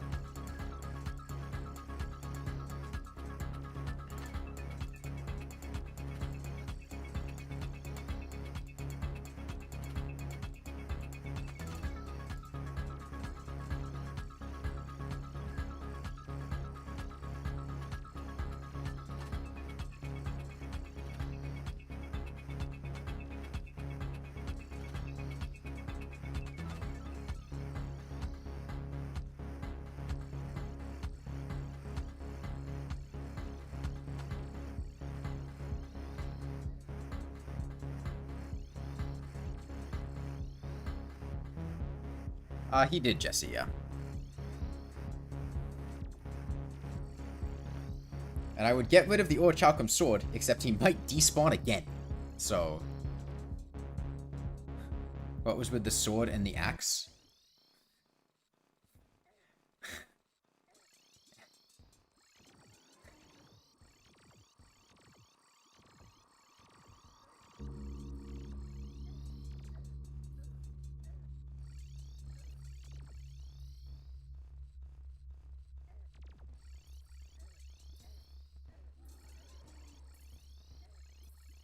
The answer is that because this game sucks and has really bad code, the game is fundamentally broken and the bosses blink out of existence and despawn in the middle of the fight. It's particularly problematic with Skeletron and Skeletron Prime.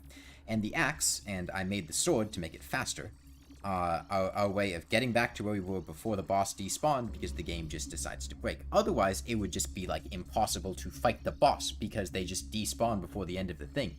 And it would just genuinely be impossible to kill this boss with a lawnmower because RNG despawning.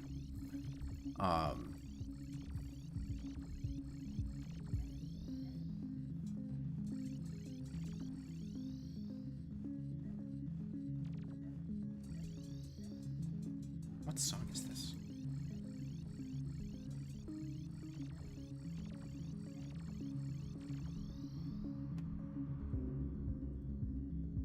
Custom threat for Shaded Citadel. I see.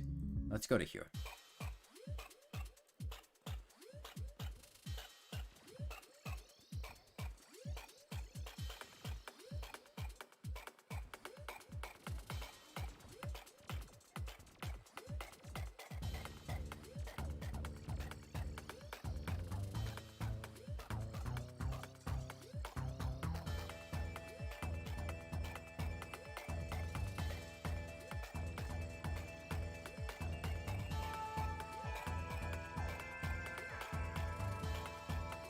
I don't even think I bought Terraria. Is the thing so hot? I think somebody gifted it to me. Because I got it for Christmas.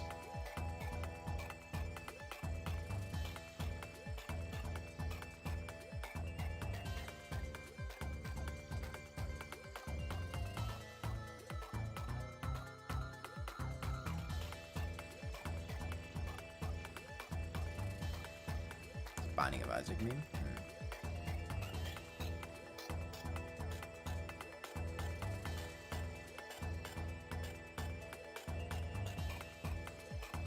Okay.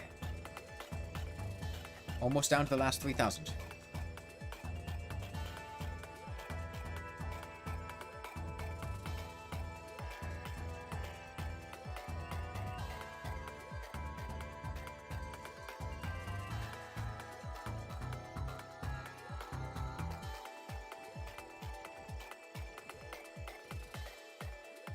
That's just a lot of fun. And I've mentioned this before, but I've lost interest in Isaac after playing it a lot over the years. When the last couple DLCs dropped for Rebirth, would this strat work on Master?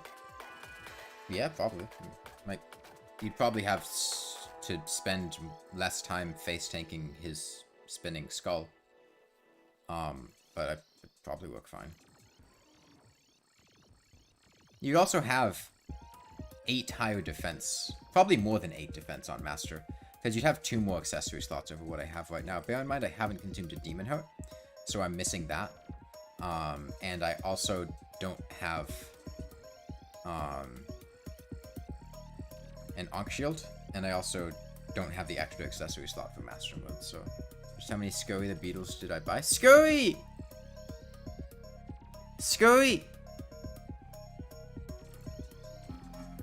Scurry!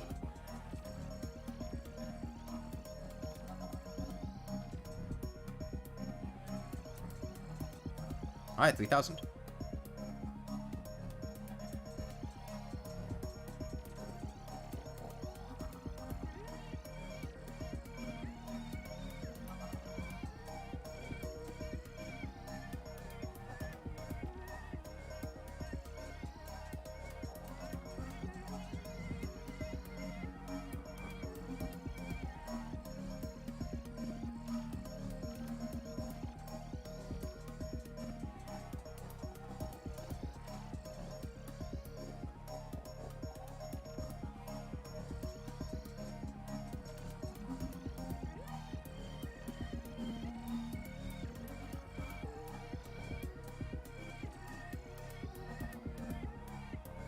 Afterbirth was tolerable. Afterbirth Plus was complete garbage. Repentance for something I love so much. I think I played Afterbirth, had a decent time with it. Tried Afterbirth Plus, was like, I don't like this, and then had no interest in trying Repentance. Nor do I have interest in going back to play it now.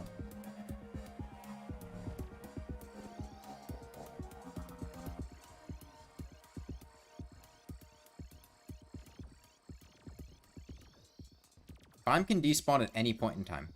There seems to be no rhyme or reason to its despawning. Updates are still coming out. I don't like that, TMNWG.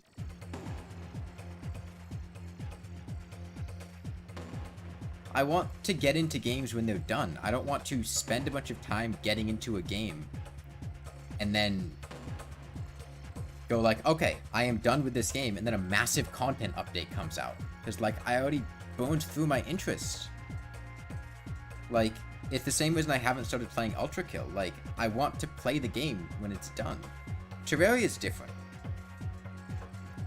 Because Terraria is much less grindy like those roguelikes are. Because things like that encourage you to 100% them. Like, you get really into them, and you play them a bunch to 100% them, unlock everything, do all the challenges, and then it's like, okay, I'm done with it. Terraria doesn't have that sort of... that same sort of cycle. Like, I don't want to get into a roguelike and then 100% it, and then a massive content update comes out, and there's, like, you know, 100 more hours that you'd have to put into 100% it, and, like, you'd have to get back into it. Like, other than researching, well, I don't play Journey Mode for researching stuff. I would not use that word in that way, AT217. I don't think you have to use the word rape to describe a video game company just not taking great care of an IP.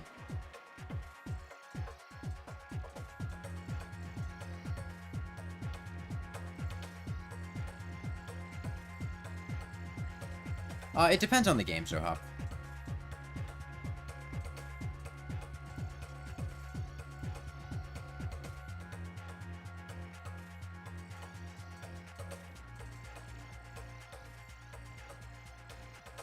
Like, some games I just want to go for all achievements in, and some games, like, when I got really into Slay the Spire, I was into going for Ascension 20 with all characters, and then I kind of stopped after I got to, like, Ascension 20 on Silent and Ironclad, and then I think, like,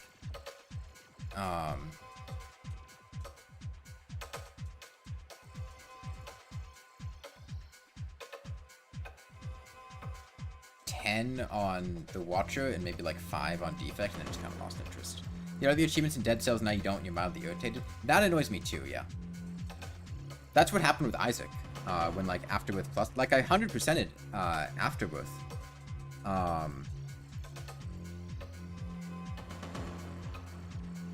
And then they just kept adding more achievements, and like, I don't want to get back into it, but like, it's annoying because I already put in the time to 100% it. Similar thing happened with original Isaac, but I actually went back and 100% at Eternal mode. But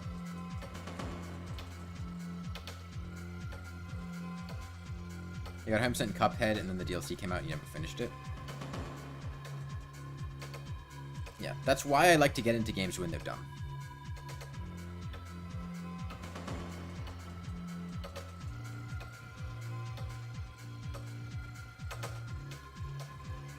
And obviously there are exceptions to that, but particularly with roguelikes, I feel like.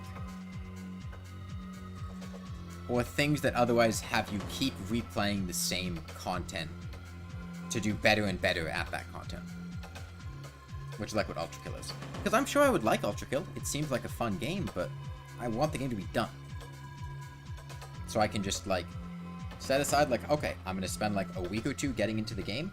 I'm going to play it a bunch, and then I'll be done with it.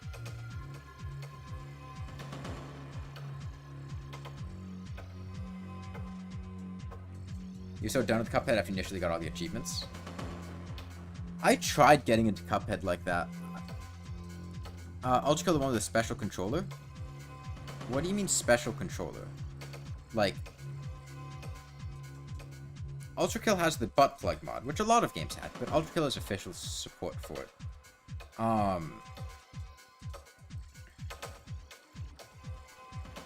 And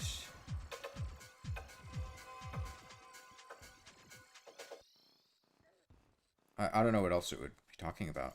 Unless you're talking about, like, the dildo controller mod, which I think I remember seeing at one point, but I don't think that was actually, like, a legitimate thing that people used. I think that was more of a joke. Happened with one Sparking's video of Umbrella only. Yeah, I mean, people have known about the despawning bug. It's happened,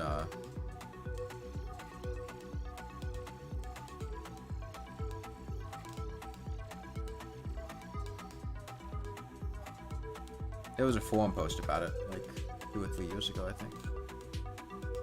It's been known for a while. It's just the circumstances in which it arises are very sparse.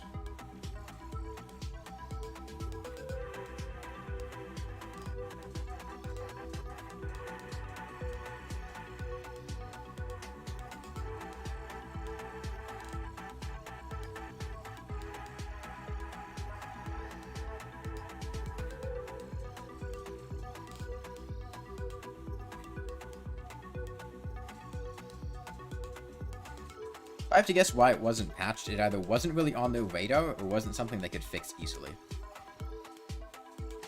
Because given how Terraria's code works, some of the glitches in it. I believe this is Waterfront Facility Threat. It's like a remix of Shoreline Threat. Yeah, this is Waterfront Facility Threat music. Prime despawned mid-fight when Wand of Sparking was fighting Prime with an umbrella with endgame gear.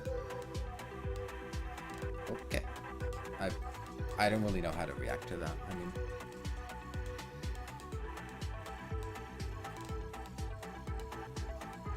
yeah, sounds like something that would happen.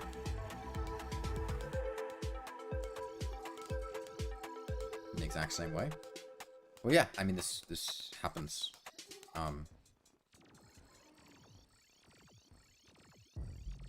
I'm not surprised. I think if you fight the Wall of Flesh under similar, or sorry, Skeletron under similar circumstances, probably happen.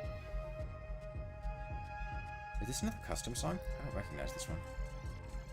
The playlist I'm playing has a couple custom threat themes in it. Mixed in with the regular ones. I don't. No, this is just Looks to the Moon's threat theme. Okay. I would not have recognized this.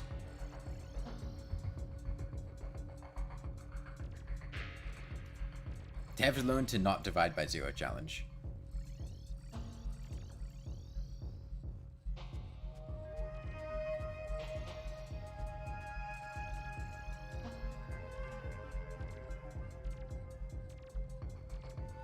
One thing I did notice, when Skeletron Prime despawns, his non-laser hands despawn with him, but retain their health bars, and they gradually go downward. The laser hand does not disappear.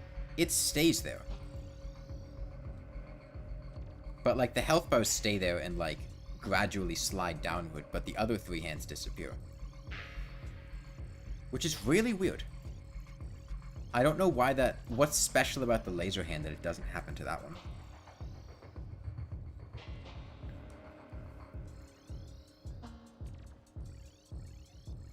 But I guess that wherever Skeletron is sent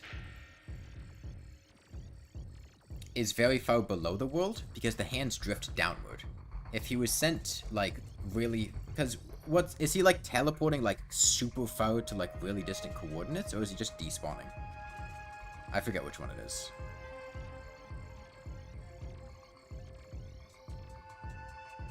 I forget what the calculation is that led to the glitch. Sub 2k? Not quite. We're 2062.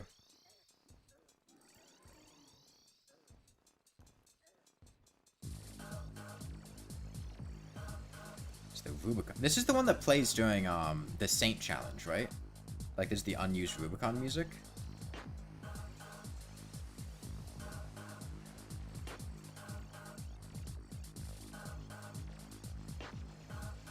Stygian Depths? No.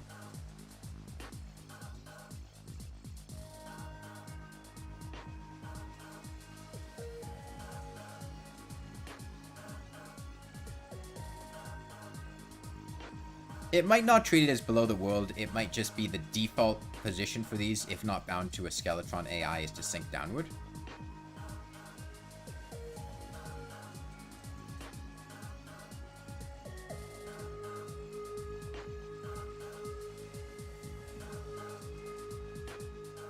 Okay, now we're below 2k. Yeah.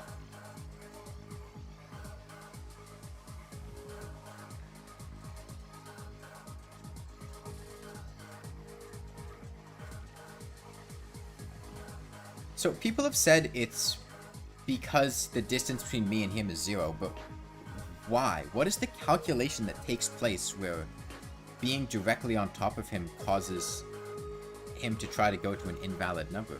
Does he do math that determines, like, the speed or, like, the angle that he approaches you at based on your distance from him or something?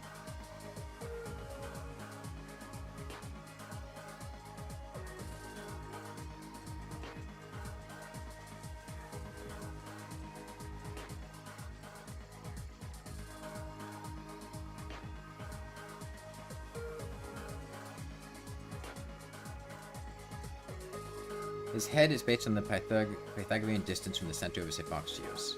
Or his velocity. So is it Skeletron specific then? Because people have said it also happened to Plantera. Is that just behavior that occurs with several bosses? It's because of Skeletron's infinite acceleration when not spinning? Because I'm familiar with that. But he does it when he's spinning. Well, I guess he might just cap it when he's spinning.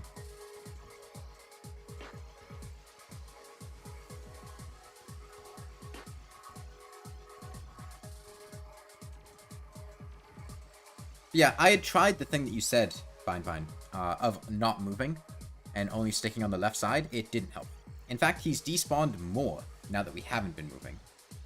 Because he's despawned twice today and only once yesterday. So that didn't seem to remedy it, unfortunately.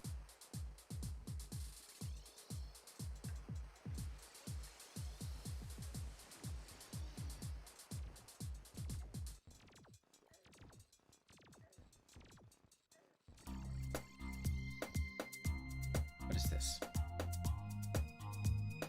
This is a custom threat. Are all these custom threats? I think the rest of these are all custom threats. Let's go back to Garbage Waste and Shoreline. Those are good.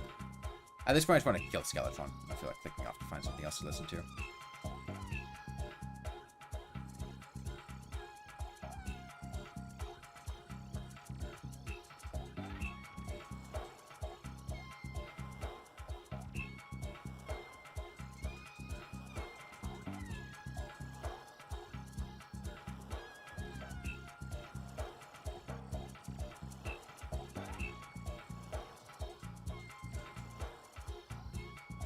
But it doesn't happen much more. Yeah, I don't know what's different in the times that it is happening versus the times it isn't happening. I don't know what's changing. And only happening every, like, hour or two. The conditions lining up for him to despawn.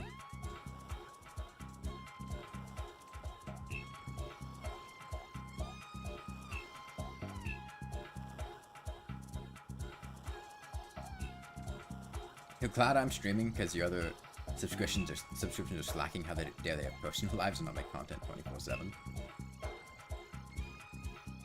It can happen to the Brain of Cthulhu and twins as well. Twins? Huh. I had heard Plantera. Brain of Cthulhu I could see. I'm really not interested in the fact that it can happen to the twins. Oh, is the stream lagging? Is this a universal thing, or is it just on your end?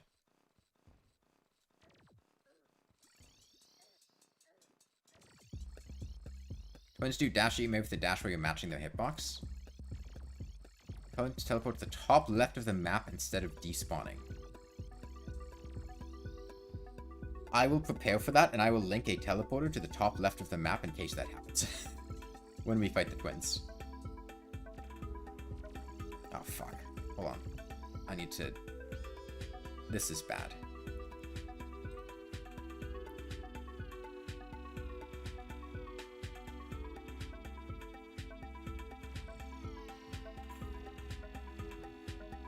Okay. Please, no... Reaper. Please no Reaper. Please no Reaper. Please no Reaper. Please no Reaper. Please no Reaper. Please no Reaper. Please no Reaper. Please no Reaper. Please no Reaper. Okay, good. Kinda laggy?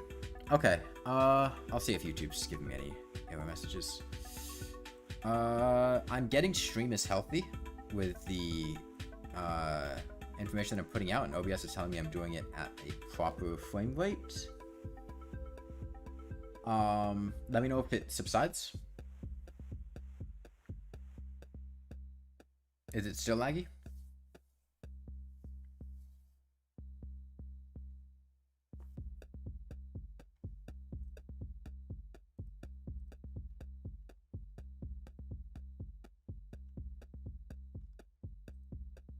Not laggy? Okay. Let me, rewind this. You were having some lag? Okay.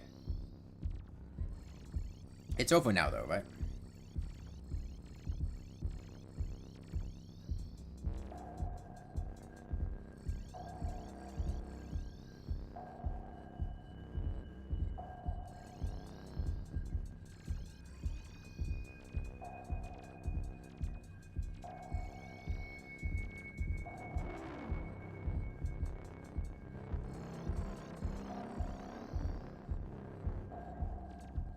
It's been pretty laggy for a while, then we're back to normal. Okay.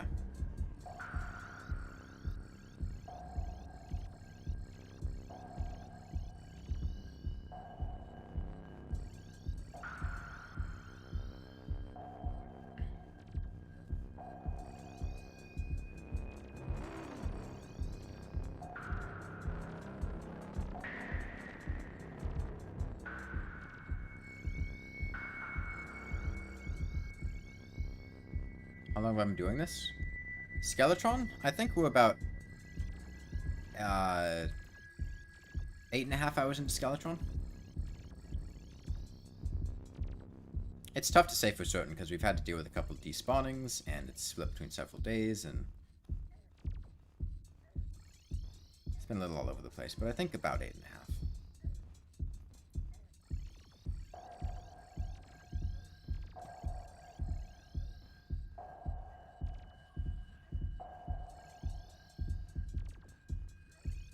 Alright, we're almost down to 1K.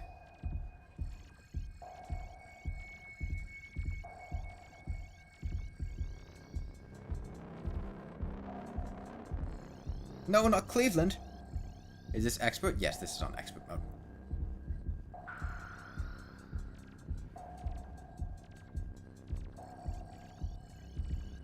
Is Moon Lord even possible? Probably. I haven't tested Moon Lord, but I have no reason to suspect he wouldn't be possible.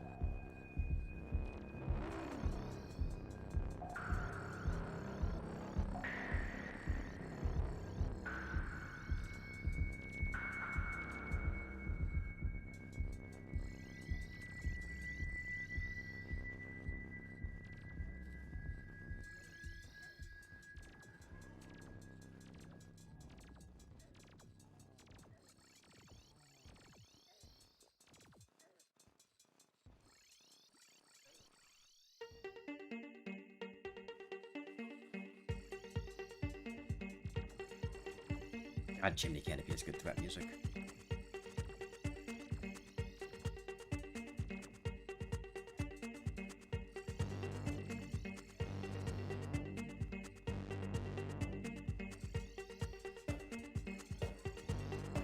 This is gonna take so long.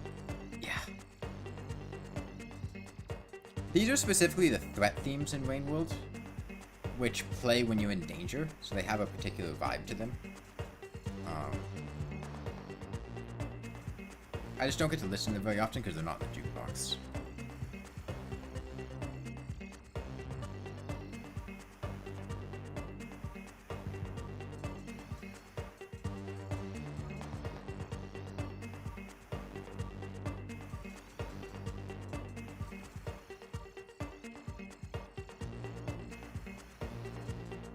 Bad timing. 14 to 15 minutes.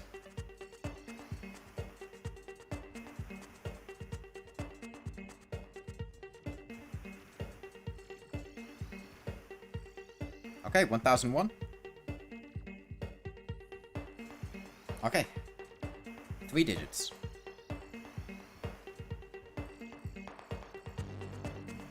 Game's stuttering a bit.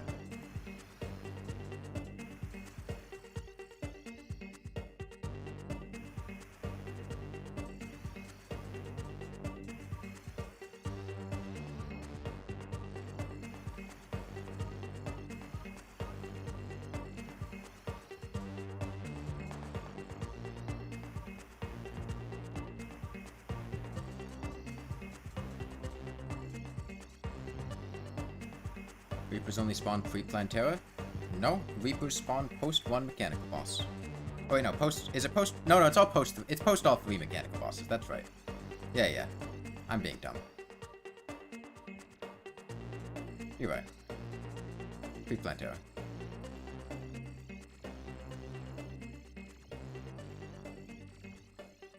I'm getting them mixed up with just eclipses existing in the first place. There are no all 3 mech boss enemies that can go through walls and eclipse.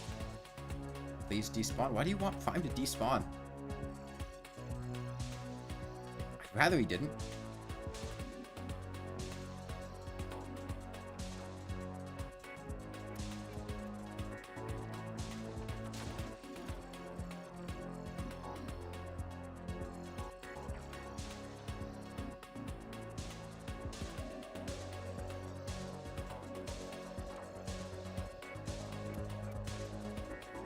Okay. Below 800.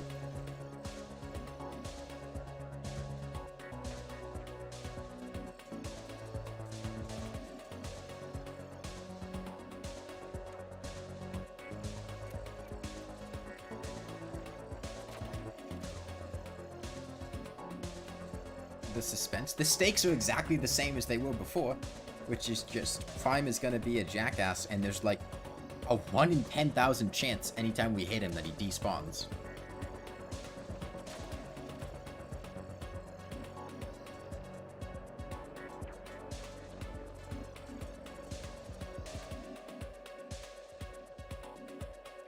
Like how you thought the slime staff drop rate was bad? How about anytime you hit a boss, there's just a 1 in 10,000 chance they blink out of existence?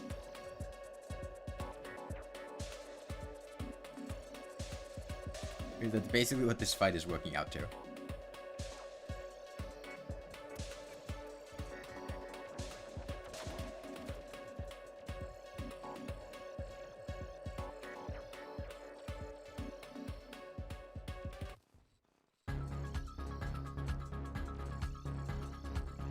I've been doing this for as long as I have. I'm not going to stop.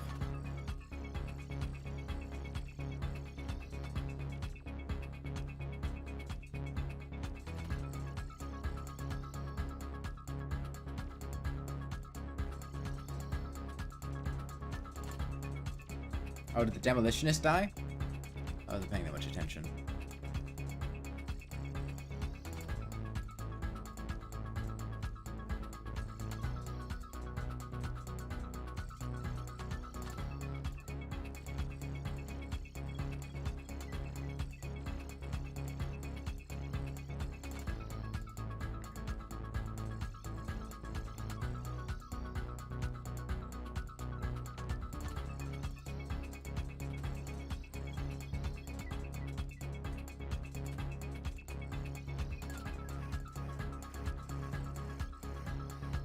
The eclipse, yeah.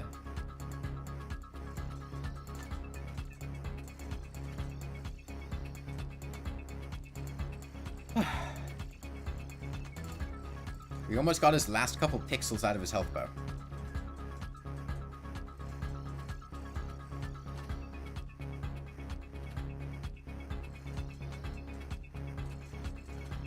Okay, below 500.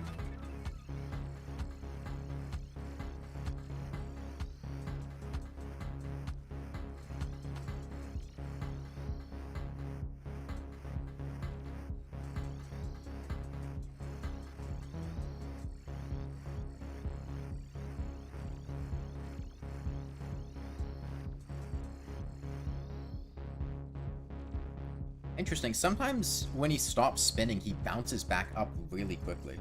And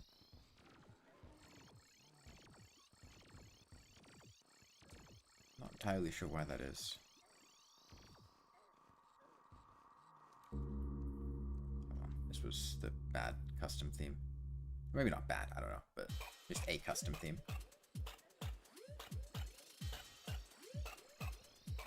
You hate that pinhead guy? Nailheads? Nailheads suck. Yeah, nailheads are really annoying.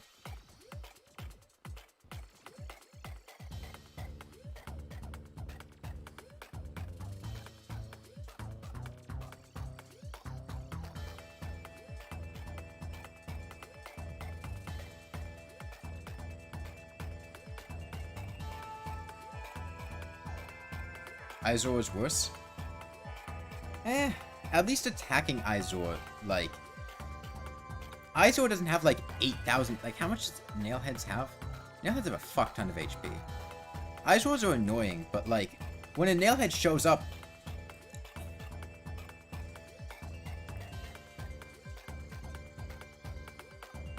I feel like the other thing with Nailheads is I'm actually incentivized to try to fight Nailheads, whereas Izors I can just avoid and run away from, because the nail gun is actually a good weapon. And like if I'm doing a post-Planetara Eclipse as a ranger, I'm probably gonna want to get the nail gun. So like I actually want to try to fight Nailheads, but then they suck. Okay, he's got like 1 pixel left in his health bar.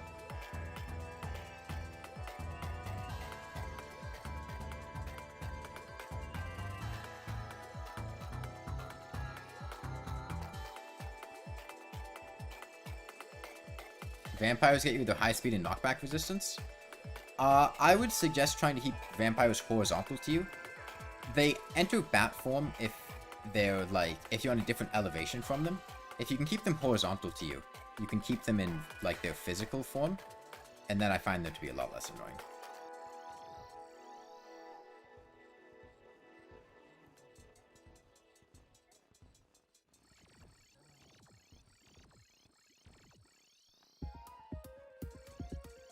You don't think they need to lengthen the game post-Golem? What are you talking about? Like, most of the content in the game, in terms of... Like, there's so much post-Golem content. It's just balanced in such a way that there's not much incentive to do most of it. Okay, I think his health bar is out of pixels now. Like the Moons, Motion Madness, Duke Fishron, Empress, Pillars, Cultist. There's a lot of post-golden content. You joined at a good time? Yes, last 154 damage.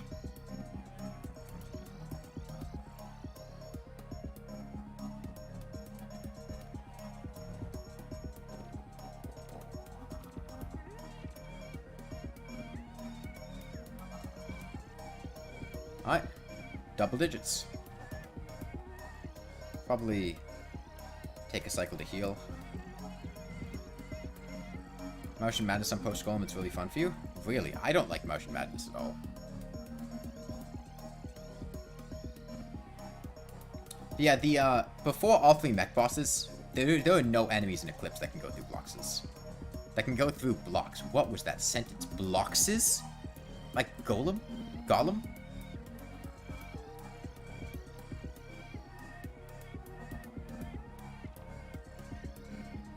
Okay. 24 to go.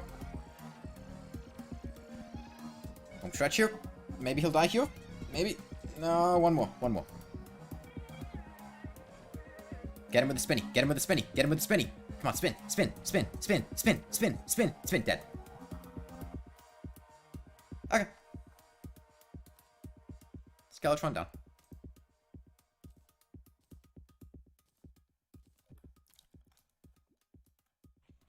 Not GG because Skeletron is a coward. Yes, if you missed it, Skeletron was oh, right, I need to rebind. Walk left. Skeletron Prime despawned 3 times over the course of that fight. At which point we went to get another summoning item and then just got him back to the HP he was at with either Lucy or the Orchakram Sword. That's what the Orchakram Sword is for. It was damaging Skeletron back to the point we heard him out. Twins are going to be difficult, yeah, but we have a good length of time before the twins. I'm not going to start the twins tomorrow. I will probably start the twins Thursday? I think Thursday sounds good.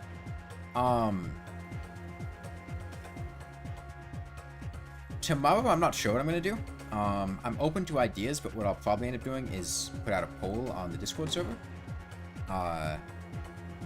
And decide what exactly I'm going to play based on the results of that.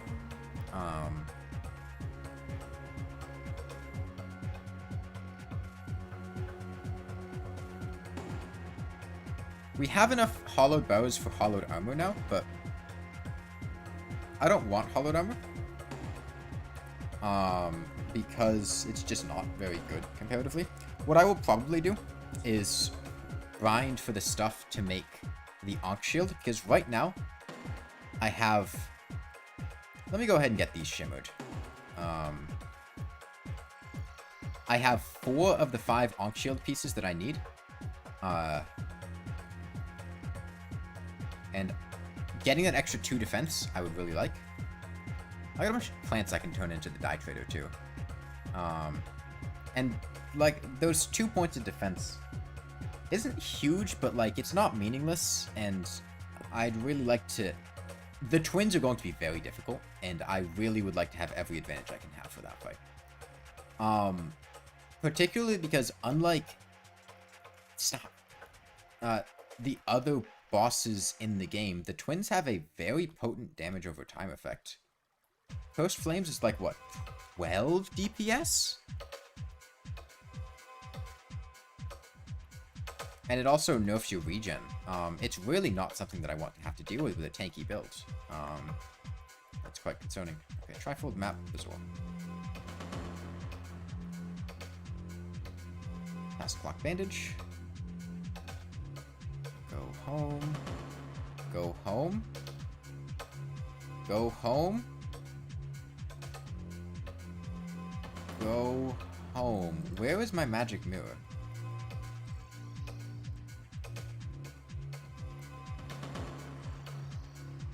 Did it quick stack to a chest? It did. Okay.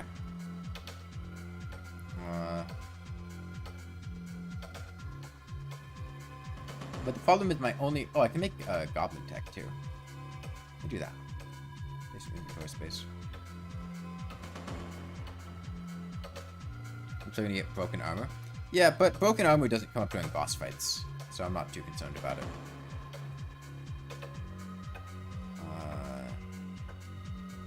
Where did... Oh, that. Okay. I got that confused with the grand design. Okay. Current playtime.